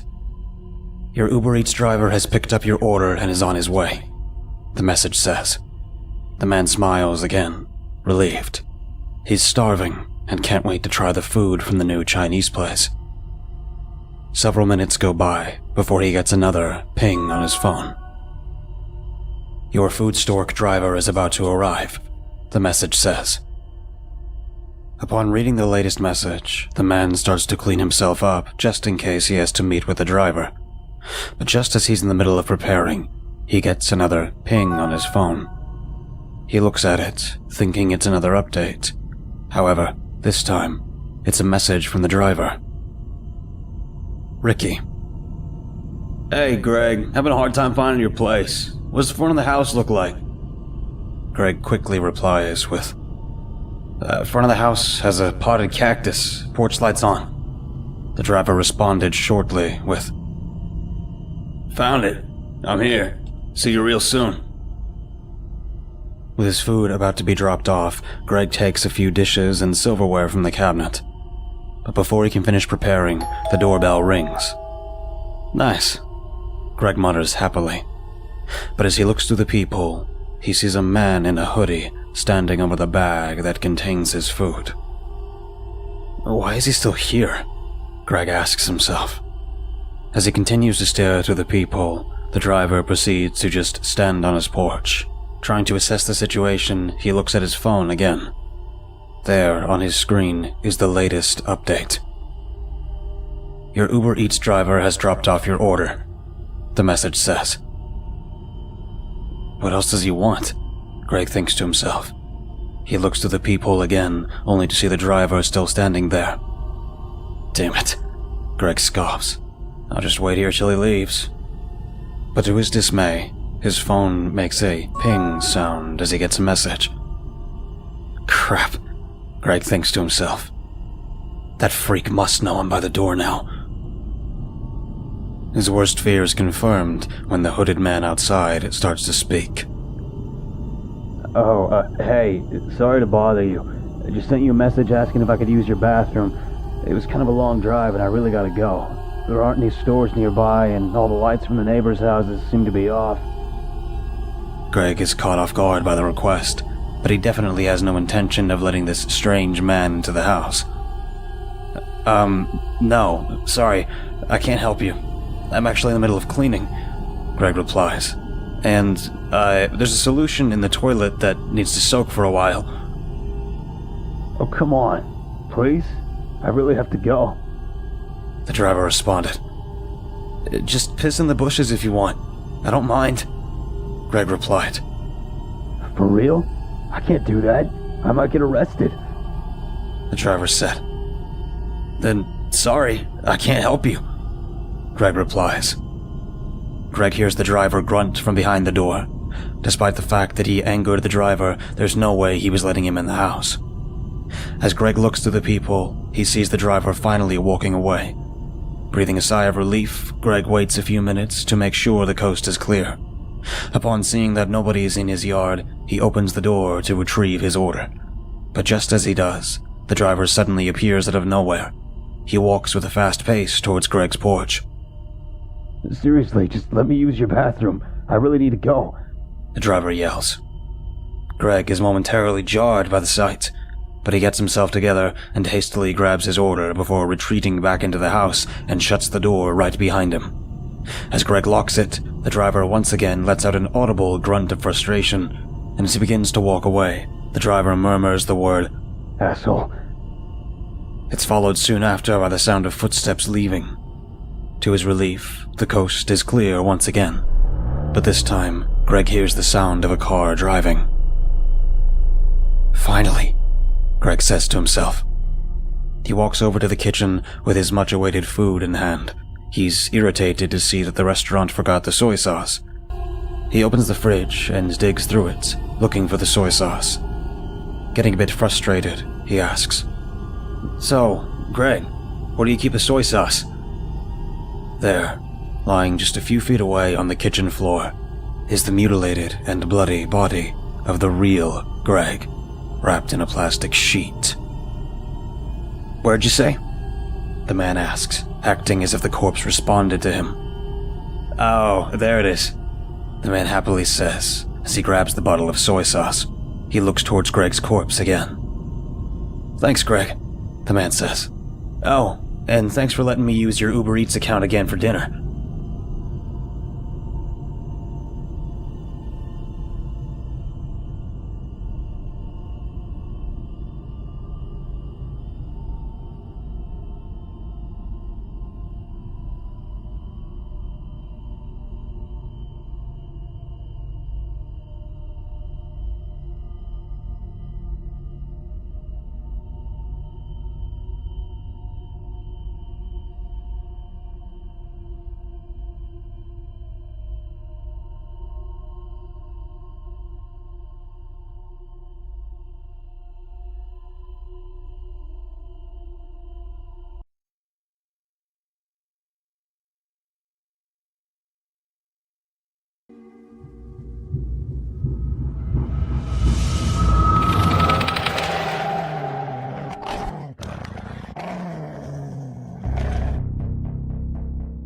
It all happened when I was 12 years old. I'm now a grown man, but I will never forget that night. I still have nightmares about that night, and I never go out at night near the woods. Even during the day, I would have trouble walking through them. It was a normal afternoon during summer. I had finished playing outside with some friends and went inside for dinner, but before I went, I took a quick shower. When I was in my bedroom preparing myself, I heard some growling noises coming from outside. At first, I thought it was a dog, but it felt too close. I walked closer to the window. I wanted to see what animal was doing these growling noises. I couldn't see anything, but the growling was still there. I looked everywhere, but nothing. Later in the evening, after having dinner, I went to my room to play some more before sleeping. Since it was summer break, I could stay up longer. While playing, I started listening to stomp noises on the roof. My room is on the second floor, so I was directly under. I stayed there for a while, just listening to the stomping. It sounded like someone was walking on the roof. A few more seconds passed and the stomping stopped, but that was when a chilling sound came from behind me. Outside the window, a sound of scratching on the glass could be heard. I looked back and I saw it. A figure of something that looked like a dog and a man at the same time was outside my window, drooling and growling at the same time. I screamed. My parents came to my room, but the creature was already gone. I told my parents what happened, but they didn't seem to believe me. No one ever did.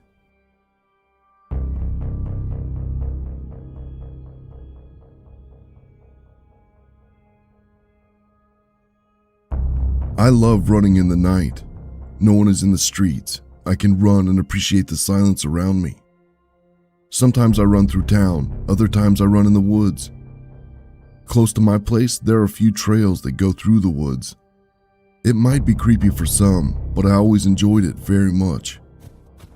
So this night, as I'm running on these trails, I started listening to running footsteps behind me. Because I wasn't listening to music while running, I stopped to check behind me to see if someone was there. I looked around, but I saw nothing. Dead silence. I continued running. After a few seconds, same thing happened. Footsteps again. I stopped and asked out loud if someone was there. In my head, I thought it could be an animal or something like that. I waited a few more seconds until I listened to another noise. A growling, like a dog or wolf. It was the first time I'd felt afraid on my night runs. The growling was getting closer. A few seconds later, in front of me, coming from behind me, in some bushes. A creature, no, a man or a dog, started running towards me.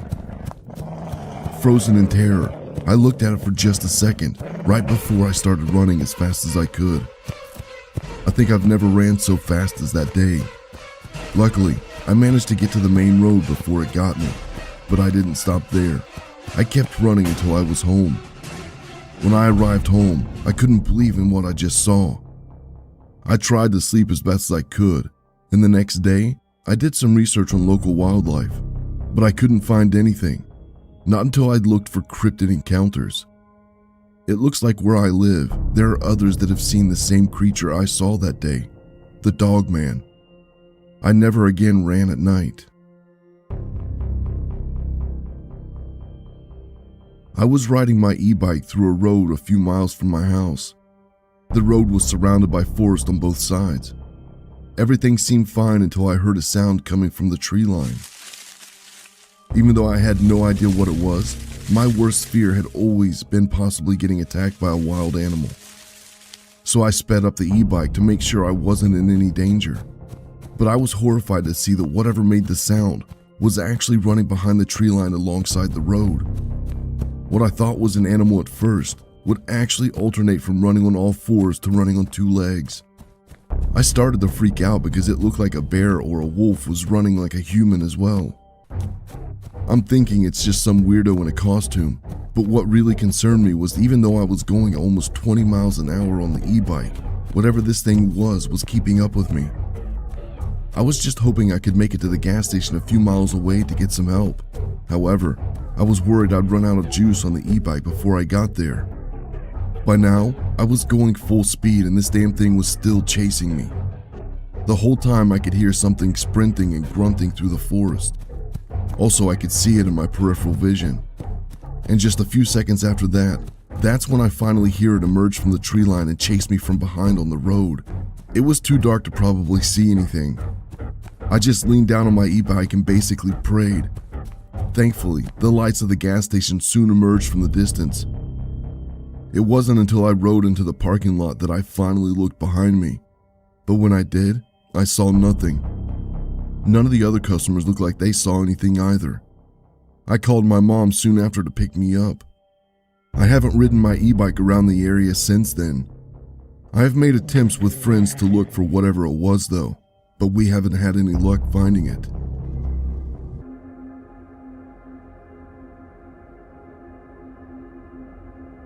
It was my first time in Hollywood. I came alone on a trip after saving a little money and getting time off work. And just like all the others that come to the city, I went to all the usual tourist spots. One of them was the Hollywood Walk of Fame. Something you quickly realize when you go to Hollywood is that everything looks really underwhelming. It's also very dirty. But even then, it was still fun getting to see everything I'd only seen in movies and TV. Aside from all the gift shops, one thing that some areas like the Walk of Fame has are street performers. Some will do tricks while others are just people dressed up in costumes. There was this one guy who happened to be dressed like a killer clown from a horror movie. I recognized the costume because it was my little brother's favorite film. Even though he looked a little scary, I decided to get a picture with him because I knew my little brother would get a kick out of seeing it. As soon as he was finished taking a picture with another tourist, I went up to him and asked if I could be next. But instead of answering, all the guy did was look me up and down like a creep. And even after that, he still didn't say anything. He just nodded, yes. I was uncomfortable getting close to him to take a selfie, but I did it anyway. The whole time, all I could think about was him breathing on me. So I took the picture quickly and I thanked him. I tried giving him some money as a tip, but for some reason, he wouldn't take it. So I just thanked him and got out of there quickly. As I was walking away, I took a look at the picture I'd just taken. And just like I thought, the creep wasn't even looking at the camera. All he did was stare at me in the picture. There was no way that I was showing this picture to my brother, so I just erased it. Even though I was disappointed, at least I didn't pay for it. I carried on going to all the other places that I wanted to see in Hollywood. I ate at In-N-Out Burger for lunch and did a little more sightseeing after that. I was pretty tired by the time the sun started going down. I eventually went back around the area near the Hollywood Walk of Fame, since it was close to my motel. I wanted to buy a few things at the gift shop to take back home, but as I was doing a bit of shopping, that's when I happened to see the clown again. I thought. I would have thought that he would have gone home by now, but I guess these street performers work the whole day or something. I decided to go to another gift shop that was farther away, but while shopping there, I caught a glimpse again of the clown. Now, I'm thinking this guy's following me, but there's no way I could totally be sure of that since he was taking pictures with tourists. Maybe he really was just working. But since he was really creeping me out, I finally just decided to call it a night. I started walking towards the motel since it was just a few blocks away. Even though it was nighttime, there were still a lot of people around, so I felt kind of safe. But as I was walking, to my horror, I saw the clown following me. He was a bit far away, but there was no mistaking that it was him. I knew he was following me since it was too much of a coincidence, so I ran the rest of the way back to the motel without even looking back. As I got to the entrance, that's when I finally took a look around. I was relieved to see that he was nowhere in sight. I eventually made my way to my room. After taking a shower, I ate some snacks as I watched a movie on pay-per-view. But just as I was about to turn in, I heard something tapping on the window. I honestly thought I was going to have a heart attack when I realized what it was. Near the side of the parking lot, behind some bushes, was the clown. He was throwing pebbles at my window to get my attention. And to make matters worse, it looked like he was touching himself. The sicko must have wanted me to come to the window to catch me in my pajamas or something. Even though I was scared, I quickly called the cops and I locked myself in the bathroom. I was just hoping the guy wouldn't attempt to break down my door before the cops came. Fortunately, the cops came pretty quickly, but when I came out to meet them, they told me that they didn't see anybody outside. They figured the sirens must have scared him off, but they did tell me that they would follow up on the incident and look for him the next day around the Hollywood Walk of Fame. Regardless, I wasn't going to stick around. It sucked, but I ended up paying more money to just stay somewhere better. Even though I didn't see the clown again, I unfortunately had a hard time enjoying the rest of my stay in Hollywood. Because I had no idea how the guy looked underneath the makeup and costume, I realized he could be just about anybody that I saw in public.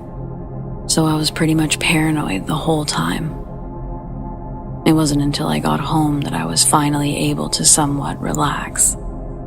To this day, however, even though it's unlikely, I still have this underlying fear that he somehow followed me home. It's terrifying to think that he could one day be near me, and I wouldn't even know it.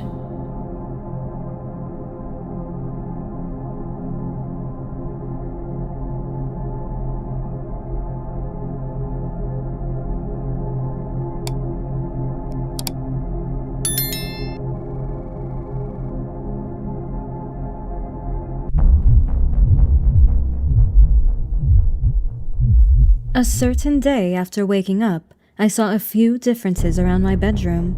I mean, my phone was in a different place, my bedroom door was open, and I always close it before sleeping. Among other things. I took it as something normal. Maybe I forgot to close my bedroom door and left my phone on top of the table. Still, I wasn't very sure of myself. At night, after dinner, I usually sit down to relax and watch some Netflix. Nothing happened, but I couldn't shake an eerie feeling of being watched all the time. Something was off. But I live in a small apartment, so it's almost impossible for someone to hide and not be seen. I live on the 3rd floor, so no one can watch me through the windows. I tried to forget about it and just watch the movie. Later in the night, I was already in bed. Still, couldn't shake that feeling of being watched. But I knew there was no one there. It was all in my head. This time, I made sure the door was closed and my phone was right beside me. In the morning, I wasn't going to forget about it. Not this time. Next day comes, and I look at my side to check my phone. It was there. I smiled in relief when I saw it, but when I got up, I looked at the door, and it was open again. I was in shock, because there was no way it happened accidentally. I mean, how? It was closed before sleeping. I got up and peeked through the door into the hallway that goes into the living room. I saw nothing, but that eerie feeling was still there. With much effort, I walked to my living room and checked around. Nothing was out of place, at least, at first. I dressed quickly and went to work. I needed to get out of there and just forget about it for a second. I kept telling myself there was something wrong with the door. I decided tonight I was going to lock it, and that way it was impossible to open. Night comes again. Tonight, I felt different. much more anxious, nervous and afraid, like I was expecting something to happen. I go to bed earlier and lock myself in the bedroom. This time, the door won't open, I tell myself. I go to bed, and after an hour or so of trying, finally I fall asleep. But it wasn't for long. 3 a.m. comes, and I wake up. Not because of noises or anything, I just woke up. That eerie feeling came back. I look around my bedroom, but I don't see anything. The door remains closed, and that's a relief. But as soon as I lay eyes on it, something happens that scares the living hell out of me. The door slowly starts opening, doing a terrifying creaking sound. At this point, I am in absolute panic inside, but at the same time, frozen on my bed. I get myself under the covers and stay very still. Maybe it's over. Maybe it's just an old door that keeps opening. There is nothing there. That's when things got worse. Another terrifying sound can be heard. Footsteps. I couldn't see who was walking, but I understood it was coming in my direction. I am crying under the sheets. The sound of the footsteps stopped right by my side in bed. I don't have the courage to lower the sheets, but I know someone or something is just by my side, looking at me.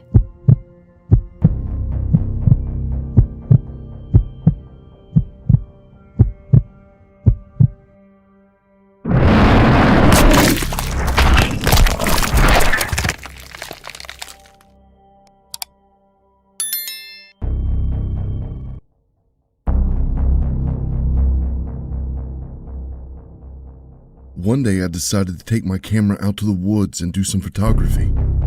While I was a portraiture and wedding photographer, my main passion is nature photography. I just love walking through nature by myself, just me, my camera, and the beauty and serenity of nature. This time, I was looking for the best photo I could take, looking around the scenery while listening to the sounds of nature, including the birds. However, the birds flew away and everything went quiet. That was when I heard a crying, which doesn't sound like it's from an animal, but from a baby. I walked toward the crying, bewildered. I eventually saw a pram just in the middle of the woods, nobody else around. I, without thinking, approached the pram. As I got close, I realized that the crying was repetitive, like it was on a loop. There was a blanket on the pram. I took it and saw what I should have expected to see, a speaker. I turned around and suddenly I got tackled to the ground. Someone got me in a rear naked choke and was choking me. I struggled to get up until I blacked out. When I woke up, I was lying face down on the ground. My hands tied behind my back and my shirt had been taken off. My shirt had been ripped off and used to bind my hands. I looked up and saw a bulky grizzled man in hunter's clothing, holding a bowie knife looking down at me. He had a rifle leaned up against a tree. "Hello, sweetheart," he said. I told him to let me go. He just chuckled. Even though I thought I was screwed, I was worried about my camera. I asked him where it was. He said he was going to sell it, but told me my photos were beautiful. I got angry and yelled at him to let me go, or I will fucking kill him. He smiled, walked up to me, and kneeled down beside me. He caressed my cheek before he brushed the knife across my bare belly. I was screaming at him to get off of me and to let me go. He pushed me onto my belly and whispered in my ear, he wants to play a game. That's when he got up and stomped on my legs and my ankle multiple times. I screamed and groaned as he did so. That should stop you from running too far. He then pushed me over and cut my shirt, unbinding my wrists. He then walked over and grabbed his rifle. "I'll give you a head start." I quickly realized what was going on, so I got up and ran as fast as I could. I managed to get some distance, dodging a bear trap on the way. Until my leg became too much, I couldn't help but slow down. I knew I couldn't keep running far enough, so my flight responses turned into fight. I grabbed a big stick and hid behind a tree. I waited for what seemed like a long time, until I heard leaves crunching. I was too scared to peek from behind, so I waited and just hoped he wouldn't peek around the tree. Eventually, he came close. I swung the big stick at him, hitting him on the shoulder. He fired the rifle but dropped it. He grabbed me by the throat and wrestled the stick away from me. He then punched me in the belly and pushed me down. On the floor, I looked up at him. He had a big grin on his face, looking down at me. "Nice try. You actually managed to hurt me." He chuckled. He started to reach down for his rifle. I immediately got up using my adrenaline and grabbed his rifle just as he did. I managed to take a rifle away and took a step back. Before I could even aim, the man pulled out his Bowie knife and lunged towards me. I managed to point the gun towards his gut and shot him point blank in the stomach as he swung the knife towards me, cutting my shoulder, and he fell to his knees. While falling, he managed to knock me over. I immediately crawled backwards and got to my feet, pointing the rifle towards his head as he kneeled holding his gut. "You shot me," he said. I shouted back, "Stay down or the next shot will be between your eyes." I was enraged and wanted to kill him right there, but I couldn't bring myself to kill another human being. Even with a monster like him, I never wanted to be a killer. So instead, I hit him in the nose with the rifle and knocked him unconscious while breaking his nose, blood pouring out of his nose as he lay unconscious. I checked my shoulder. It was bleeding, but luckily the cut wasn't too deep. I knew I should have left and looked for help, but I remembered my camera and didn't want to lose it or all the photos I had on the memory card. I could also hopefully find my phone and call for the police. I started to limp back to the area I woke up, but on the way, I felt a sharp clamp on my leg. I'm an idiot. I had forgotten about the bear trap and stepped on it. My leg was trapped and I couldn't help but yell out in pain. I knelt down and tried to pry the bear trap off, but it was tight. I noticed the hunter had wrapped it in barbed wire while cutting into my leg. I had to put the rifle down as I continued to pry the bear trap off my leg. It was real tight and I couldn't pull it off. I heard a footstep and turned to look behind me. There was the hunter coming towards me with the knife held up, holding his gut, which was pouring blood, his hand doing little to stop the bleeding. I turned and aimed the rifle at him and yelled, "Stop!" as I pulled the trigger, but the damn rifle jammed. My heart stopped. I looked at the hunter and his eyes fixated on me with anger. I knelt down and tried prying the bear trap open again. I gave up and felt around the trap as quick as I can. In a miracle, I pushed down the 2 spring which released the trap. I turned and ran as the hunter slashed at me. My leg was in even more pain, and I was limping, only managing by my adrenaline. I eventually found the area I woke up in and saw my ripped shirt, as well as my camera, but I couldn't find my phone. I quickly grabbed my camera and threw the sling over my shoulder. I turned and saw the hunter, bleeding from his gut and his face pale, knife and phone in his hand. My leg was so bad that I could no longer run. I stood my ground. I tried to unjam the rifle but couldn't as the hunter came close to me and raised the Bowie knife to stab me. I hit him in the bullet wound with the butt of the rifle. He fell to his knees in pain, holding his gut. I then grabbed the rifle by the barrel like a club and swung the rifle, smacking the hunter in the jaw with the butt, knocking him out. As he lay unconscious, I knelt down and grabbed his Bowie knife before leaving. I walked for like an hour before I bumped into a couple of hikers who called emergency services for me. I had to talk to the police for hours and told them my story, showing them my leg. After a long search, they never found the hunter.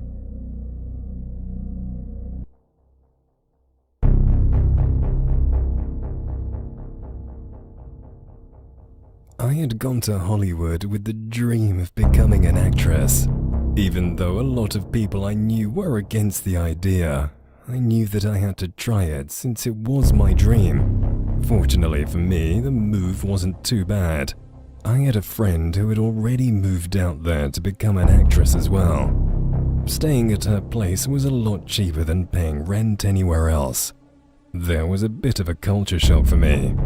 I had come from a place where most people hunted and drove trucks, to a place where most people had never touched a gun other than a prop.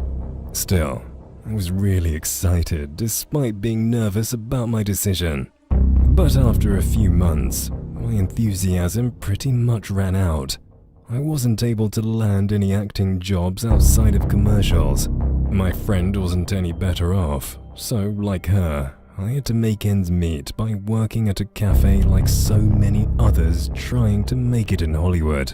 Then one day, through a friend who went to the same acting class I did, I was told about a small production company looking for an actress.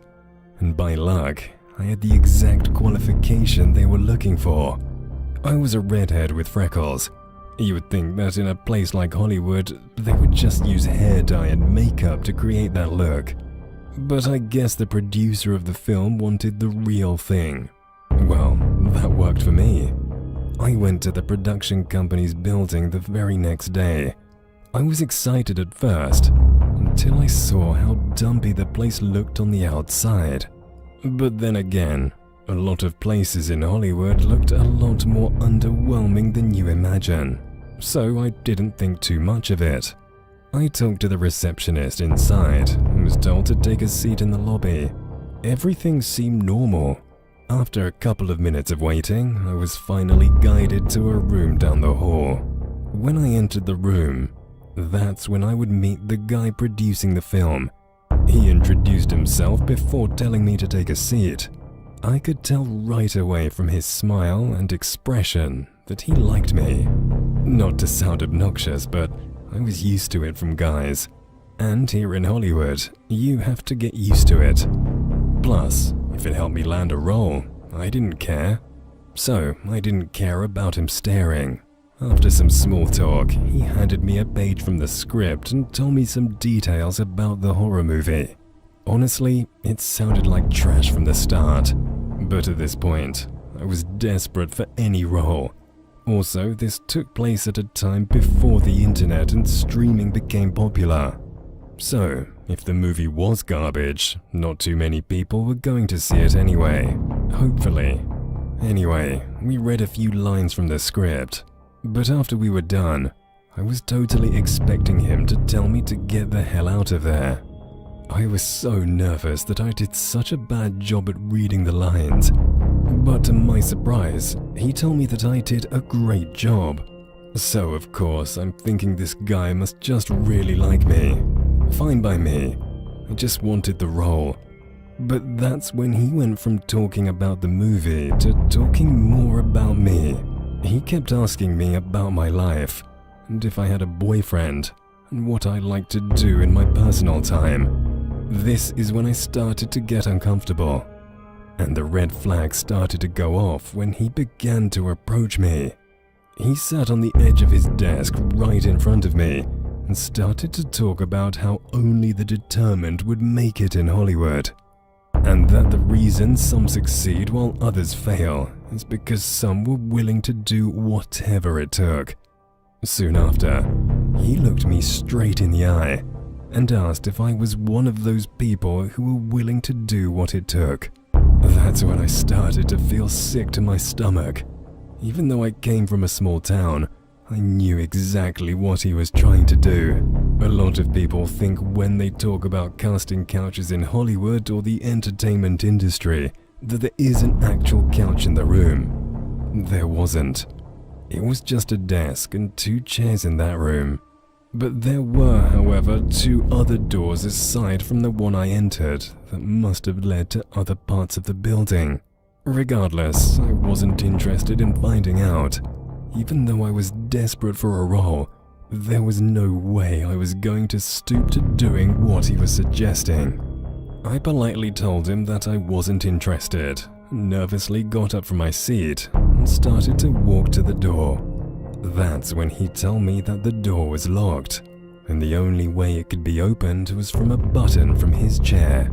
Yes, that was actually a real thing in the entertainment industry. In fact, a famous morning show host was revealed to actually have one in his office as well. So something most people thought was just a movie cliché ended up being actually true in Hollywood. Of course, I didn't realize he was telling me the truth until I tried opening the door. It's at that moment I started to panic. The producer told me that there was nothing for me to be nervous about and tried to get me to sit down again. He said that he just wanted to talk some more. But as soon as he started to walk towards my direction, that's when I knew I had no other choice. Remember when I said earlier in the story that I came from a place where hunting was the thing? Well, carrying a gun in my purse was just something I was used to. Before he could get close enough to touch me, that's when I showed him the handle of my gun. I didn't have to say much. I could tell by how large his eyes got that he got the message. He started to apologize and quickly walked behind his desk, pressing a button to unlock the door. And I didn't waste a single second getting the hell out of there. The stupid thing is, I didn't call the cops after. In fact, I was afraid that he was actually gonna call the cops on me. Even though I knew I did the right thing, I just had no idea how the law was going to see it, especially if the guy lied about how it went down. But after nothing happened weeks after, I figured there was nothing to worry about. I had told others in my acting class to stay clear of the place, but I have no idea if they took my advice. Had the internet been around at the time, I would have definitely spread the message. But it was a different time. The company has since gone out of business, but the guy, he still continued to work on small projects here and there. Despite me living a few more years in Hollywood after that incident, I never really landed any big roles in any film or TV show. But despite that, I never once questioned my decision that day.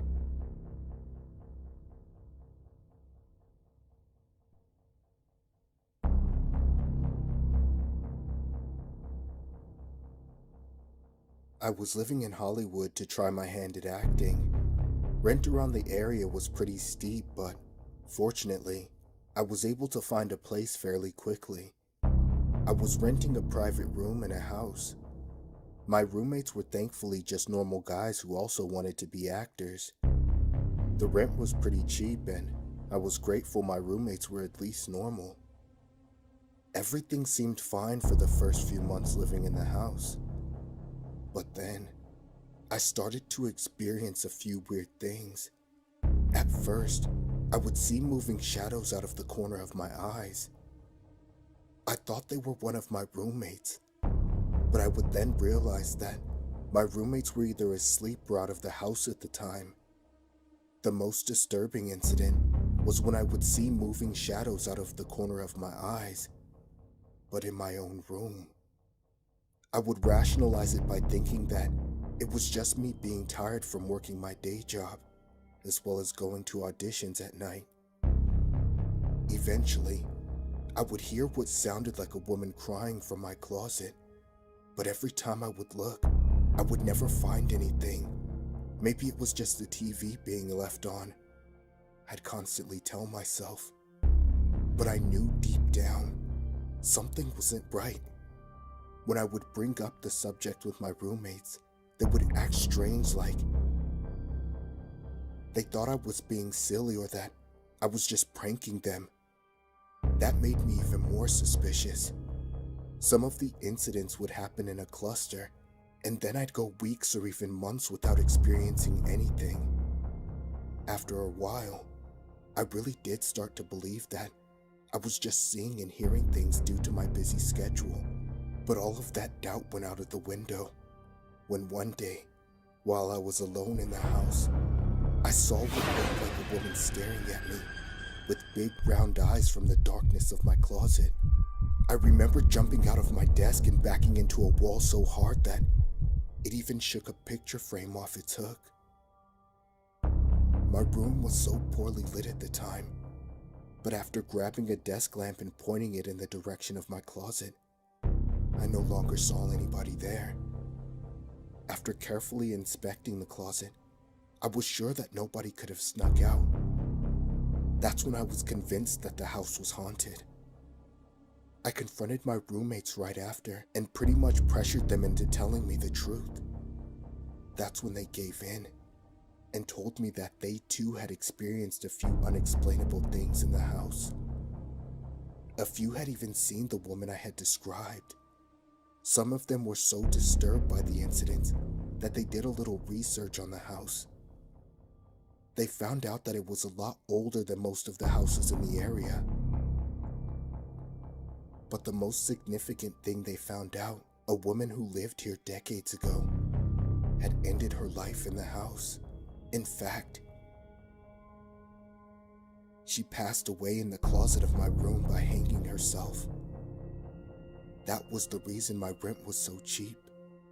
My roommates had trouble being able to keep the room rented because of all the weird things that would happen. Even though they would attempt to get evidence of a haunting using cameras and voice recorders, they would never catch anything on the devices. Hearing all of this freaked me out, of course, but I decided to stay. I guess having a cheap place to stay was more desirable than being haunted by some dead woman. Weirdly enough, the haunting seemed to go away once I started trying to capture some evidence. It's like the ghost, if that's what it truly was repelled by anybody trying to capture it on camera or a voice recorder. Nothing really happened ever since. I moved out a few years later, but even though this happened a few decades ago, I'll never forget the sight of that woman in my closet.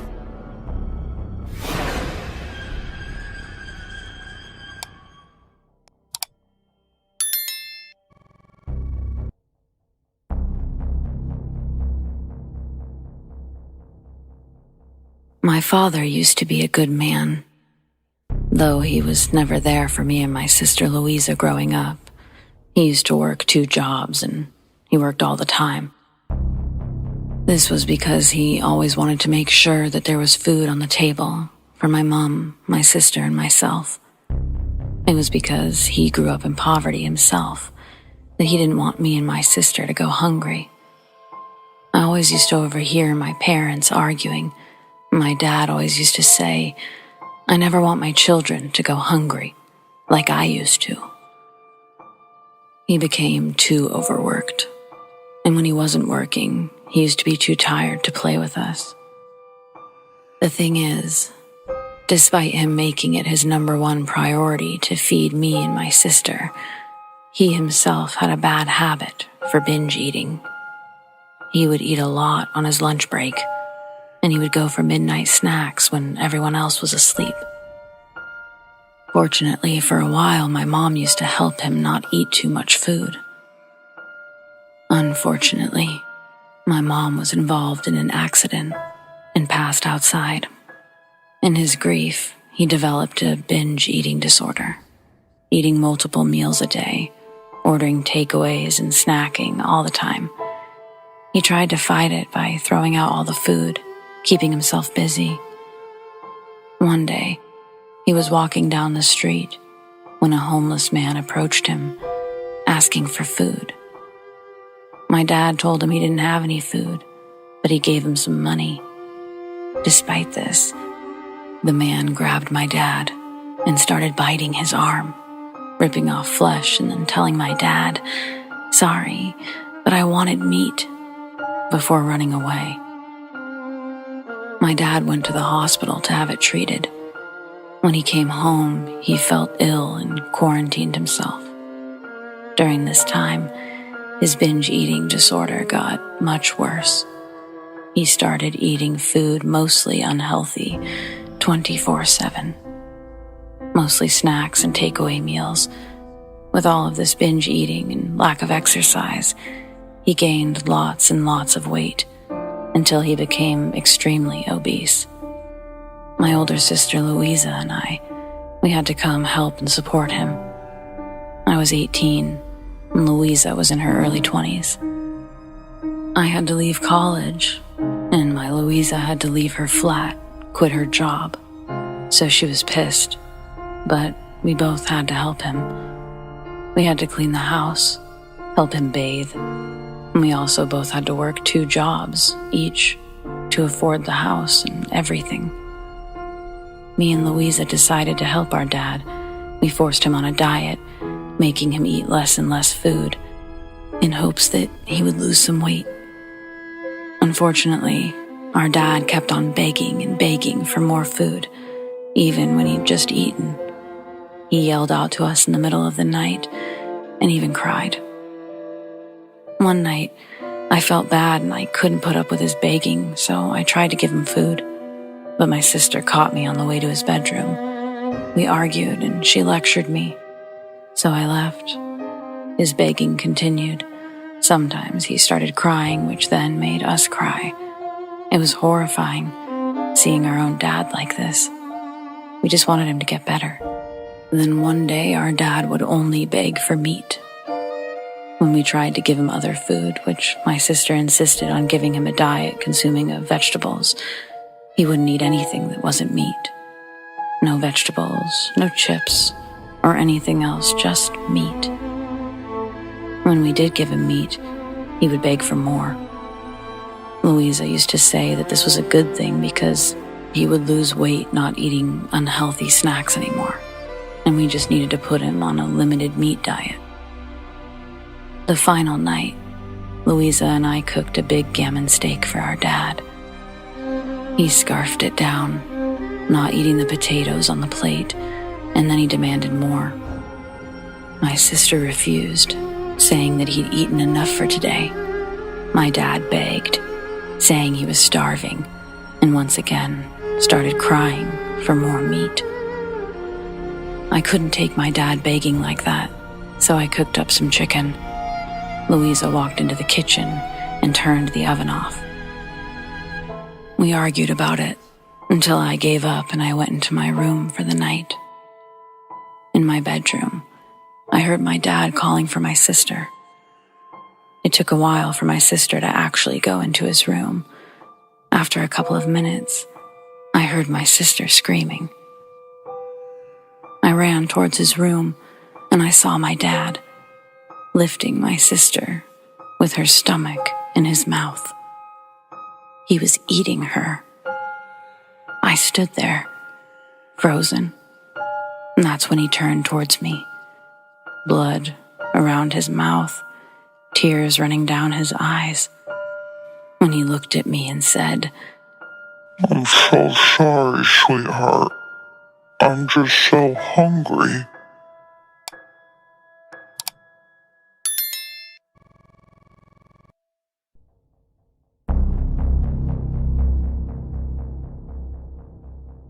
All of this started when I went to university a few years ago.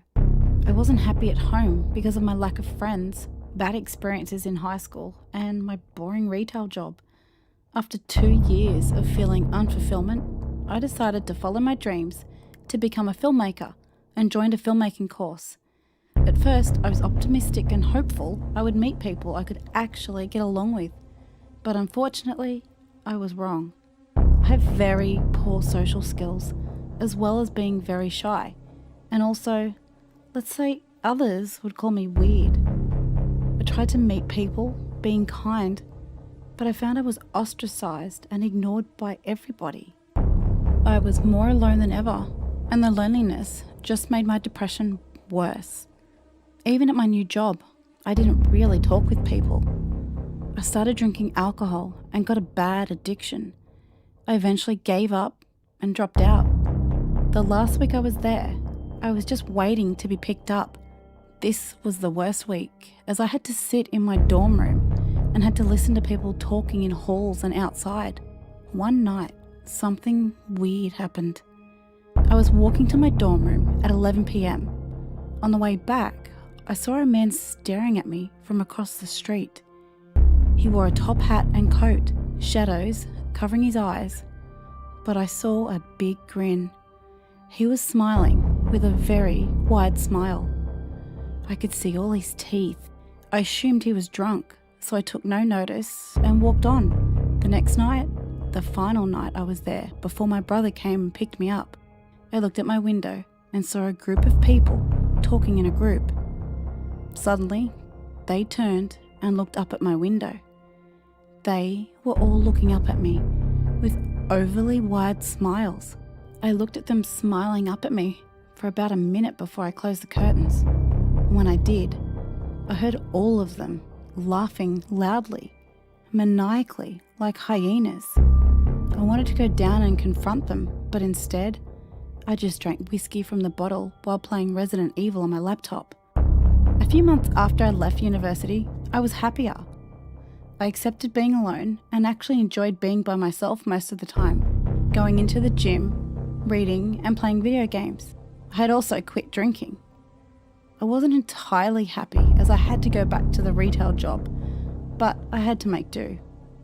Unfortunately, I had a lot of anger issues, not only stemming from university, but also high school. Other than my anger issues, things were going fine, until one night, I was at my laptop playing games when I noticed something through the window, like an eyeball peeking at me, which was weird because I was on the second floor. I got up and walked up to the window and opened it, and saw a man with a wide smile, smiling at me. I almost jumped out of my skin. After a couple of seconds, I recognized that it was the same man from before, the man who had smiled at me on my way to the dorm. I shouted, "What the fuck?" before I opened the window and punched the man in the face. He fell to the ground. I ran downstairs and then out the front door looking for the man, but I couldn't see him. I walked down the street and still couldn't see him.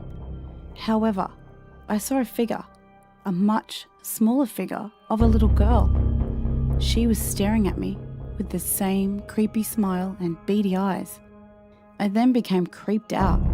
It was 1 a.m. in the morning and this child was out by herself smiling at me.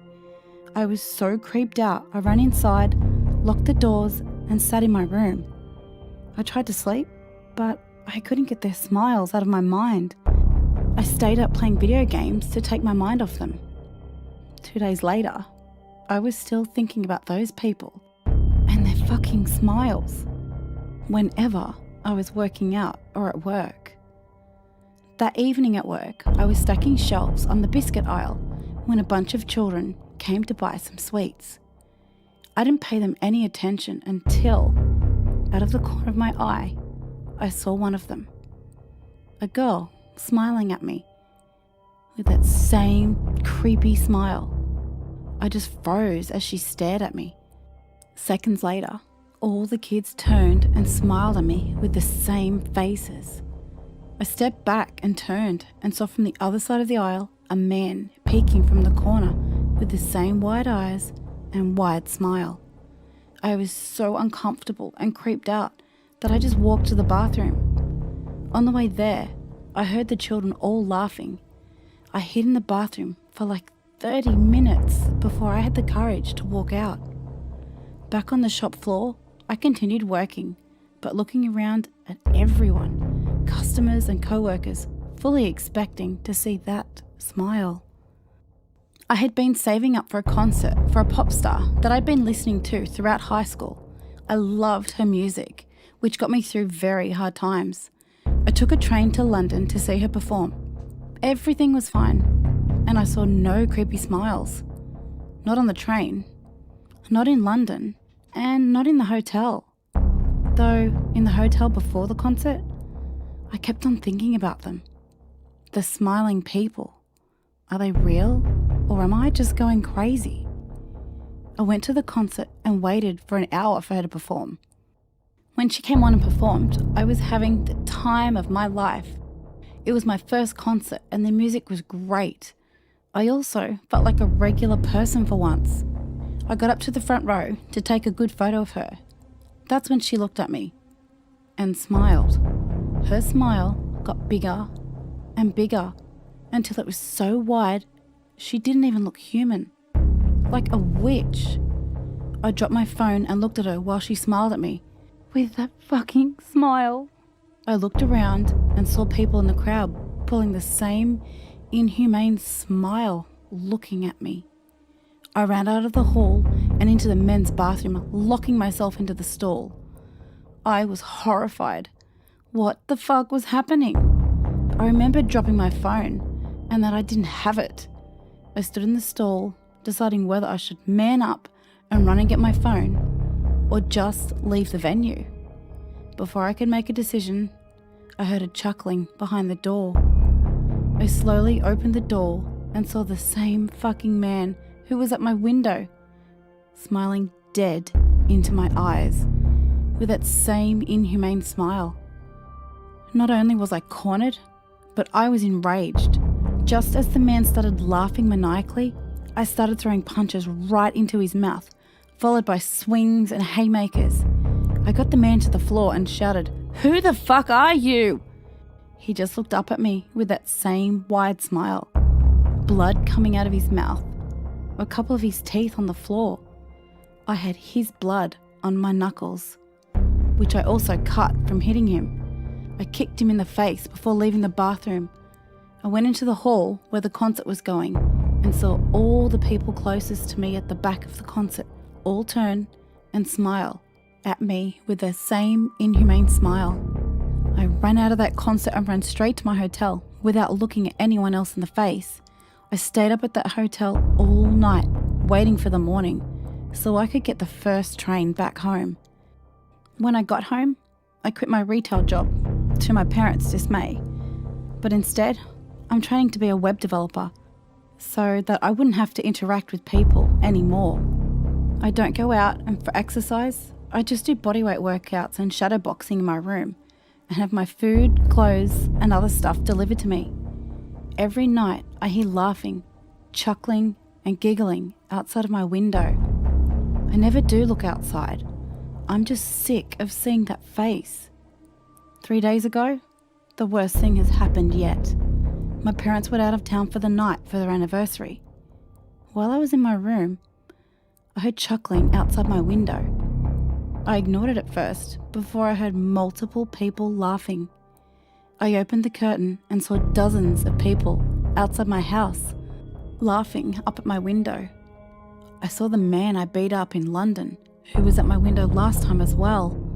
There were multiple people of different ages, adults, old people, teenagers and children, all laughing at me with those wide, inhumane smiles.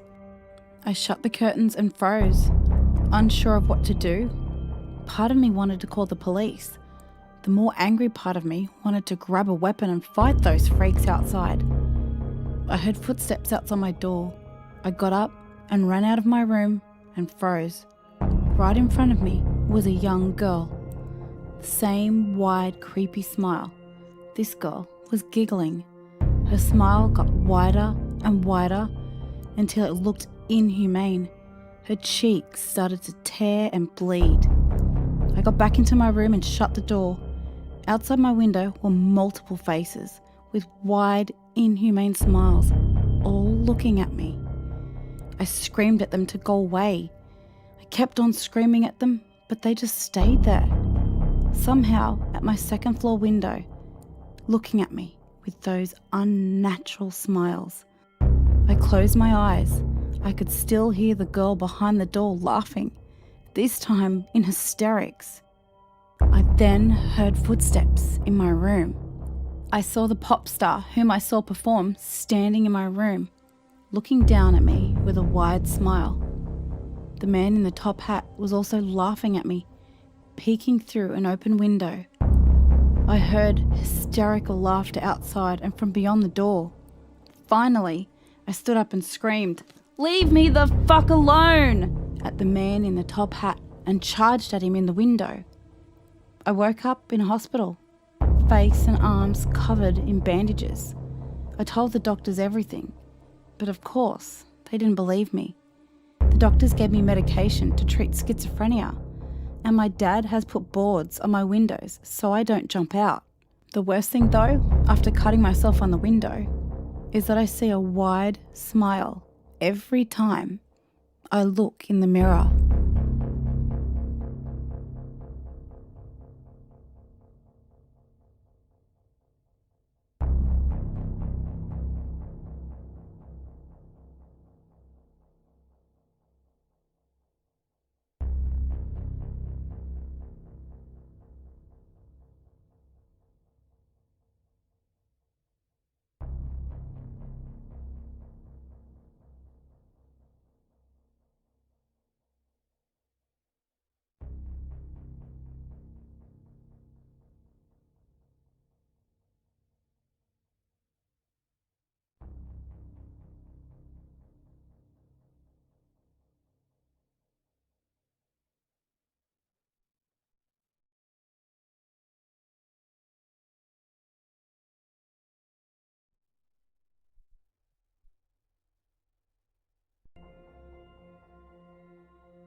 When Dad asked if I wanted to go hunting, I thought he meant for deer. I wish I was right. Dad packed his hunter starter pack, 2 Snickers bars, a gallon of water, a half gallon of milk, 2 protein bars, and a handful of Slim Jims. He was dressed in camouflage with his yellow sunglasses, the ones he had bought off of the TV. I didn't have the kind of gear he had, so I settled on hand-me-downs from Pat. A camo t-shirt, hiking boots, and tan khakis.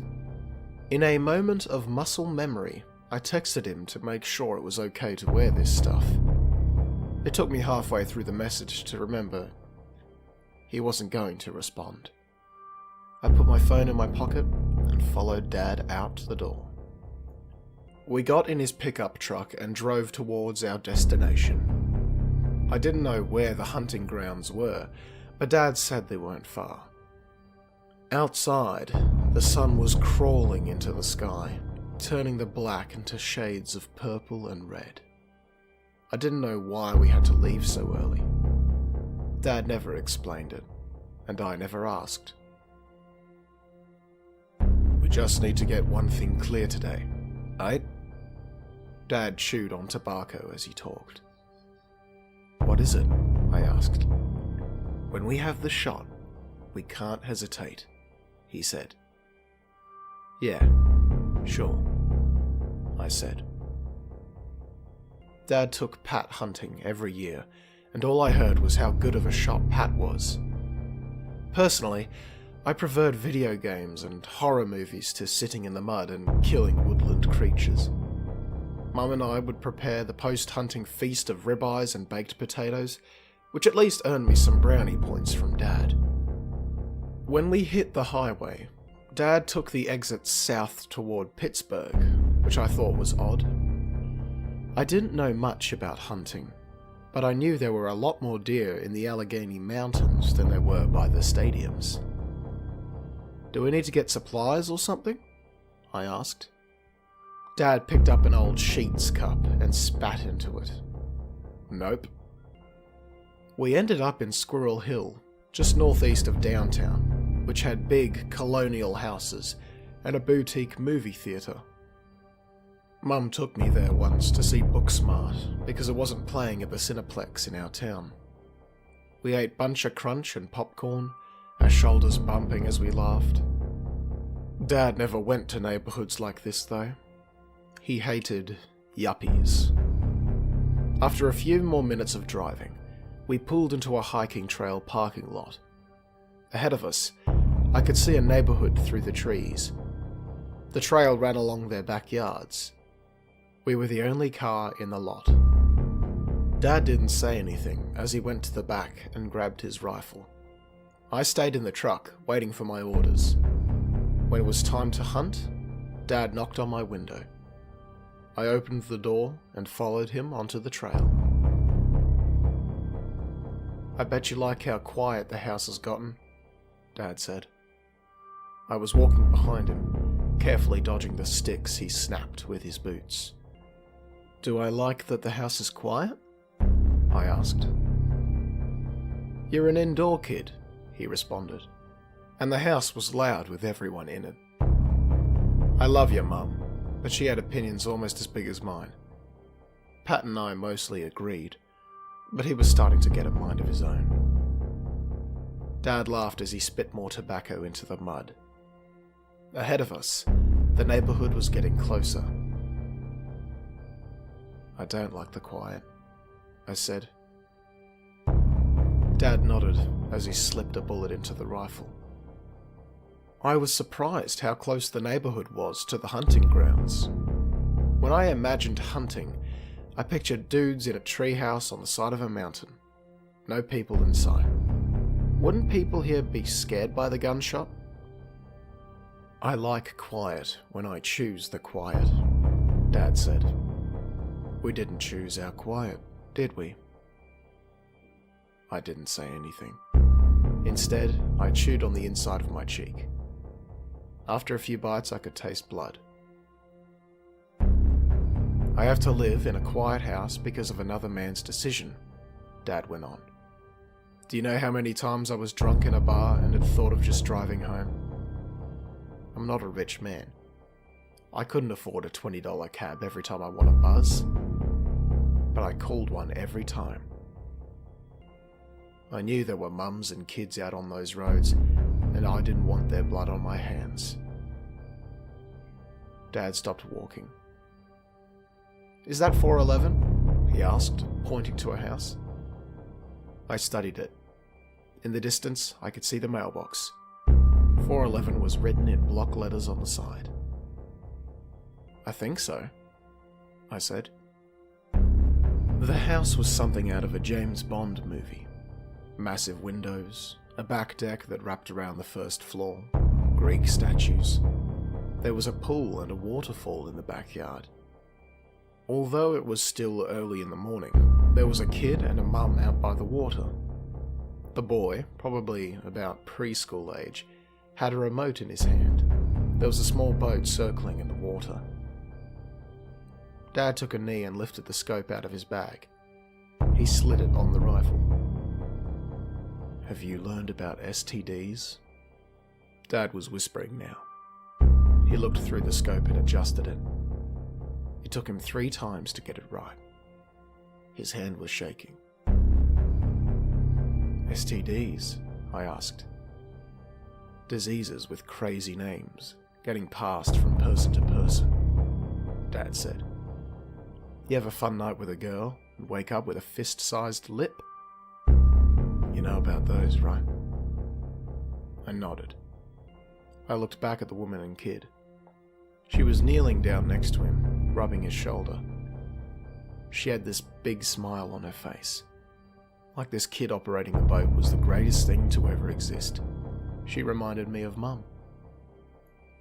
You know about that? Dad asked. He was lying on his belly in the mud now. The rifle was pointed to the house, with the waterfall pool. Know about what? I asked. How diseases can transmit between people. He was getting frustrated. Sure, yeah. Why? Pain is like an STD, he said. People give it to each other. If you have a lot of pain in your life, you need to be responsible. Transferring pain to someone is never innocent. Sweat broke out on my forehead. I didn't like the way Dad was talking. It was the same way he talked when he got the news about Mum and Pat. Where are the hunting grounds? I asked. Dad cocked his rifle. The man who owns that house gave us a lot of pain, he said. I looked back through the trees. The pieces were coming together. No, Dad, I said. We need to go home. Did you know that he left the hospital after 2 hours? What? Mum and Pat are sitting dead in a car and he's skipping home to his family, Dad said. He only had a couple of bruises. Dad pressed his eye against the scope. We need to redistribute our pain, he said. I never went against my dad. He and I didn't have the best relationship, but there was a silent understanding between us. Stay out of my way, and I'll stay out of yours. But there was nothing to be understood here. Dad took a long, slow breath. As he exhaled, I dropped down and shoved the rifle's barrel into the dirt. Hey! He barked, pushing me back. Let's go home, I said. We don't have a home, he said. Dad turned on his side and kicked me. His foot landed hard into my stomach, sending me back into the mud. Please don't do this, I said. I tried moving closer again, but it hurt too much. When I breathed, I could feel the sharp edge of my rib puncturing something. It took short, wispy inhales, like a wounded animal. Dad didn't look at me. He kept his focus on the woman and child. This is for you, baby doll, he whispered. The sound of his rifle echoed through the forest. I closed my eyes and buried my face in the mud. As the ripples of the blast softened, I heard a splash. I lifted my head out of the grass blade by blade. The remote-controlled boat was still doing circles. The woman was looking into the pool, her eyes as wide as dinner plates. She stood quiet for a moment. When she finally screamed, her eyes didn't change. The only thing that moved was her mouth. It dropped open like a nutcracker's. The sound she made was raw and cavernous. As the boat slowed to a stop, the water under it turned purple, then brown, then red. Dad took his face away from the scope and cried. It wasn't the way he cried at Mum and Pat's funeral. Those were back straight, tough guy cries. These were different. He wept like a kid who didn't get the right toy for Christmas. Then, as if hypnotized, Dad stood up, wiped the dirt off his overalls, then walked back towards the car. I watched him walk down the path, his posture caved in. I wanted to run up and grab him, tackle him, punch in those stupid eyes. But I couldn't. When I tried to move, my body didn't respond. The woman's cries echoed closer to me, as if I was the god she was begging to. I wanted to vomit. I didn't know if Dad's pain went away,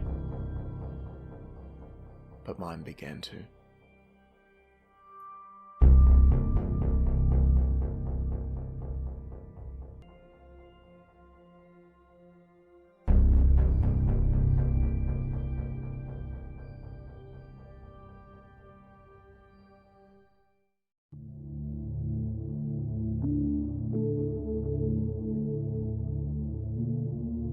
The most terrifying experience I ever had in my life was on a summer night 2 years ago. I remember it like it was yesterday. I have never told this story to anyone because who would believe me? In a few moments, you will understand why. It all started as a normal evening for me.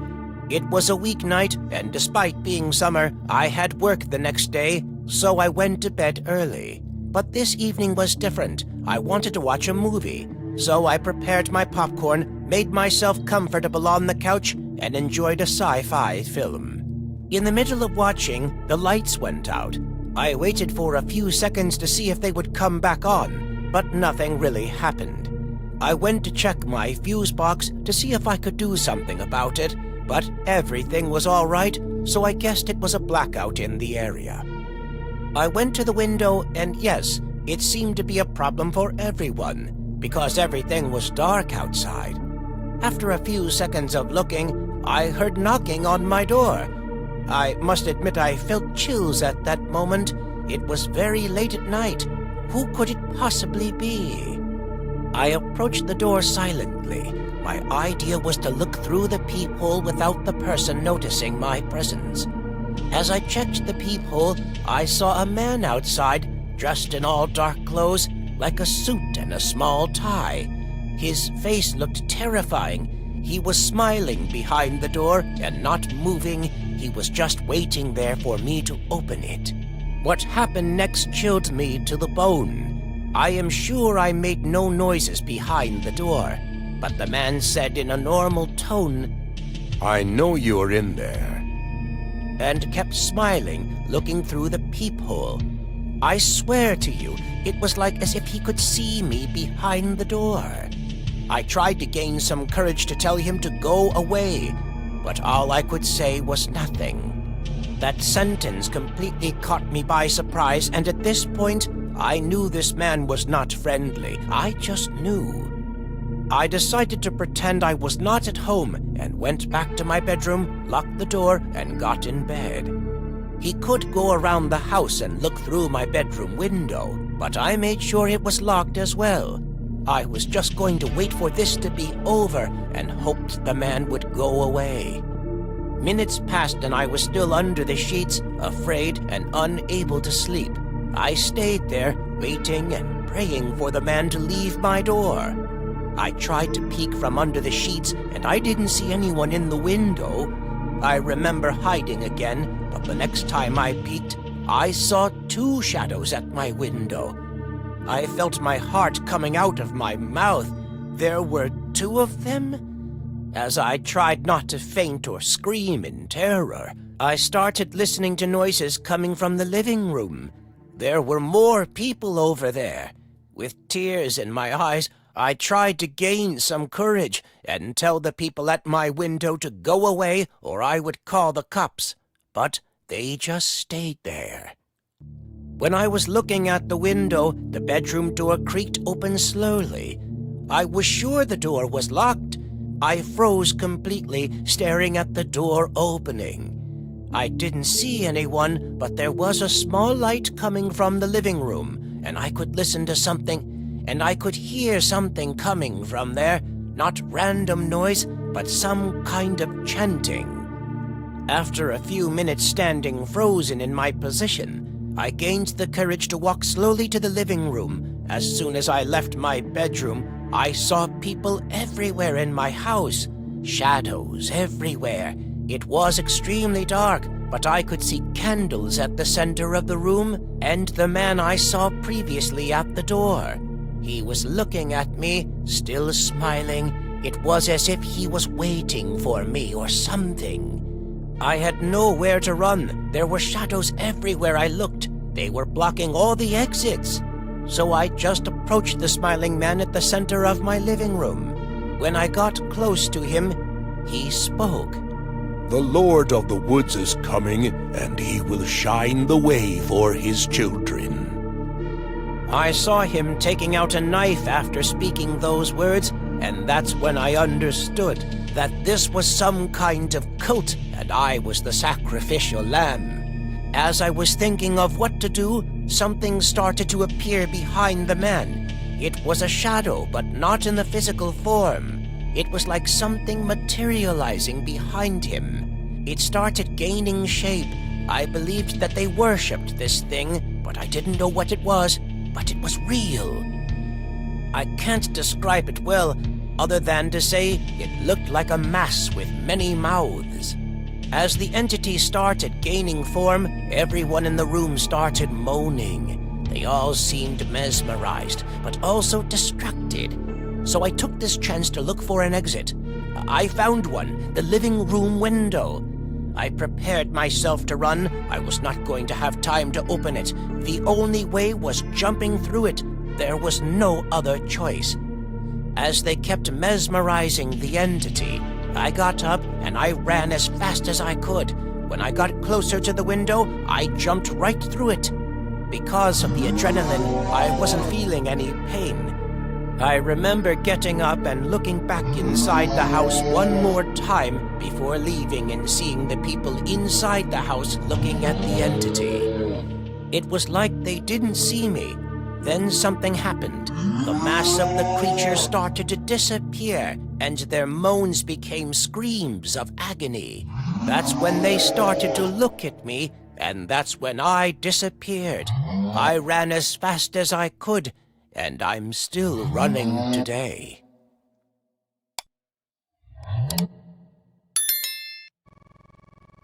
Ghoulings, friends, I'm Mr. Creepy, your host. Tonight's story is called Ronald the Vampire. Sarah hesitated at the door of the run-down apartment building, her hand poised to knock.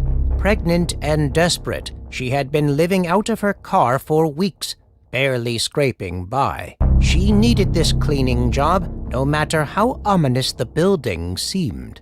Inside, she found Alex, a survivor raised in an orphanage with haunted eyes and a secret darkness lurking beneath the surface.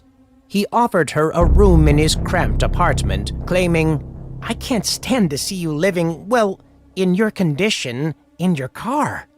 Grateful but wary, Sarah accepted, unaware of the horrors that awaited her within those walls.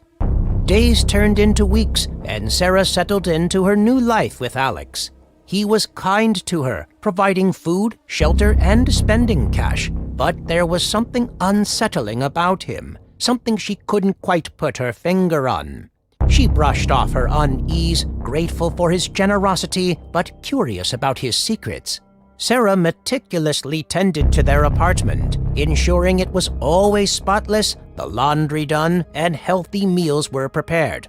Meanwhile, Alex returned home with an unusual scent of iron, stains of crimson on his work clothes, and an evident wariness. Despite Sarah's persistent inquiries about his work, Alex remained evasive, attributing his condition to odd jobs. One evening, Alex arrived home with a bleeding wound on his hand, resembling a dog bite. Unable to deceive Sarah, he confided in her, revealing his troubled past and the shadows that haunted him. Alex disclosed his role as a hunter, dedicated to safeguarding humanity from the bloodthirsty monsters he called vampires.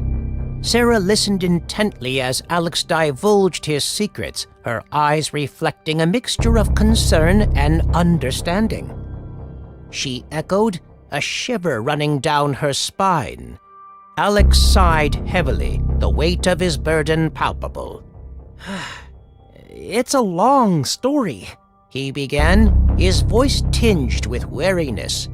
"But suffice it to say, I've been hunting them for years. They're real, Sarah, and they're out there, preying on the innocent. Someone has to stop them." Sarah was shocked by Alex's revelation, and she needed proof, something to convince her that he wasn't lying or crazy. Alex observed her skeptic demeanor and led her into his hidden armory, where he revealed the secrets of his trade.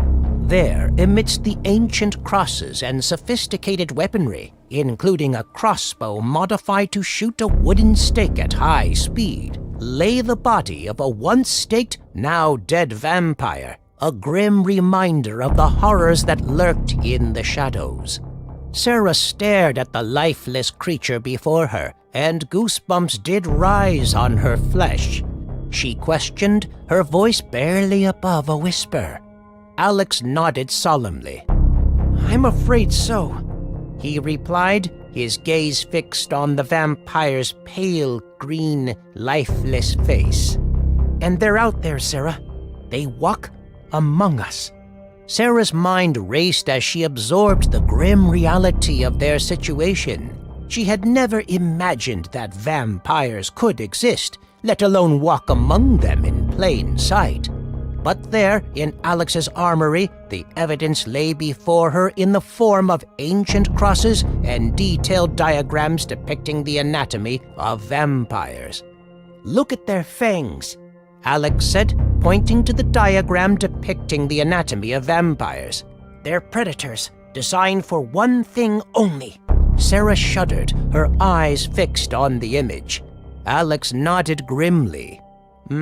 A telltale sign of their otherworldly nature. But the worst part? He paused, his gaze meeting hers. "They're afraid of crosses. It's like a symbol of our faith repels them, keeps them at bay." Sarah's breath caught in her throat. "They sleep in them during the day," Alex explained. "It's where they retreat to, where they regenerate their strength. That's why we have to find them while they're vulnerable."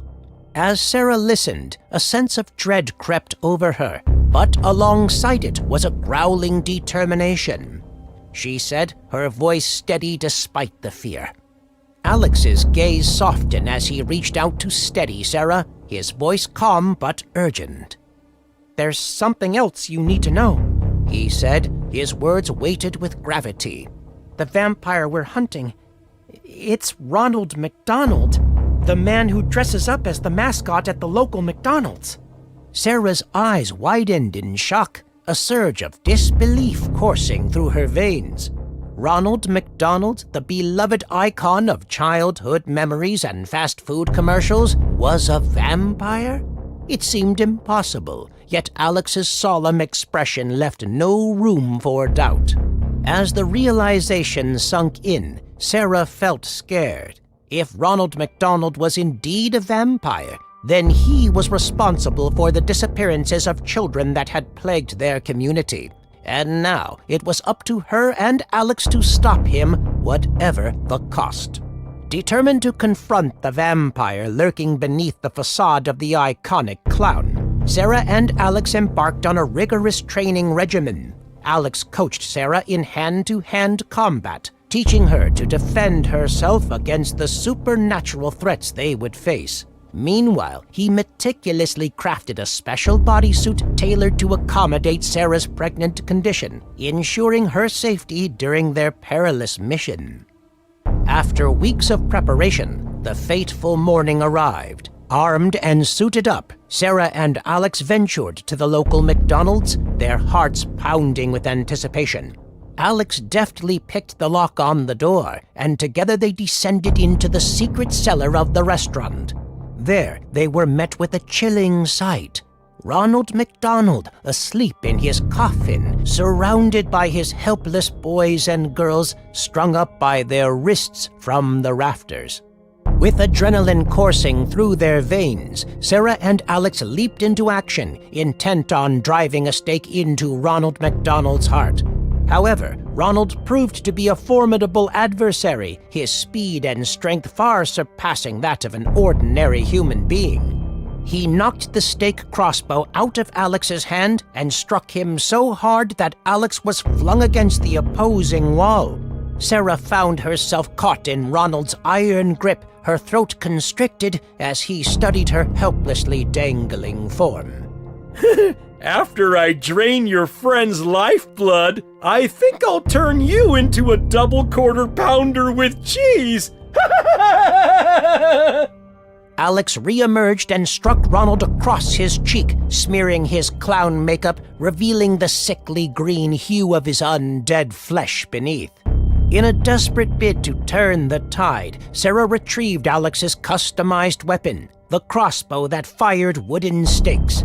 With precision and determination, she aimed for Ronald McDonald's heart, firing the stake deep into the vampire's chest.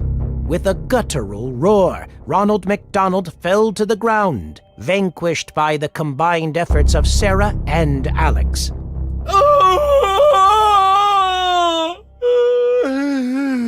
You naughty kids! Breathing heavily, Sarah and Alex surveyed the aftermath of their battle. With Ronald McDonald defeated, they knew that their community was safe once more. They freed the children, called the police, and quickly departed, but not without taking Ronald's body with them for future examination. As they transported Ronald McDonald's lifeless body back to Alex's apartment, Sarah and Alex knew that their fight against the forces of evil was far from over. But together, they were prepared to face whatever horrors awaited them in the shadows.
Me and my two brothers all live together.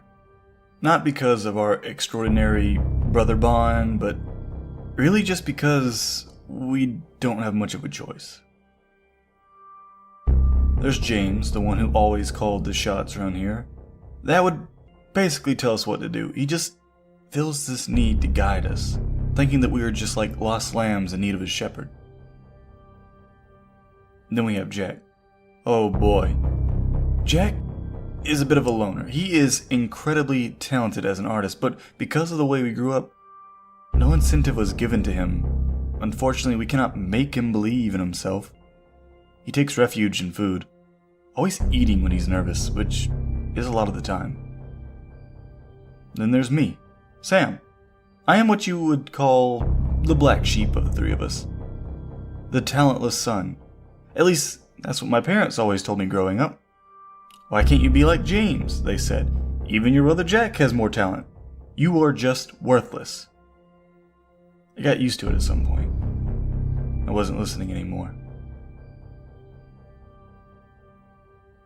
So we have been living together, the three of us, in a tiny apartment. James is the only one working at the moment. Me and Jack are currently unemployed, so we are spending a lot of time at home. But the other day, I went for a coffee outside, and at the coffee shop table behind me, there was an old lady speaking on the phone. And because we were so close, I could hear the conversation. She was saying something about a bag she had received, and right after I had heard the words $250,000, I was intrigued. And could it be that that old lady had something worth that kind of money? Some time had passed, and finally the old lady had got up and left. I decided to follow her. How hard could it be to steal from her? I will not harm her, I just want whatever she has that's worth $250K. She lives in the outskirts of the city, near the woods, in a small cabin. I stayed outside observing, waiting for something to happen. But nothing, not even lights. So, I went home. When I arrived, my brothers were watching TV. I spoke with them about what I did in that day, and they got intrigued as well. $250K was set us for life. It was hard to say no to this, especially knowing that the lady lived in the woods. It'd be easy prey, but we promised to each other. No harm would come to the lady. We just wanted the prize. So next day, before the first sunlight, we went to the cabin and stalked the place. We waited around an hour and a half, and we saw the old lady leaving. We waited a while longer just to make sure that she was not coming back, and we left Jack outside on guard, hiding in the bushes. Me and James entered the cabin. The door was unlocked, which was weird, especially because the old lady was keeping something worth so much cash inside. While I am searching for valuables, James called me from the other room. I ran to him, and when I reached him, I saw in his hand small, shiny diamond rocks. "Oh my God," I said. "We hit the jackpot!" Me and James are smiling to each other, already thinking how our lives will change after this find. We walk back to the cabin entrance, and we see Jack running in our direction. He looked scared. When he reached us, he said, "The old lady!" "Well, what about the old lady, Jack?" "She left. We saw her." "She's coming back. We need to go back inside." And so we rushed inside again and tried to hide as best we could. I was hiding in the closet of her bedroom when I started listening to footsteps approaching me. She was inside. My heart started beating faster and faster, thinking she could open the door at any second, when a noise from the kitchen was heard. She went out of the room, and I got relieved for just a second. But the noise was from one of my brothers. It had to be. I slowly walked out the bedroom door and peeked at the kitchen. I saw Jack and the old lady side by side, looking in our direction. Just standing there until the old lady said, "You two boys can come out now. Jack is here with me. Come and join us." Confused and nervous, I appeared in front of them. James was already there and asked, "What's happening, Jack?"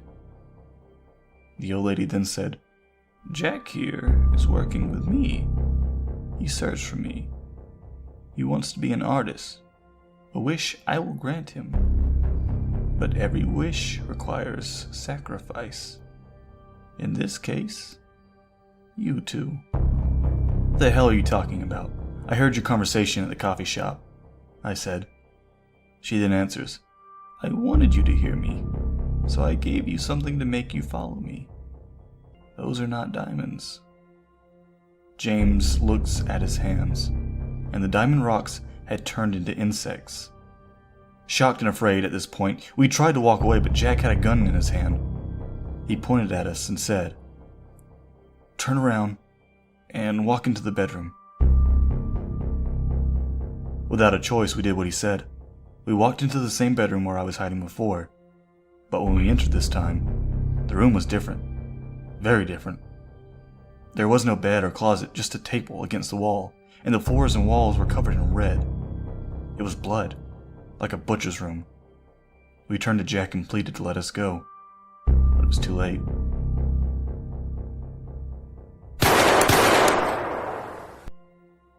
"I hope you grant me my wish, witch. I just killed my only family." "Yes, yes, Jack. You did well. There's just one more sacrifice to be done."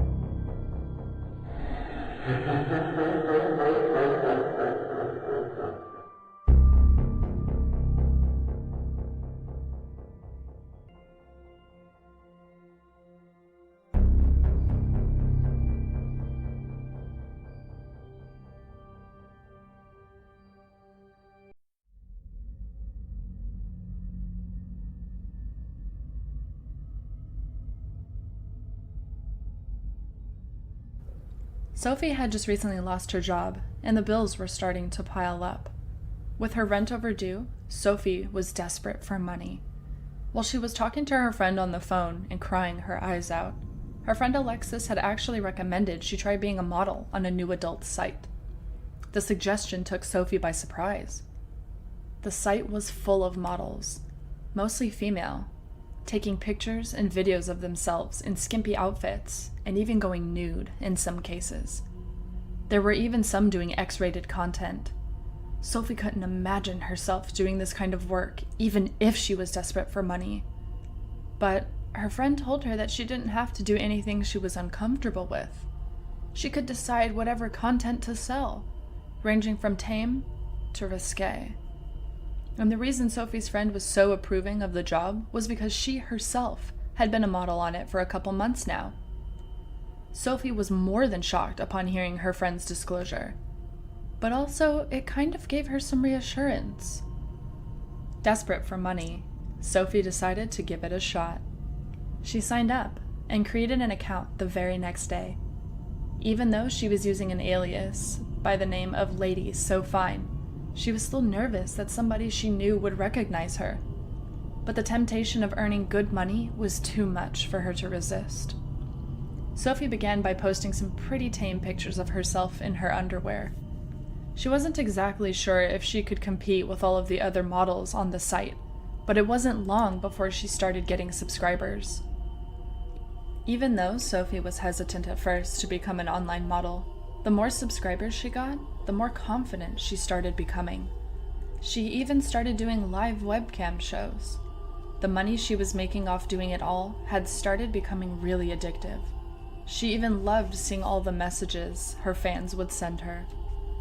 It wasn't before long that the pictures and videos Sophie started posting became more and more risque. She started wearing skimpier outfits and doing more and more suggestive acts. Eventually, she started posting nude pictures and doing X-rated content with herself.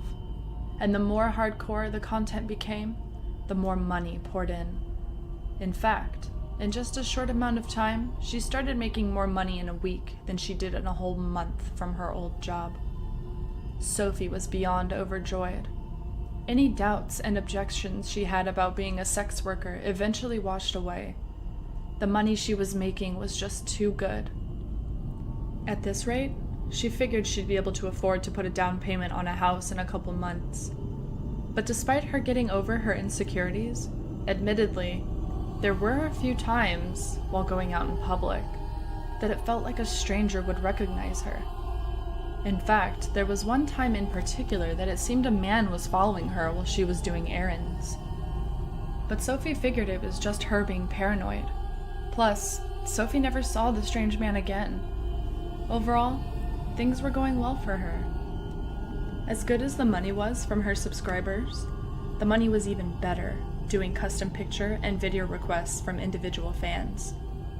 As expected, most of the requests would center on her getting fully naked, or doing X-rated material with herself. There were also a few fans that would request kinkier things, but nothing Sophie couldn't handle. In all honesty, the weirdest request would come from a longtime subscriber from the name of Rolling Trick 816. He wasn't exactly requesting something vulgar or shocking. In fact, it was kind of the opposite. The pictures he would request were beyond mild.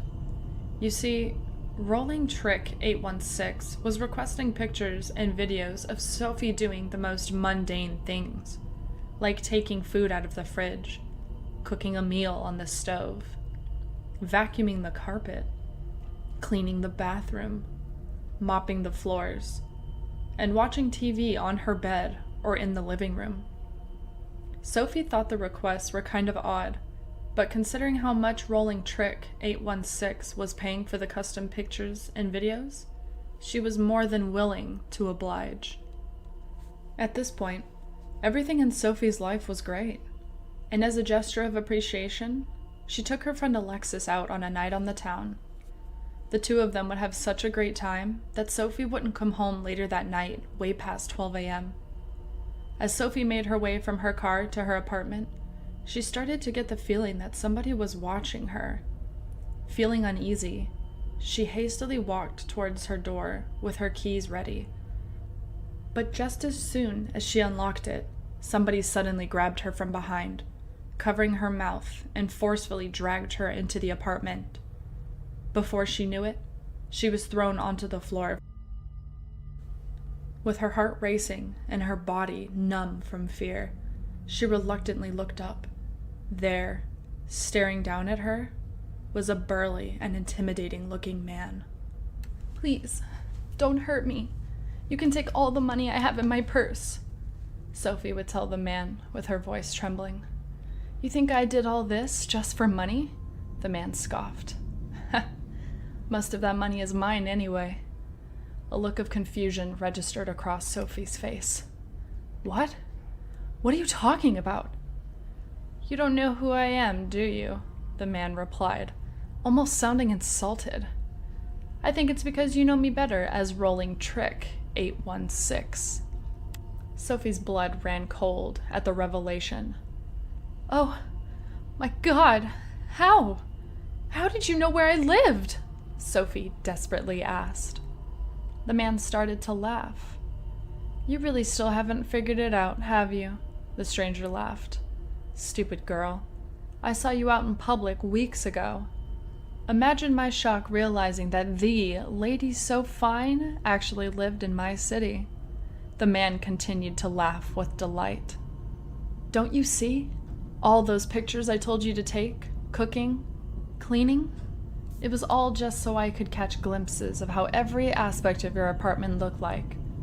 After that, it was just a matter of going online and finding an apartment complex that had all the very same features and layouts such as yours. You gave me everything I needed to find you." Sophie was overcome with regret and horror. How could she be so stupid, she thought to herself. "Stay away from me, you psycho!" Sophie yelled, with tears streaming down her cheeks. "I'll scream." "You can if you want," the man deviously laughed.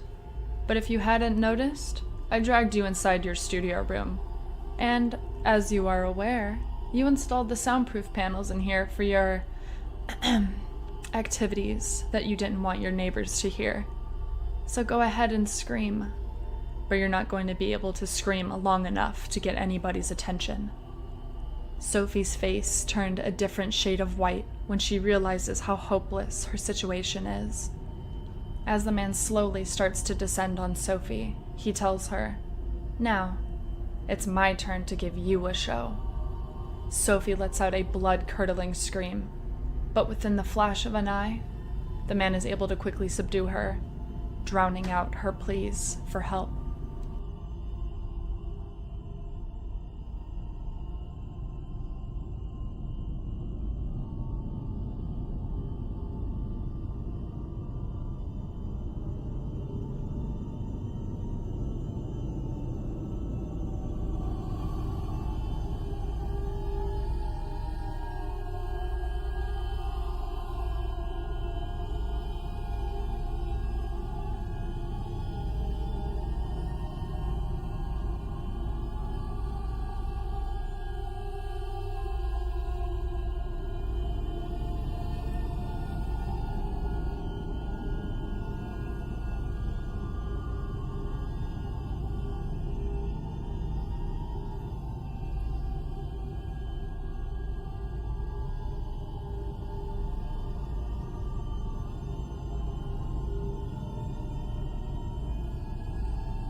My name is John, and I'm going to share a terrifying experience that happened to me.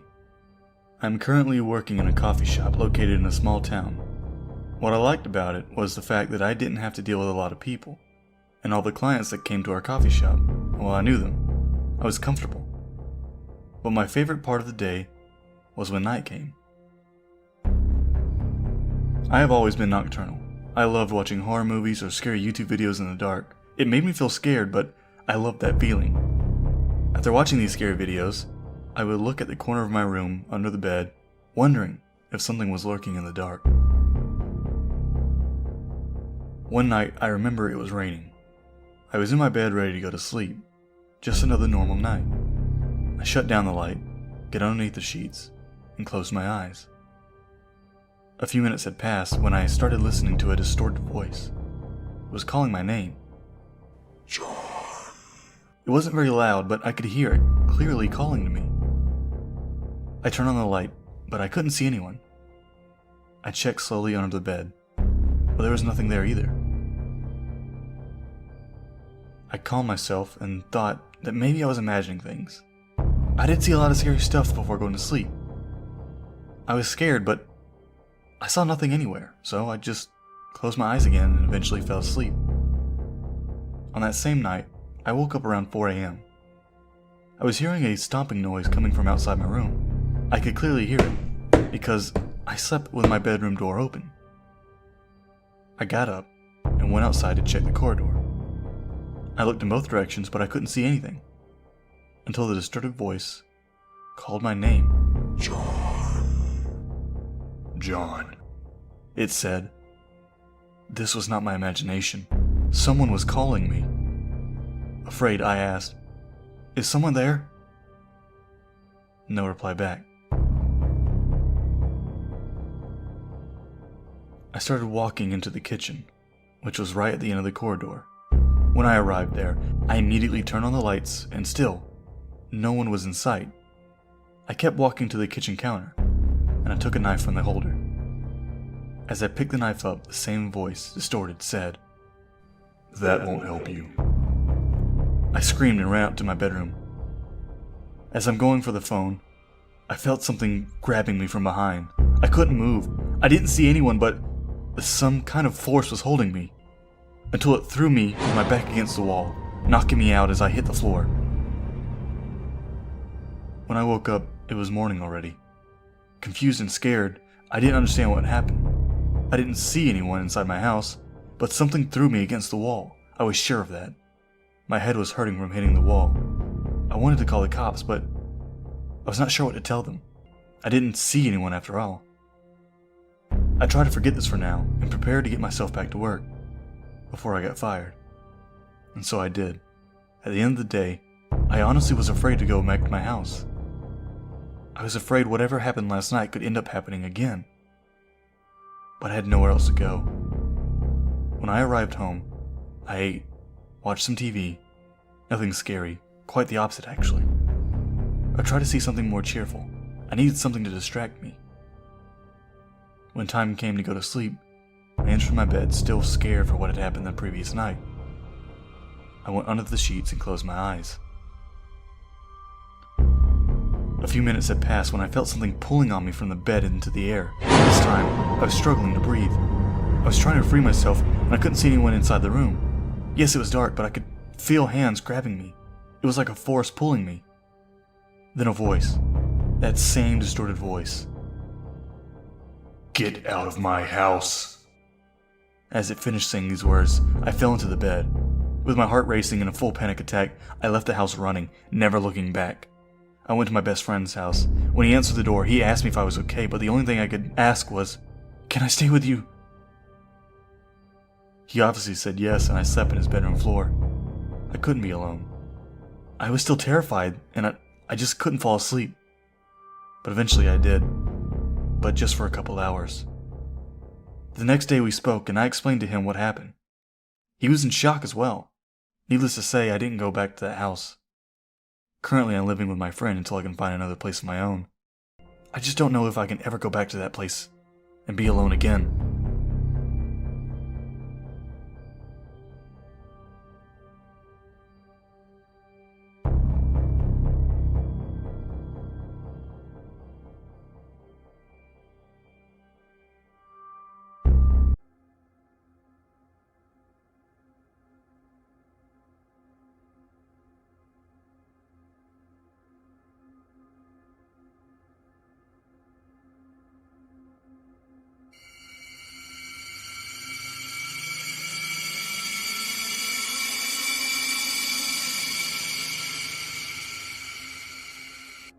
After a trip to the grocery store, Sakura is eager to get home.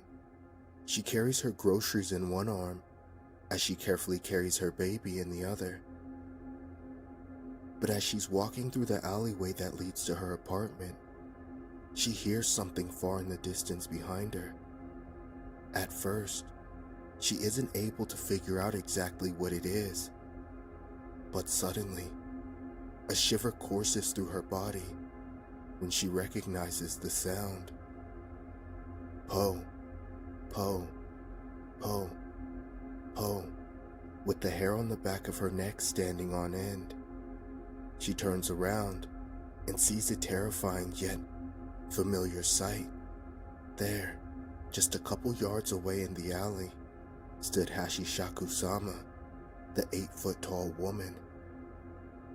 Sakura can't believe her eyes, but despite the fact that Sakura is frightened beyond belief, she can't pry her eyes away.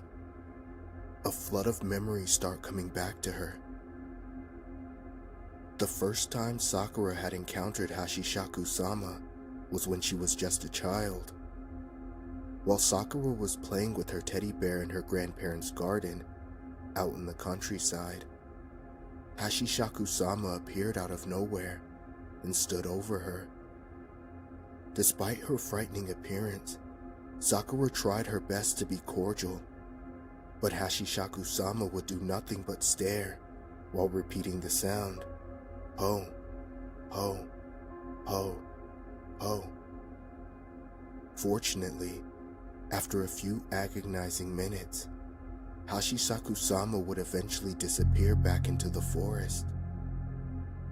But after telling her grandparents about what had just happened, Sakura would soon find out that her nightmare was not over, and the horrifying truth about the 8-foot-tall woman. They explained that when Hashishaku-sama visits a child, it's because they've been chosen to be her next victim.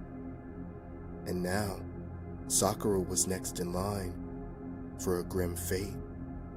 However, due to her grandparents' determination, they were able to keep Sakura safe by locking her in her room and surrounding it with bowls of salt to ward off the evil spirit. And as soon as the next day came, with help from Sakura's parents, they quickly drove her back to the city. And for her own safety, Sakura had stayed away from the town ever since. I thought it was over, Sakura thought to herself. Why has she returned? And it's at that moment, a grave realization begins to dawn on her. Oh God! She gasps under her breath as she looks down at her baby. She's here to take my child, since I escaped. No, I won't let you, Sakura screamed defiantly. Dropping her bag of groceries, Sakura securely cradles her baby as she quickly runs toward her apartment building. She doesn't dare look behind her. After rushing inside her apartment, Sakura heads right towards the window to see if the spirit had followed her. Sakura's blood runs cold at what she sees. There, in the alleyway, Hashishaku-sama was slowly making her way towards Sakura's apartment building. But as Sakura watched, she would curiously see two men in the alleyway just walk right past Hashishaku-sama. It's as if they didn't even see her. What? Sakura gasped. There's no way they would just ignore her like that. The legends must have been true. Nobody but the chosen can see her. Sakura watched as Hashishaku-sama came closer and closer, while repeating the deafening sound of po, po, po, po. The evil spirit was so tall that there was no doubt in Sakura's mind that she was able to climb onto her balcony and try to get in. Despite being overwhelmed with fear, Sakura knew what she had to do. With her baby securely in her arms, Sakura grabbed a large container of salt from the kitchen along with 4 empty bowls. Poe, Poe, Poe, Poe, right outside the window. "Oh God, she's right on my balcony," Sakura would exclaim. Running as fast as she could, Sakura would make her way to the nursery, shutting and locking the door behind her. But just as she did, she would hear the glass door by the balcony shattering into pieces, followed by the sound of Poe, Poe, Poe, Poe. "She's inside," Sakura remarks, scared out of her mind. After setting her baby down in the crib, Sakura hastily sets the 4 empty bowls in every corner of the room, filling each of them with salt. She desperately hopes the bowls of salt will help keep them safe from Hashishaku-sama, just like it did when she was a child, all those years ago. With the deafening sound of Poe, Poe, Poe, Poe repeating right outside the nursery, Sakura retreats towards the furthest wall with her baby securely in her arms. Tears run down her face as her heart feels like it's about to jump out of her chest. She can do nothing but cower and hope Hashishaku-sama is kept at bay long enough for her husband to come home. But to Sakura's dismay, the deafening chant of Poe, Poe, Poe, Poe doesn't stop, and soon the door of the nursery starts to shake violently. "My God, she's trying to break in," Sakura screams. The door frame begins to crack as it starts to give in. "Why aren't the bowls of salt working?" Sakura desperately whimpers. To her horror, she realizes why. There, labeled right on the container, she sees the word sugar. Sakura's heart drops. She had accidentally mistook the container of sugar for salt during all of the commotion. Helpless, Sakura can do nothing but watch as the door of the nursery eventually bursts open. Frozen in place, with her eyes wide open, Sakura looks on as Hashishaku-sama enters. She's so tall that she has to be hunched over in order to fit inside the room. Sakura helplessly watches as Hashishaku-sama comes closer and closer until she's basically hovering right above Sakura and her baby. Poe, Poe, Poe, Poe, Hashishaku-sama would chant as she stared right at Sakura and her baby. To Sakura, it felt like she was staring right into her soul. Words can't escape her mouth. Sakura is stricken with terror as Hashishaku-sama hunches over more and more, getting closer and closer as she continues repeating the chant of Poe, Poe, Poe, Poe, Poe, Poe, Poe. The cops would come to the scene several minutes later. A worried neighbor had called them due to all of the noise. But upon arriving, the cops would be met with the scene of a trashed apartment. After eventually making their way to the nursery, there, they would see Sakura sitting against the back of the room. In her arms, they could see that she was cradling something. But instead of her baby, in its place, they would find a teddy bear, Sakura's childhood toy. Despite the cops' best efforts to ask what had happened, Sakura was unresponsive. All she would do was cradle her teddy bear as she stared off into space, repeatedly muttering the chant, Poe, Poe, Poe, Poe, Poe, Poe, Poe.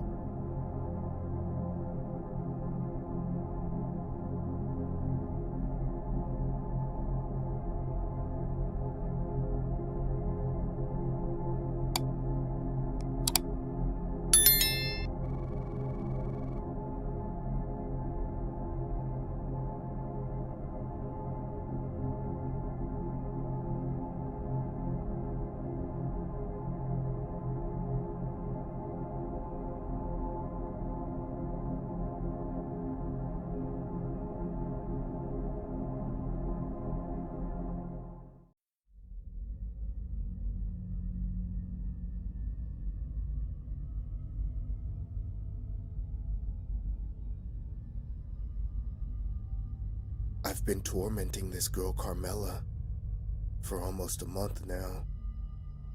Late at night, I enter her bedroom, watching her, moving her stuff around and off her shelves, whispering in her ear and waking her up. She never sees me, but she's starting to become afraid. I could kill her anytime I want, but I need to torment her first. Just how I've been tormented my entire life. Back in high school, I was ostracized, ignored, and made fun of by almost everyone. I was overweight and a little different than everyone else. I wasn't the smartest guy there either. I usually just focused on my homework and wrestling. When I had time home, I would just read comics and play video games. Even though I kept to myself, still, people laughed at me and made fun of me and chastised me all the time. These 5 people in particular were Kieran, Jonathan, Gabby, Jordan, and Carmela. They all made my life a living hell, mocking me, making me feel like I was an idiot, worthless, calling me spastic. The thing is, I had a strange crush on Carmela, even though she hated my guts and said those horrible things behind my back. I thought she was cute in her glasses and her haircut shaved on one side, plus her petite frame. One day, after absolutely embarrassing Jordan in a wrestling match, I guess you could say he was ashamed and angry. So, he, along with Jonathan, Kieran, Gabby, and Carmela, they all ambushed me on the way home and decided to beat me up badly. After they beat me up, they made me kiss all of their shoes. I specifically remember Carmela spitting on me after I kissed her foot. After what they called a fight, I was even more ashamed of myself. I was shunned and made fun of further. The 5 of them even started to spread rumors about me. Come graduation, I didn't get the grades that were expected of me or get into college. Not because I wasn't smart enough to do it, but because I couldn't concentrate on anything. Constantly being ostracized, it's all I could think of. After high school, I had to settle for a dead-end job, all because of what happened throughout my educational years. I developed severe social anxiety to the point that I could barely communicate with people or go out. I also had anger issues, and most of the time, I fantasized about hurting the people who hurt me. I was only able to concentrate on lifting weights and train in mixed martial arts and boxing to let out my frustrations. Unfortunately, I also took up excessive drinking and became an alcoholic. One night, I drank so much, I felt like I was on the brink of death. I laid there in my room dying when a dark figure appeared in my room, just looking down at me. I believe it was some kind of demon. It knelt down next to me and said, "So much anger, such hatred." He then asked me a question. "Do you wish to have your revenge on those who have ruined your life?" He put his hand on my forehead and pushed my head down. And suddenly, I became overcome with every bit of anger I've ever felt. All of those people who mocked me, laughed at me, harassed me, and beat me up, all those memories flashed through my mind. I was also in so much pain. All I could feel was burning, the heat being unbearable. like I was burning in hell. When it all stopped, there was a pile of ash where I laid. I looked in the mirror and saw the new me. I looked like a zombie, with red skin and white eyes with no pupils. I realized that I was a ghost-like demon.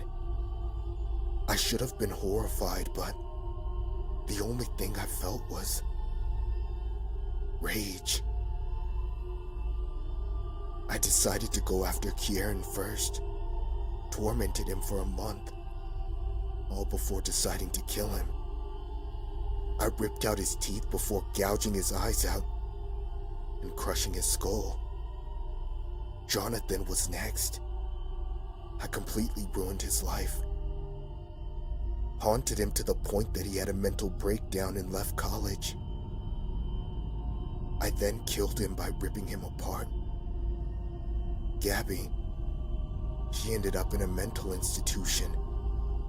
When I was done with her, I strangled her and then slammed her down so hard her neck broke like a twig.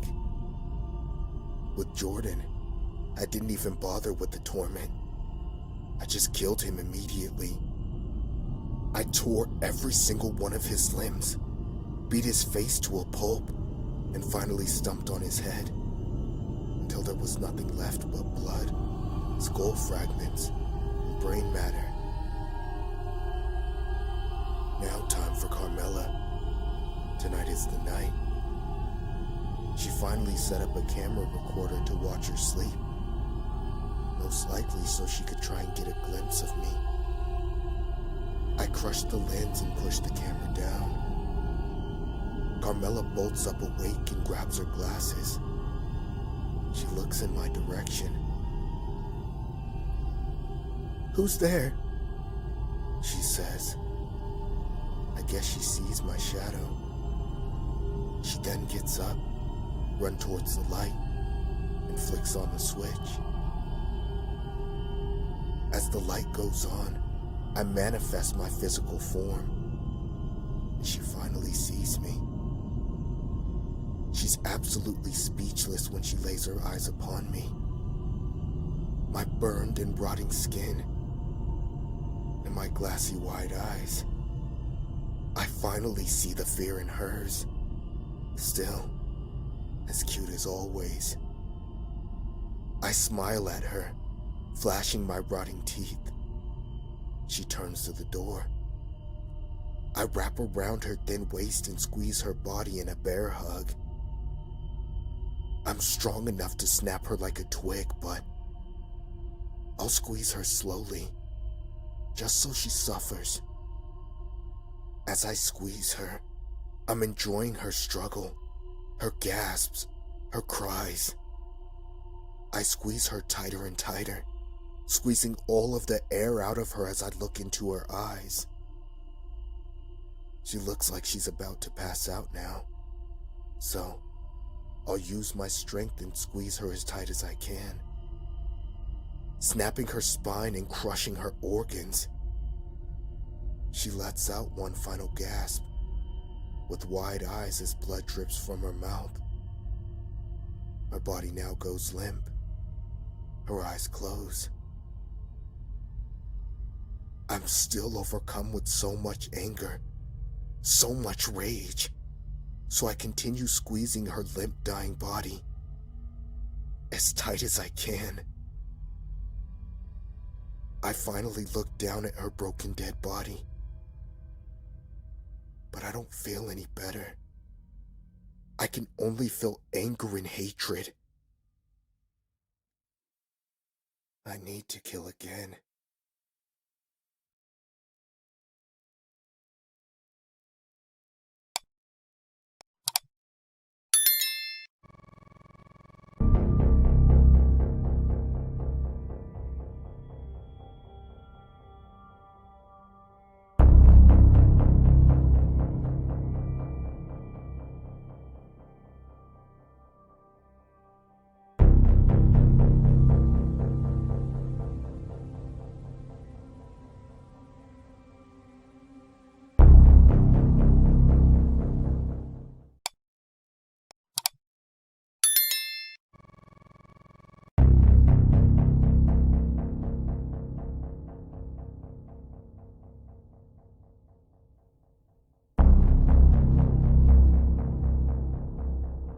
Sam sat by the fireplace, drinking his cup of coffee.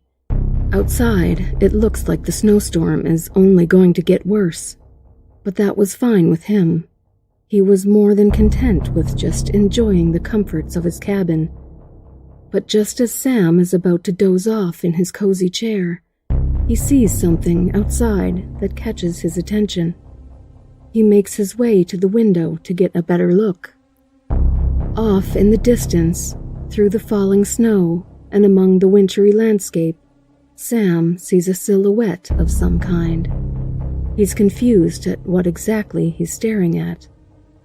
The silhouette looks like an animal of some sort, but something about it also looks kind of human. Suddenly, the silhouette disappears behind some trees.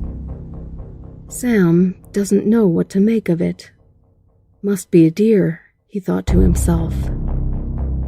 Sam continues to stare outside in hopes of getting another glimpse of the visitor. However, he doesn't see another sign of it. Having had enough of giving so much attention to what he thinks was most likely a deer, Sam decides to return to his cozy chair. The snowstorm is really messing with my tired eyes, he tells himself. But just at that moment, the sound of something quickly running on the snow outside interrupts the silence. Sam sits up from his chair as he nervously listens. He realizes that the sound of footsteps are coming closer and making their way towards the exterior of the cabin.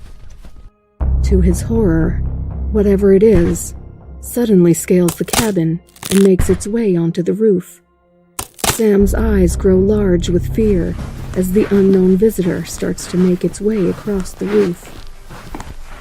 What the hell is that? He thinks to himself. What animal could do that? Even though he tries to convince himself it's an animal, it's hard for Sam to ignore the fact that the footsteps on his roof sound like they're being made by something walking on two legs. Sam gathers the courage to grab his shotgun. He storms out through the front door, ready to confront whatever is on his roof. With his shotgun aimed and ready, he carefully surveys the roof. Nothing. Sam is just about to turn the corner when suddenly something leaps off the roof, grazing him as it lands on the ground behind. Sam falls into the snow, but quickly recovers. He hastily gets to his feet and turns around with his shotgun aimed. But whatever it was has already run off towards the trees. With his adrenaline pumping, Sam decides to give chase. He tries his best to pursue the creature, but the snow on the ground is making each step difficult. The snowfall is also obscuring his ability to get a good look at the creature as it runs off in the distance. It isn't too long before Sam loses sight of it. Even though he wasn't able to get a good look, Sam is unsettled by the small glimpses he did get of the creature. Despite the fact that it ran as fast as an animal, he couldn't help but notice how human it looked. With the weather conditions continuing to deteriorate, Sam knew he couldn't just continue to stand in the middle of the woods. He decided to return to his cabin, hoping that he had scared off whatever the creature was. Sam safely treks back to his cabin without incident, but as soon as he approaches the front door, a look of horror washes over his face. There, in the snow, along with his shoe prints, he sees a trail of hoof prints leading right towards the front door. Sam readies his shotgun as he slowly approaches the cabin. As he makes his way inside, he is greeted by a collection of melting snow that had blown in through the wide open door. There is, however, no signs of an intruder. After shutting the door behind him, Sam readies his shotgun as he decides to check every inch of the small cabin.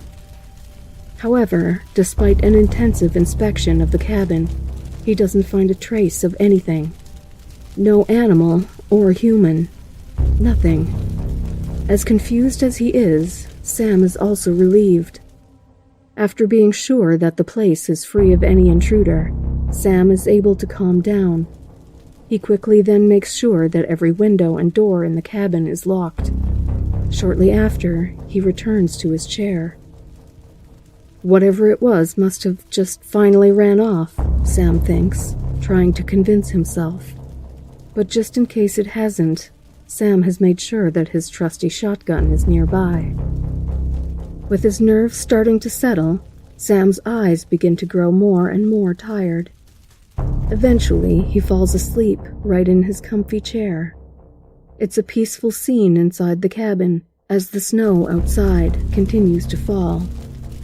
And just at that moment, the demon slowly emerges from within the fire.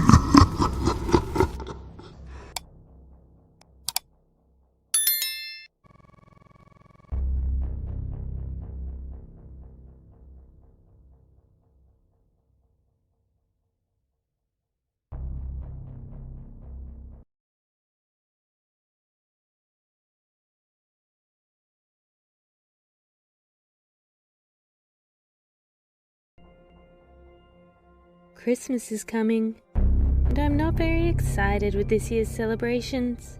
Due to the recent death of my mother, there has been trouble amongst us. When I say us, I mean my brothers and I.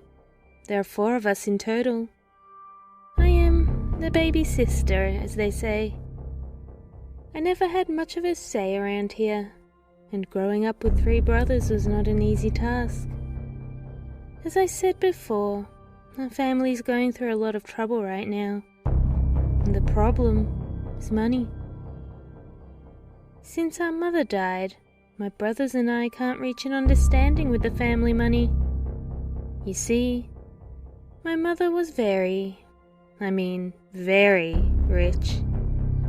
She had several houses, cars, loaded bank accounts, even a jet. I never cared about it. I always wanted to do something by myself, not using the family's money to reach places. There was no meaning to that. My brothers, on the other hand, they would use and abuse their power. I hated that. But I didn't hate them. I felt that they were becoming different people. Slowly, all that money can't be good. I could have sworn at times that the 3 of them were conspiring. Don't know about what, but they were always together. Growing up, people told me that they could be bullies to others sometimes. After the death of our mother, Tiago gave the idea of spending Christmas night at our mother's country clubhouse. More like a mansion. He said it would be nice to be all together. We could discuss in more detail how to divide the family estate. When Tiago proposed this, I said yes, of course. They were my only family, so I wanted to spend Christmas with them. But the strange thing was, my brothers never let me into any of the family decisions. Ever. This felt strange to me and got me thinking about things. Darker things. Our mother had died during her sleep of natural causes, but she wasn't that old. It had come as a big shock to me. Her passing was very unexpected. She was always healthy. She took good care of herself and, like me, she didn't flash her money around. All the family's estate and money had come from previous generations. All this was inherited. My brothers loved the money. Could it be that they wanted my mother out of the way so they could get everything for themselves? Are they inviting me to get rid of me as well?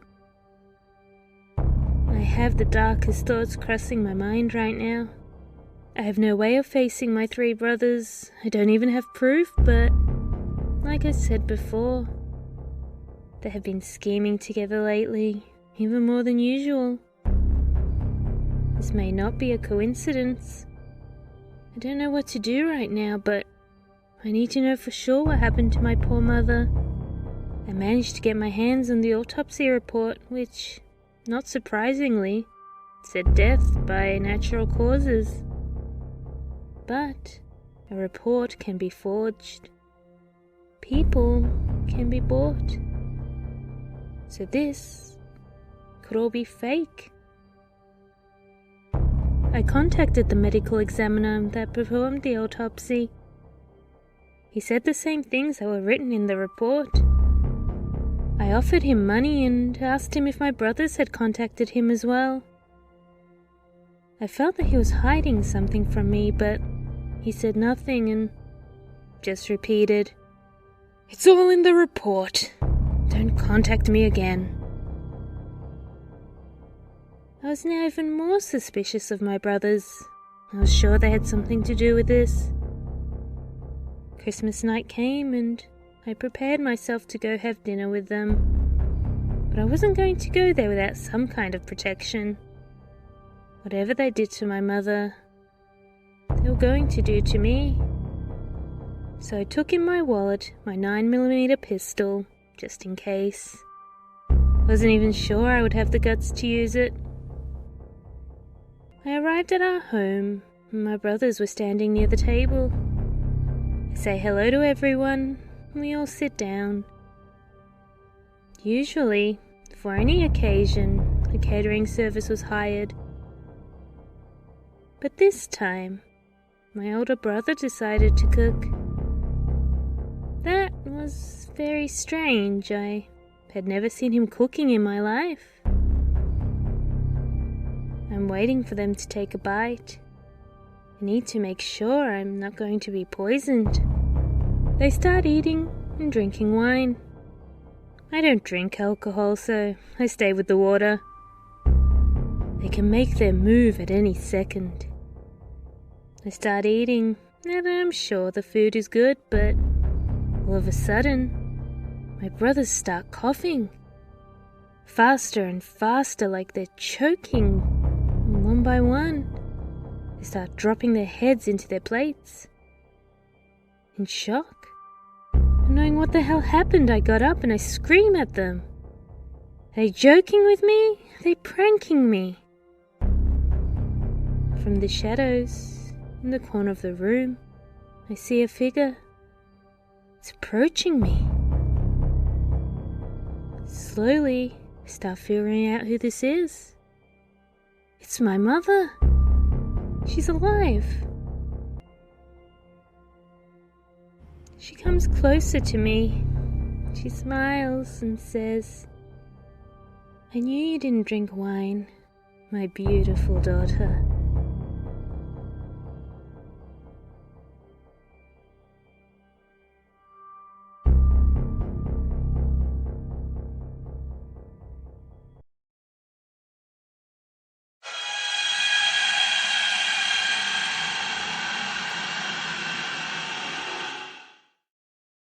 I am a recreational diver, and I spend most of my free time doing underwater cave exploration. Nothing too deep or complex, but I usually go alone. Sometimes a friend of mine will come with me. We did some online research about cave diving and about new places that we could go to. We always wanted to be the first ones to discover a new place, but almost all cave systems are discovered already. But you never know, we could always accidentally find something new. One day, my friend suggested to me that we enter an online forum, one that he found on the deep web. It was about diving in secret places, a forum for diving enthusiasts. It had information about secret locations that looked uncharted to the general public, but were all well known to government officials. I was curious, so I told my friend to share the link with me, and that same night I was going to enter and see for myself what this was about. Night came, and I followed my friend's instructions. I clicked the link that he gave me, and there it was. The forum he talked about. The name was The Farthest Abyss. I entered the chat and I could see 4 names in it. It was a general chat, so we could speak all to each other, so I decided to write something. I simply said hi. I heard we can get information about uncharted cave systems to dive in. I pressed enter and I waited. A few seconds passed, and a user called Nemo sends me a private message. No words, just coordinates. I wrote him back. "What's in this place?" He never replied back. I decided to search on my own what those coordinates were, and as soon as I put them on Google Maps, it showed a big forest area. It was such a dense place, I couldn't see the forest floor. I tried to find more information online, but nothing was coming up. I could only see that dense forest and nothing else. The next day came. I called my friend and told him about this.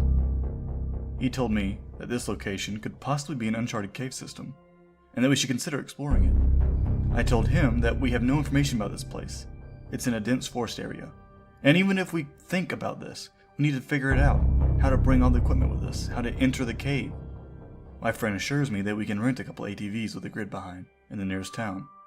They can transport everything we need. I was curious and couldn't stop thinking about it. The place was only 4 hours drive away from my home, so I told him, okay, let's do this. We took off on a Friday, very early in the morning, to be able to arrive at the location around 10 a.m. The trip went smooth and we made good time. We rented the ATVs and parked my car in a public parking lot. We started now the second trip, through the woods and following my GPS device. We started approaching, but the forest was really dense and we couldn't find any more trails. But luckily we were really close. We could carry the equipment in 2 trips. We would bring the tanks and the gear in the first one, and then we would take the tent and food in the next. After doing the first trip, we arrived at the marked location and we could see a hole in the ground. It was behind some bushes, but it was there. We looked at it and we smiled at each other. This was the place we couldn't see. We went back to get the rest of the gear and came back. When everything was done and ready, we decided what the plan was going to be. What should be our approach? How long were we going to stay in the first dive? After deciding what we were going to do, we put on the suits and we entered the cave. In the first dive, we could still see some of the cave ceiling. There was still some light entering, so we had some visibility. We also had our flashlights, obviously, to help us in deeper depths. The cave was enormous. It had a big chamber and we could see almost any limit to it. It could be dangerous if we got lost in here, so we needed to be careful. My friend pointed down for us to go a little deeper, so we did. As we go lower, we couldn't see the bottom or any walls on the side, and we were losing visibility. I told him to go up with me. It was time to evaluate the first dive. This place was just too big and we were risking getting lost out there. I started the climb to the surface. When I reached, I climbed out of the hole and waited for my friend. He was coming behind me, but after a few minutes he still didn't show up. I was getting worried, very worried. This was not normal. He was just behind me. I waited 5 minutes and he didn't appear, so I went back down. I started the descent, and I can't see a thing. I aim with my flashlight, but there's nothing. Where is my friend? I keep going down, desperately trying to find him in the abyss, like before. There was nothing around us. Just a big empty space. I stopped and shined my lights on all sides. I'm starting to lose hope of finding my friend. I know he still had some air left in the tank, but what if he got lost trying to reach the surface? There's no reference points here. It's just a big open space. As I point the flashlight everywhere, I manage to see a small entrance and a distant wall. My hopes go up again. I swam as fast as I could there to the small entrance. When I reached it, I shine the light inside, and I can see a small path going deeper. So I entered it. As I move along the path, it starts getting narrower, more and more, to a point that I have trouble moving fast and I need to crawl my way in. But I have to. My friend must be here. And sure enough, I look ahead to see my friend. I crawl to him. And when I'm closer to him, he moves forward with a push and fast movement. I try to reach him, but every time I do, he pushes again. I start panicking now because the path is too narrow for me to keep advancing. But I do another push just when I'm about to give up. My friend just goes out of an exit. Thank God. I advance to it as well. When I finally leave the narrow path, I regain my composure and look around. And it can't be.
My best friend and I used to sneak out at night and go and do some urban exploration. We wait till everyone is asleep before we leave. We have been almost everywhere in our area, but there's still one house we haven't been to. The neighborhood I live in is pretty quiet and safe, but there's this house that keeps changing residents. We never saw people staying more than a few months at a time. For this reason, people started gossiping about the house being haunted. I never believed this to be true. I always thought there must have been some other reason for people to keep leaving the place.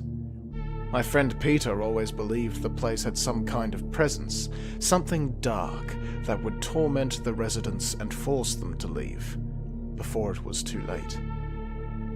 Well, this one night, I am at Peter's for a sleepover, and as usual, we want to sneak out at night and do some exploration. But this time, I tried to convince him to go to the haunted house. He tells me no several times, because it's dangerous. I tell him this is not true, that probably people left because they found out the house had other problems, like pipes or fungus or something else. Something real. After much debate, I finally convinced him to come with me. But he made me promise him that at the first sign of something weird happening inside, we would leave immediately. I replied to him, of course. We waited until his parents went to sleep and sneaked out. When we arrived at the house, we went through the back. The back door was locked, but Peter realized the window to the kitchen was slightly open, just enough for us to fit our fingers and push it. We had found our way in and were now inside. It was very dark inside, but the place didn't look like we were expecting. We thought the house would be trashed inside, but it wasn't. It was strangely neat and organized, like if someone had been living there. I told Peter I saw the "For Rent" sign outside. The house was empty. I was sure of it. Peter agreed to continue exploring. I believe he was also curious about this whole situation. We kept walking until we arrived upstairs. Peter was ahead of me and he tried one of the doors. Once he opened it, we could have a large bedroom, and again, despite the darkness, the room looked like someone was living there. Peter said he wasn't feeling well, and that he wanted to leave. At this point, I was also feeling scared. Could it be that someone was still living here? I told Peter to go, but at the same time we heard a loud stomp coming from downstairs. We froze, standing in silence, looking at each other. We hear another stomp, this time louder. We hid under the bed, facing the door, to see if someone was coming. Could it be that this is just a normal noise of the house? I thought to myself. It wasn't. because the loud stomping continued, getting closer and closer by the second. I was terrified, and so was Peter. We kept watching the door from under the bed, until we could see someone appearing at the door and turning to the room. We froze for a few seconds, looking at this person's boots. He started walking inside the room, in the direction of the bed. This is it, I thought to myself. We were going to get caught. I was preparing myself to start begging and crying for my life, when all of a sudden, Peter gets pulled from under the bed and gets dragged out of the room screaming. I didn't move to help him, not at first. I was so scared that I was paralyzed. I finally gained some courage and tried to go and help Peter. I ran downstairs. I could still hear Peter's screams. They were coming from the living room. I arrived there, and Peter was being held by a tall man in a raincoat. His hair was long and dark, but his eyes were bright red. He looked at me and said, "This house is ours. You will leave now and never come back." Then he released Peter. After uttering those words, the man just vanished. He was gone. Peter and I ran back to his house and swore we were never going to talk about this again. This is the first time I speak about this story since that night.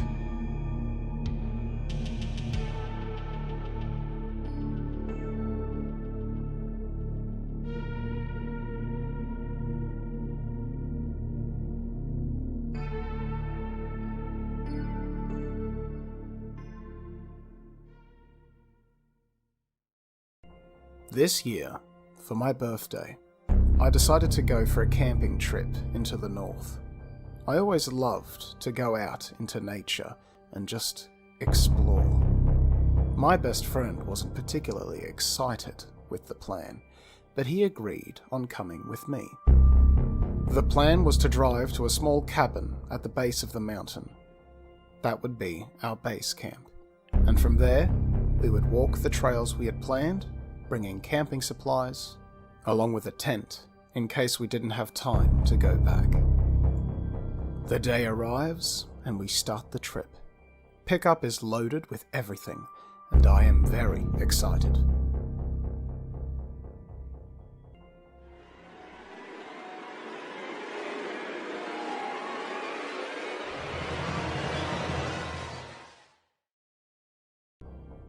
We arrived at the cabin. It was smaller than what I had seen in pictures, but it was fine. Just a place to keep our things and to sleep. We brought our things inside and started a fire. It was freezing cold. We ate some food and had a few drinks while we planned which trail we were going to do first. We agreed and went to sleep. We were going to wake up early the next day. Morning came and we started our first hike. We brought light equipment on our backs, only one tent, just in case we had to camp, a few other supplies, but we were packing light. We passed several beautiful places. This first trail was gorgeous. I really was having the time of my life, just being in contact with the nature, having my best friend with me. Just amazing. We were like 1.5 hours in when my friend spots a secondary trail. He asked me if I wanted to quickly explore it. Might have had something interesting as well. I told him we shouldn't leave the main one, or we could get lost. He said we would go in quickly and try not to leave this smaller path. Then, if nothing interesting was found, we would turn around and go back to the main trail. I agreed, and we went for it. While we walked this trail, the scenery had changed, and it wasn't so pleasant as before. Even the trees looked scarier. I told my friend we should go back. He also agreed. We walked for hours on this smaller path, and I could have sworn we were walking in circles. We just couldn't find the main trail. This was an absolute mistake. My friend started getting worried and panicking. I assured him we would be fine. I told him to unpack and we were going to camp here for the night and go back to the main trail in the morning.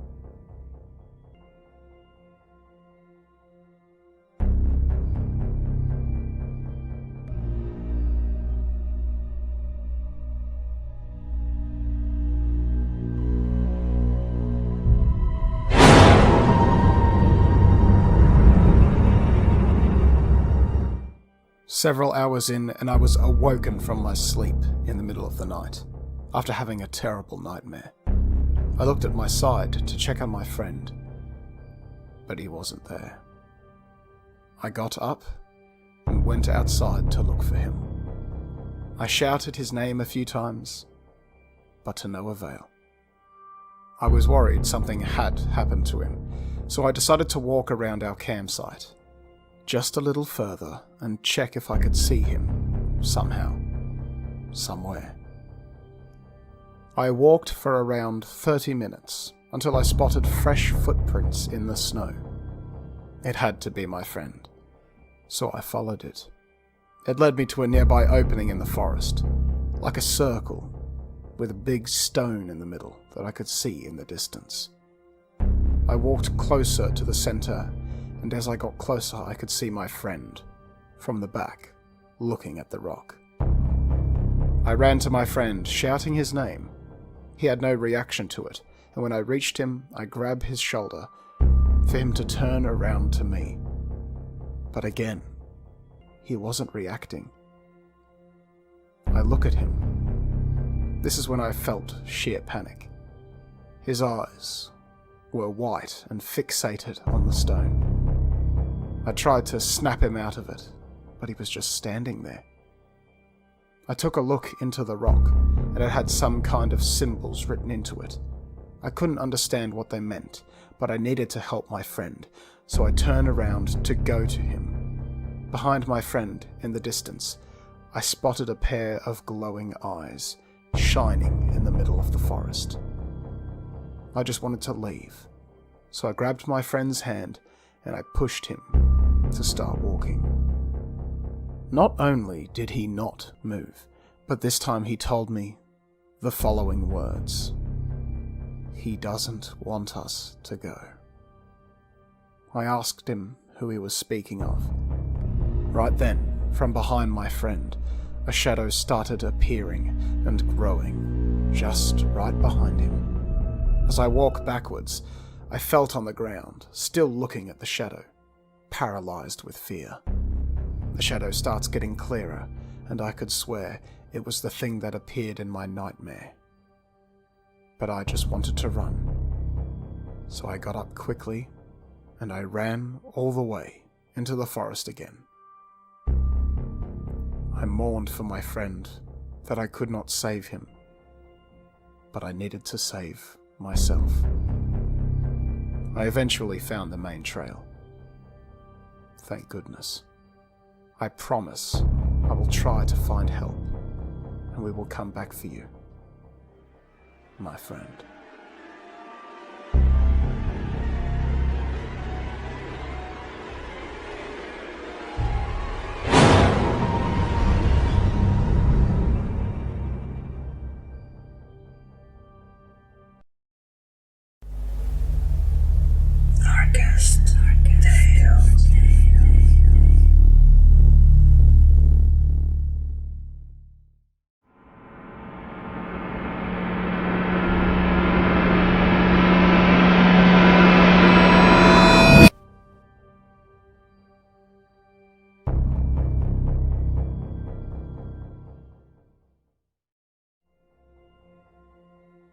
My name is Isabel Walker.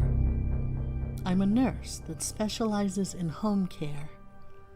I take care of older people when their families cannot, usually in cases where they need 24-hour attention. I love my job, and I feel blessed to be able to take care of them. Most of them are too sick at this point to speak, or the ones that can speak sometimes suffer from dementia and are unable to express themselves. I was assigned a new patient, a lady. She is in a catatonic state. She stays in a wheelchair during the day, and at night she stays in a special hospital bed. This was my briefing, at least. Next day comes, and I arrive by car at the address. The house has an older design, but I love the way it looks. It has so much personality. Tall bushes, big windows and doors. You can tell who lives here has money, or had, to say the least. I go to the front door and knock. Another lady, who I guess is the daughter, comes to the front door. She doesn't look nice at all, but still, I say hello and try to be nice. But she just tells me to bring my things inside and that she wants to show me the place. I enter the house and have a look around. The interior also looks like an older design, but again, so much personality and history. I keep following her while she shows me around, and after seeing everything, she takes me to her mother, my new patient. I enter the room and I see her, sitting down in her wheelchair. Her eyes look sad. Her daughter tells me she isn't aware anymore. She is always in this state. The way she tells me this, it's like she doesn't care anymore about the old lady. I get close to her and touch her in her hands, but there is no reaction. Her eyes don't move and her hands are cold. She has circulation problems as well. I assure her daughter that I will take good care of her mother, like if it was mine. That's how I work. That's who I am. She doesn't seem to care and says that the last nurse said the same thing. The last nurse? I ask. She told me the last nurse had quit abruptly with no reason whatsoever. She just picked up her things and left, leaving only a written SMS on the daughter's phone. I found that strange. But this wasn't the first time I'd heard something like this happen. After she left, I unpacked my bag and made myself a cup of tea before I checked on my patient. I still couldn't stop thinking about what the daughter told me. I was intrigued, curious, not scared, but curious. The old lady couldn't move or react. Why would that make someone quit? I went to the old lady's room. She was still in the wheelchair, facing the window. Rain had started to fall, and we could hear the drops hitting the window. I approach her, and I sit at her side in a wooden chair that is facing her. Once again, I feel tempted to grab her hand, which I do. Her hands were cold. I keep holding them. For some reason, I can't stop, and all of a sudden, I feel tired. I mean, very tired. I get up and I start preparing her for bed. I also want to go to bed and rest. For some reason, I feel exhausted. At this point, I just want to have a shower and go to sleep. I feel exhausted all of a sudden. Next day arrives, and I get up, go to the toilet, and I see myself in the mirror. I look horrible. Like I didn't sleep at all. I do feel tired. I decide to have a quick shower, have some coffee, and check on the lady. Once I arrive in her room, I check on her, and her eyes are already open. I transport her to the wheelchair. I want to give her breakfast that consists of baby paste that contains all the nutrients necessary for her. After she eats, I get her close to the window. Her daughter mentions she liked to stay there, back when she could still talk. I sit at her side again. Again, I feel tempted to hold her hands again. Slowly, I touched her and held her.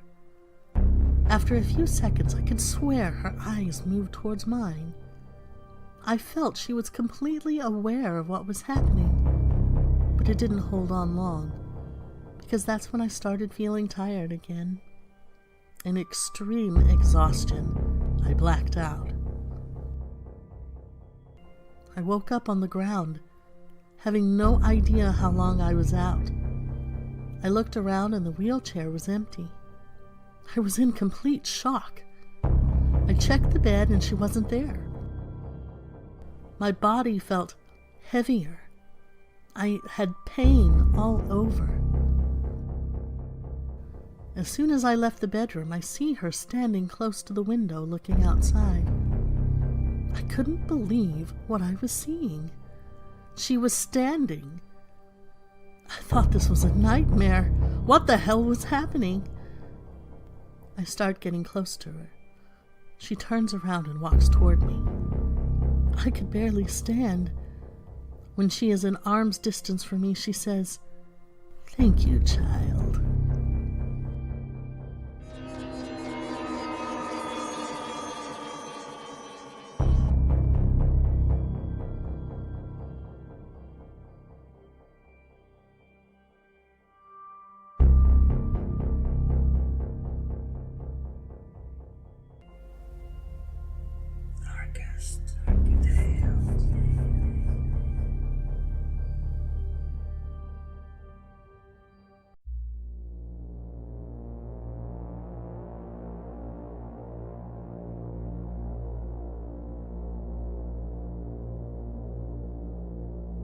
This story happened to me when I was 13 years old.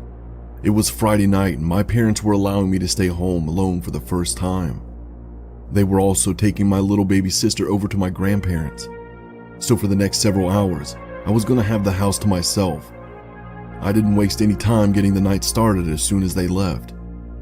I watched a marathon of horror movies on cable while I proceeded to eat a combination of French bread pizza along with other junk food from the pantry. I also remember drinking liters of soda as well. And since this was before smartphones, I decided to put the laptop on a folding tray next to the couch so I could surf the net while I watched movies and ate. It was basically pure heaven for a kid my age. But after a few hours into the night, I started to hear what sounded like footsteps above me on the second floor.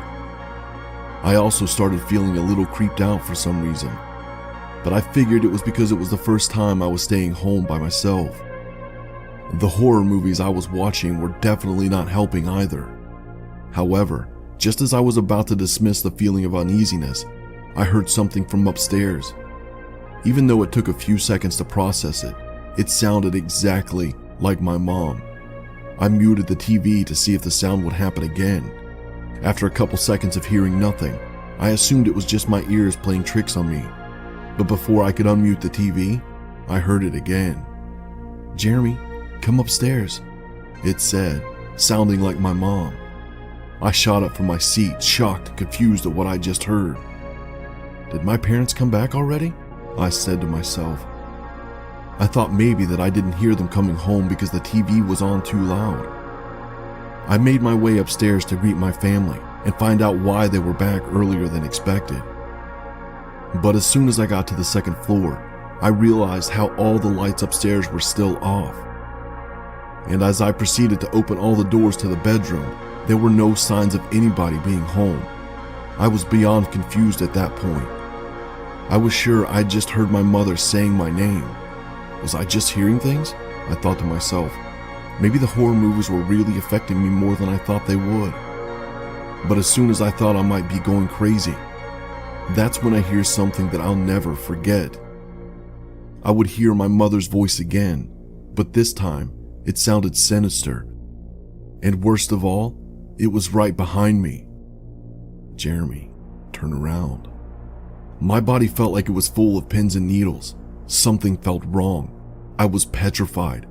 I whipped my head around to see who was standing behind me, but when I did, there was nobody there. I quickly ran downstairs, not daring to look back again. I was too terrified at the thought that if I did, I would see something horrible right behind me, chasing me. When I reached the living room, I wasn't sure exactly what I was going to do. I didn't know whether to run out of the house or just call my parents. But before I even had a chance to decide, that's when I started to hear voices all around me. This time, it sounded like both my father and my mother saying my name. I even heard what sounded like the cries of my baby sister. By that point, I couldn't move. I was frozen. I honestly thought I was going to die. Looking for anything that could help me, I grabbed a crucifix that was on the wall nearby. Even though I was never really religious, at that moment, I was desperate. The voices started to sound like they were coming closer and closer. I closed my eyes and started to pray, and just as it felt like the voices were about to close in on me, it stopped. By then, I couldn't hear anything other than my prayers and heart beating. And even though I was so afraid that I was shaking, I mustered up the courage to open my eyes. Fortunately, there was nobody in the living room but me. Even then, I couldn't convince myself to move and run out of the house. I was too scared that the voices would start again. While I was nervously looking around, I noticed something on the dresser. Sitting atop it was an old wooden statue that my parents had bought from an estate sale a few weeks ago.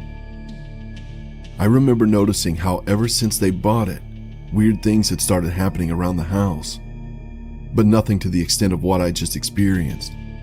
Before I could even think further, that's when the sounds of a baby crying started again from upstairs. And then shortly after, something that sounded like a group of footsteps from the second floor slowly made their way towards the top of the stairs. Not giving it a second thought, I quickly grabbed the statue and threw it to the ground, smashing it. Just as I did, the sound stopped. I spent the rest of the night sitting on the sidewalk in front of our house, waiting for my parents. When I told them what had happened, not only did they not believe me, but they never let me stay home alone again until years later. They also grounded me for breaking the statue, but I didn't mind since nothing happened again after that night. Something that did happen because of that incident, however, is that to this day, I started going to church more regularly.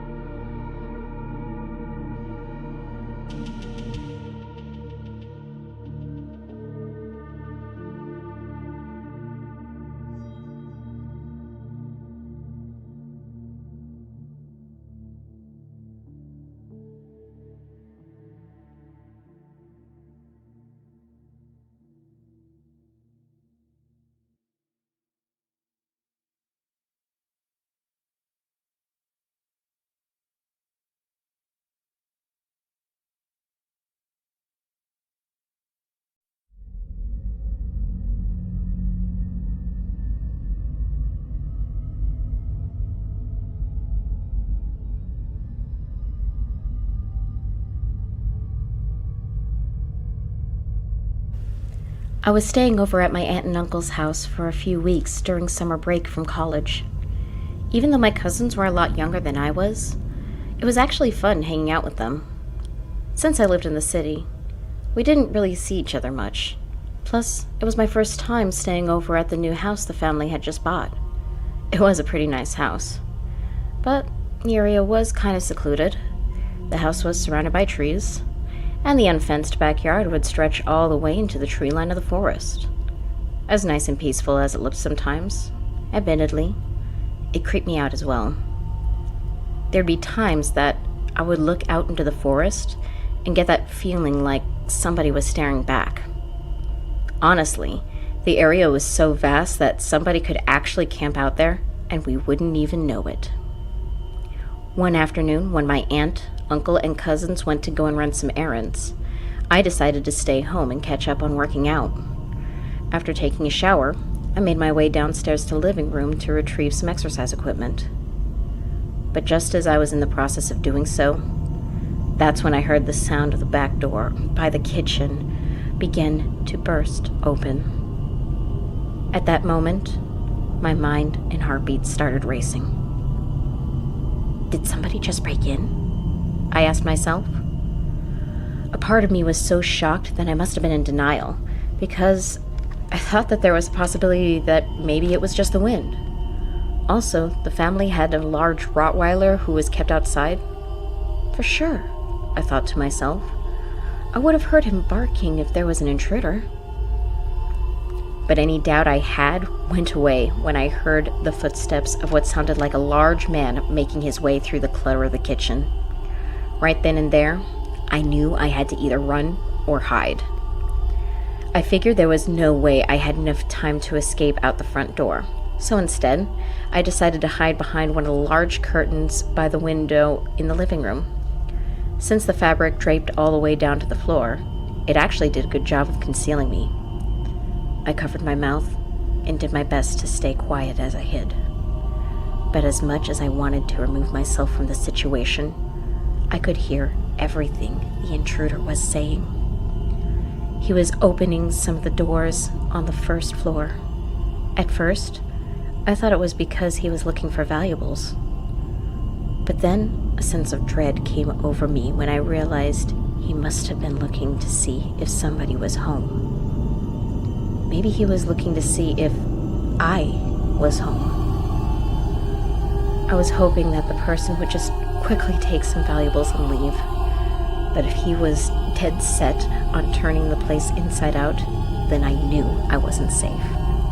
There was no telling what he would do when he would find me.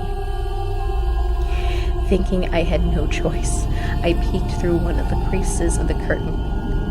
I knew that if he was coming this way, I had to be ready. It wasn't long until the sounds of the intruder finally made its way to the living room. And that's when I was finally able to see him. As scary as it already is to see an intruder in your house, I was even less prepared for what I saw. The intruder was wearing some kind of camouflage that hunters would wear, but he also had bits of leaves and twigs attached all over his uniform like a ghillie suit. But the most jarring thing about him was the expression on his face. I'll never forget the way his eyes pierced through the camo face paint. He was breathing so hard, with a look of intense focus, like he was determined to find something. Or somebody. Even though I wanted to, it took everything I had not to scream at that moment. After taking a few seconds to scan over the living room, he, surprisingly, moved on. He quickly shot up the flight of stairs and went to look about the next floor. That's when I started to debate with myself about what I was going to do next. I knew that it was just a matter of time before he would check any spots he missed, including the large curtains. But I was so scared, I couldn't even get my legs to move. I thought that, at any moment, if he heard me running, he'd be able to chase me down before I could even reach the neighbor's house. While I was struggling to figure out what to do, I could hear him upstairs, ransacking the place and looking everywhere. That's when I finally found the will to move. But before I could even attempt to come out of hiding, I heard the sound of police cars in the distance. Did somebody see him break in and call the cops? I thought to myself. But I knew that it was unlikely, since the neighbors were too far away to see anything. Regardless, I was just happy to hear the sirens. The intruder must have heard them as well, since the next thing I knew, I saw him running down the stairs and fleeing towards the back of the house. Eventually, I would hear him running away outside. I was relieved that he was finally gone, but that feeling wouldn't last long when the sound of the sirens eventually disappeared into the distance. That's when I realized that the cops weren't actually heading towards our house. They were apparently responding to a totally different incident on the other side of town.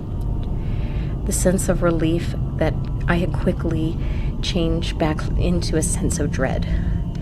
I knew that if the intruder realized the same thing, that there was a good chance that he'd be coming back. Thinking it was now or never, I came out of my hiding spot. I quickly put on a pair of shoes and bolted out of the front door. I ran in the direction of a neighbor's house as fast as I could. During the whole time I was running, I was scared that, at any moment, the intruder would pop out from behind the tree and grab me. But after a few minutes, I was fortunately able to reach the neighbor's house. The old couple who lived there eventually let me in, and we immediately called the cops after I told them what had happened. Shortly after, the police came and searched the whole area. Shockingly, deep in the woods, behind the backyard, they had found several empty water bottles and protein bar wrappings by a tree.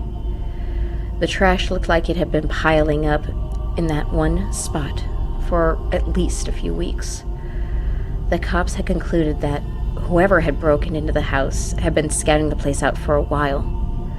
After being told of the disturbing information, my aunt and uncle quickly got the state-of-the-art security system installed the very next day. Oh, And if you're wondering what happened to their supposedly trusty Rottweiler, the cops had found him preoccupied with gnawing on the bone of an old steak. Apparently that's all it took for the intruder to get past him. When it was all said and done, everybody was just happy no one was hurt. But at the end of the day, I still haven't gotten over it. I'm still going through therapy, and I haven't left the city since. Looking back, it's just so creepy to think that all those times that I've been staring into the woods and gotten that feeling that somebody out there was watching us, it was actually because somebody actually was.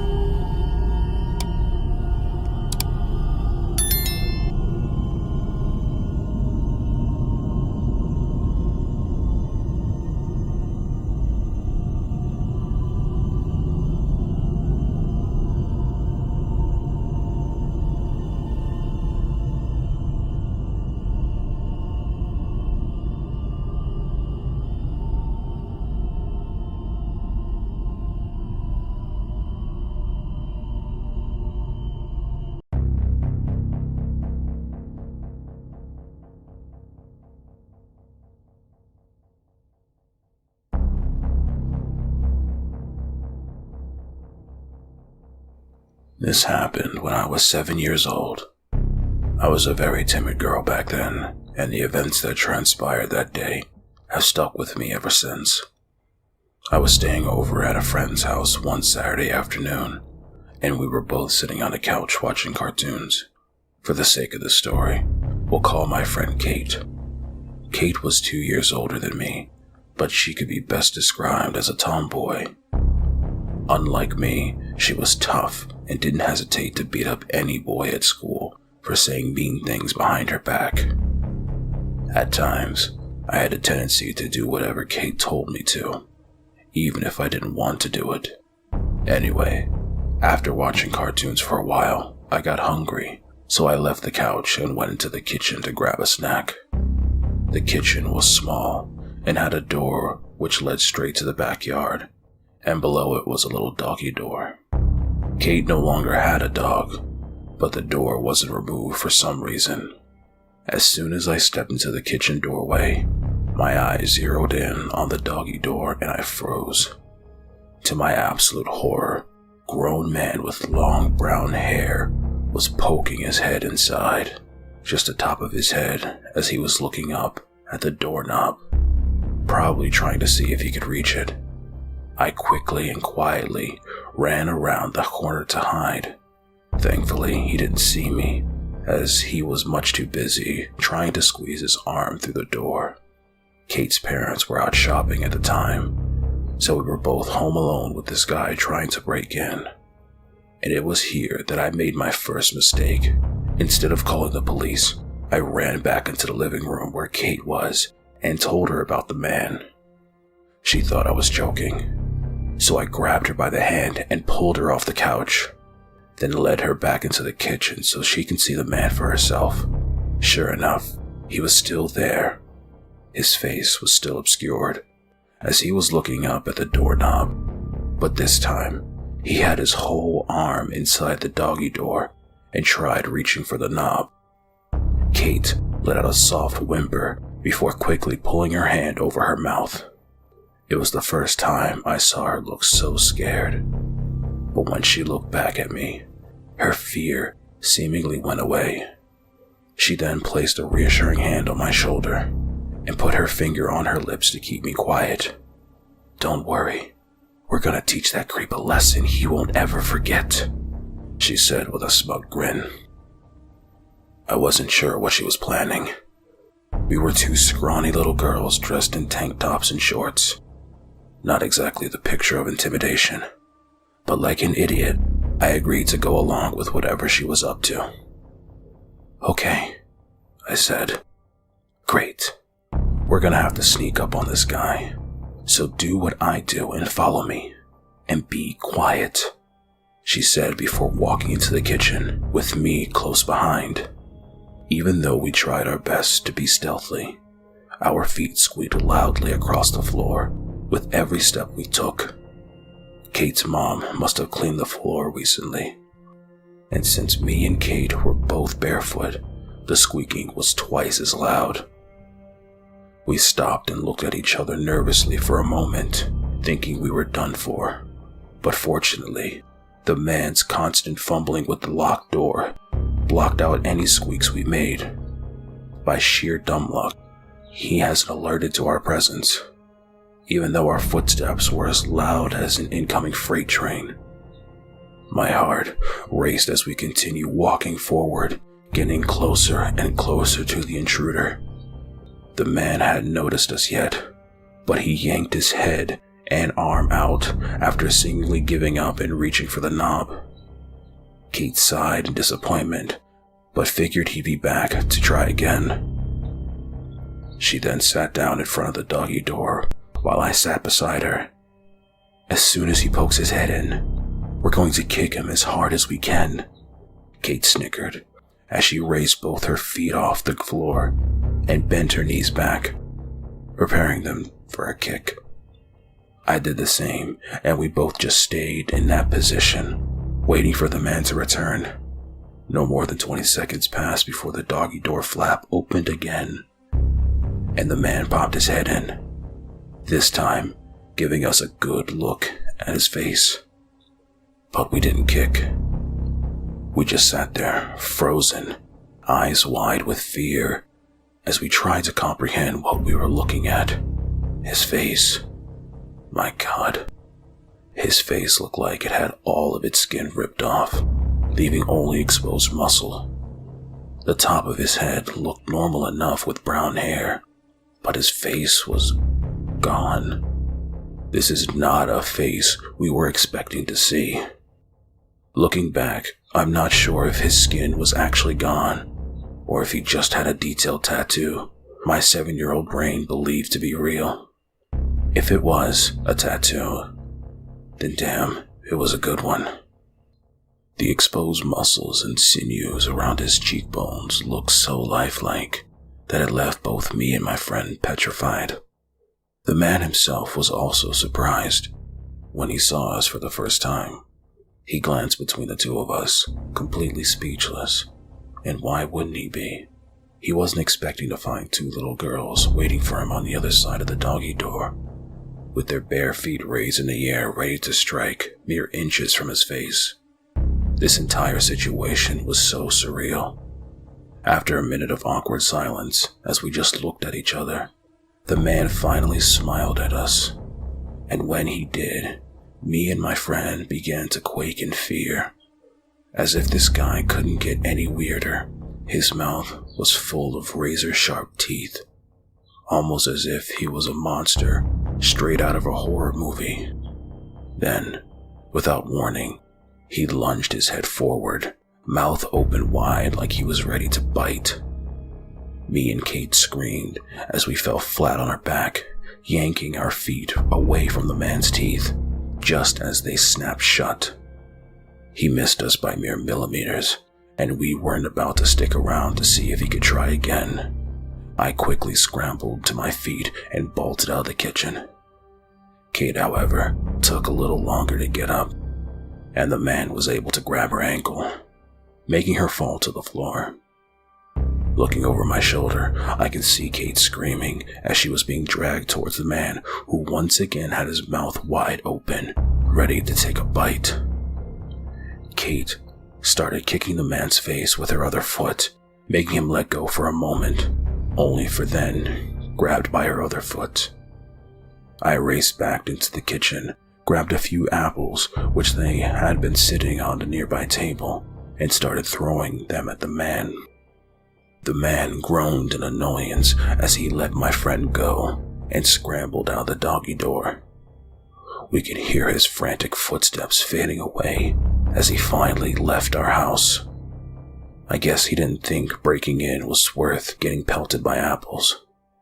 We never told Kate's parents about what happened. I mean, what would we even tell them? A man with no skin on his face and a mouthful of razor-sharp teeth tried to break in and nearly bite off our toes when we confronted him. Her parents would think we were crazy. I don't know if that guy was ever caught, but I hope he never tried this with anyone else. I'll probably never forget that face for as long as I live.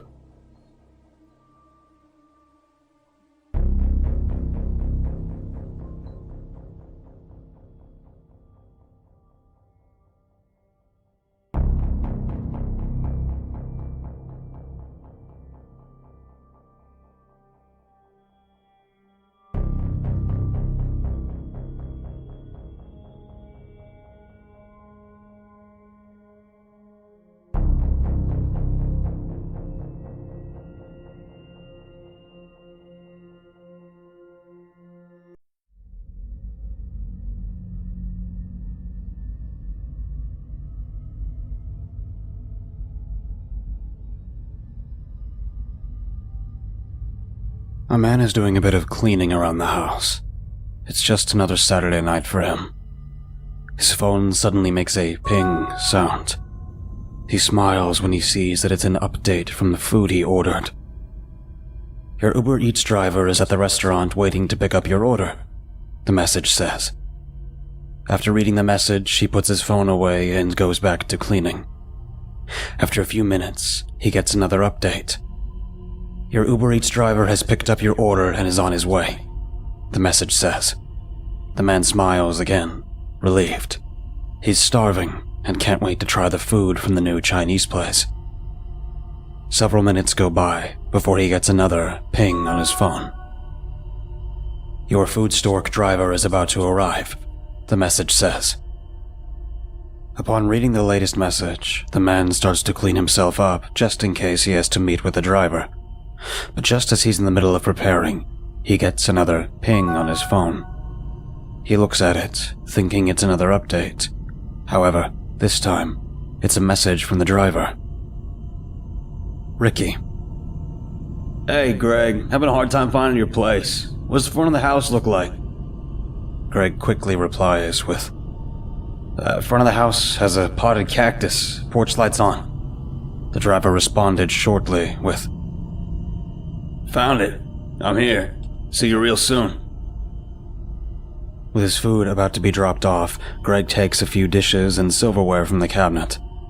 But before he can finish preparing, the doorbell rings. Nice, Greg mutters happily. But as he looks through the peephole, he sees a man in a hoodie standing over the bag that contains his food. Why is he still here? Greg asks himself. As he continues to stare through the peephole, the driver proceeds to just stand on his porch. Trying to assess the situation, he looks at his phone again. There, on his screen, is the latest update. Your Uber Eats driver has dropped off your order, the message says. What else does he want? Greg thinks to himself. He looks through the peephole again, only to see the driver still standing there. Damn it, Greg scoffs. I'll just wait here till he leaves. But to his dismay, his phone makes a ping sound as he gets a message. Crap, Greg thinks to himself. That freak must know I'm by the door now. His worst fear is confirmed when the hooded man outside starts to speak. Hey, sorry to bother you. I just sent you a message asking if I could use your bathroom. It was kind of a long drive and I really gotta go. There aren't any stores nearby, and all the lights from the neighbors' houses seem to be off. Greg is caught off guard by the request, but he definitely has no intention of letting this strange man into the house. No, sorry, I can't help you. I'm actually in the middle of cleaning, Greg replies. And, there's a solution in the toilet that needs to soak for a while.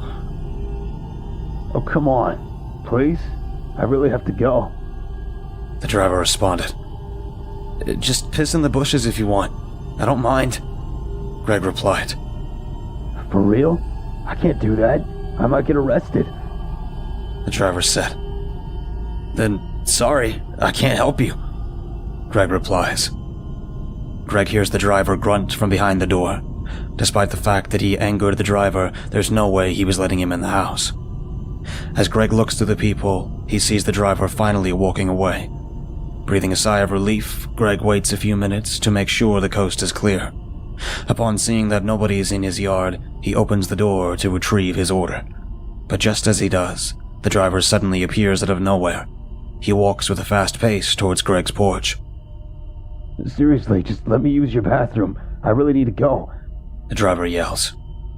Greg is momentarily jarred by the sight, but he gets himself together and hastily grabs his order before retreating back into the house and shuts the door right behind him. As Greg locks it, the driver once again lets out an audible grunt of frustration, and as he begins to walk away, the driver murmurs the word, "Asshole." It's followed soon after by the sound of footsteps leaving. To his relief, the coast is clear once again, but this time, Greg hears the sound of a car driving. Finally, Greg says to himself. He walks over to the kitchen with his much-awaited food in hand. He's irritated to see that the restaurant forgot the soy sauce. He opens the fridge and digs through it, looking for the soy sauce. Getting a bit frustrated, he asks, "So, Greg, where do you keep the soy sauce?" There, lying just a few feet away on the kitchen floor, is the mutilated and bloody body of the real Greg, wrapped in a plastic sheet. "Where'd you say?" the man asks, acting as if the corpse responded to him. "Oh, there it is," the man happily says as he grabs the bottle of soy sauce.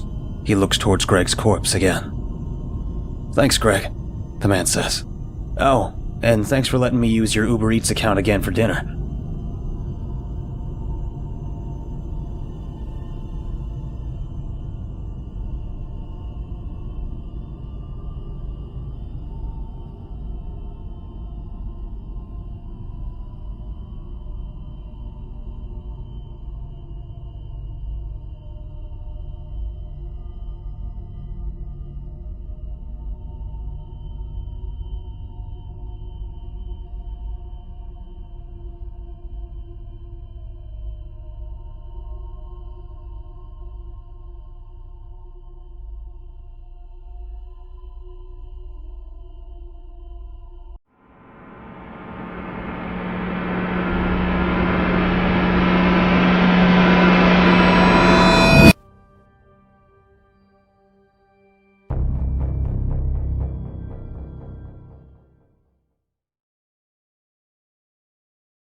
Because of the pandemic, us school kids had to take our classes online using Zoom.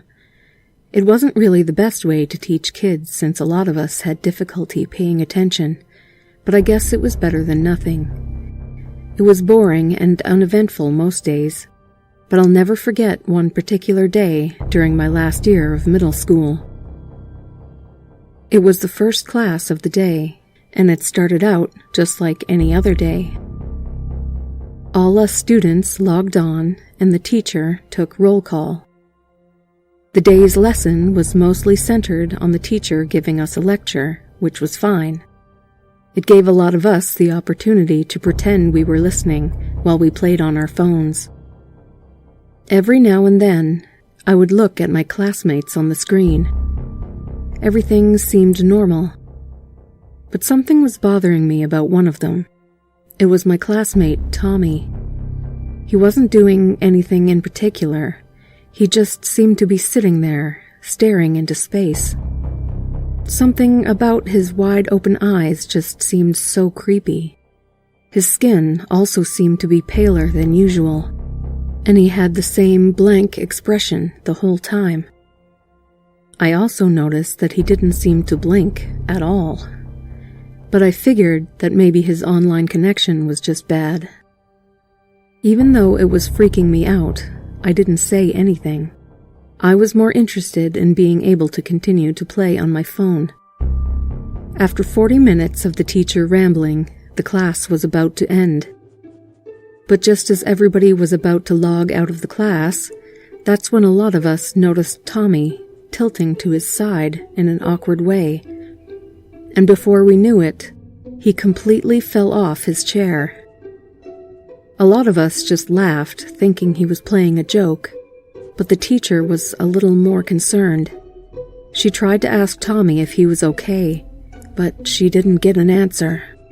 Tommy's camera just turned off a few seconds later. Still laughing, the rest of us just signed off of our first class of the day. Aside from the little incident involving Tommy, everything about the rest of the school day seemed fine. Unfortunately, we all found out the horrific truth the very next day. Word had spread among the parents and faculty about what actually happened to Tommy. After class, our teacher had called the cops to check on Tommy. But when the cops went to Tommy's house, they were forced to break down the front door when nobody had responded. Inside, they found a horrifying sight. Everybody in his family, including Tommy, were found dead, sitting at the kitchen table. Tommy and his dad were tied to their chairs with rope to keep them seated. Tommy's mom was slumped over on the table. According to police reports, after finding out that Tommy's dad had been cheating on her, his mom had poisoned everybody's dinner, except for hers the night before. But during her state of psychosis, she wanted Tommy to still attend school the next day. I guess she wanted to act like everything was normal. After seating Tommy in front of his webcam, she glued his eyelids upwards to keep them open and used a broom handle with duct tape to keep him upright on his chair. But after he had fallen over at the end of class, she decided it was time to finish the job. After placing the family at the dinner table again, she finally took the poison herself. It took a little to get over how horrible the news was.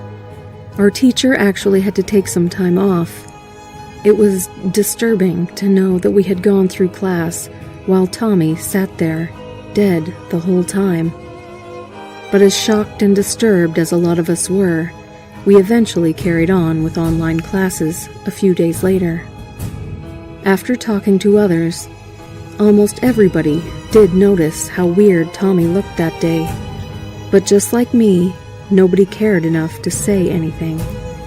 To this day, a lot of us still talk about the incident.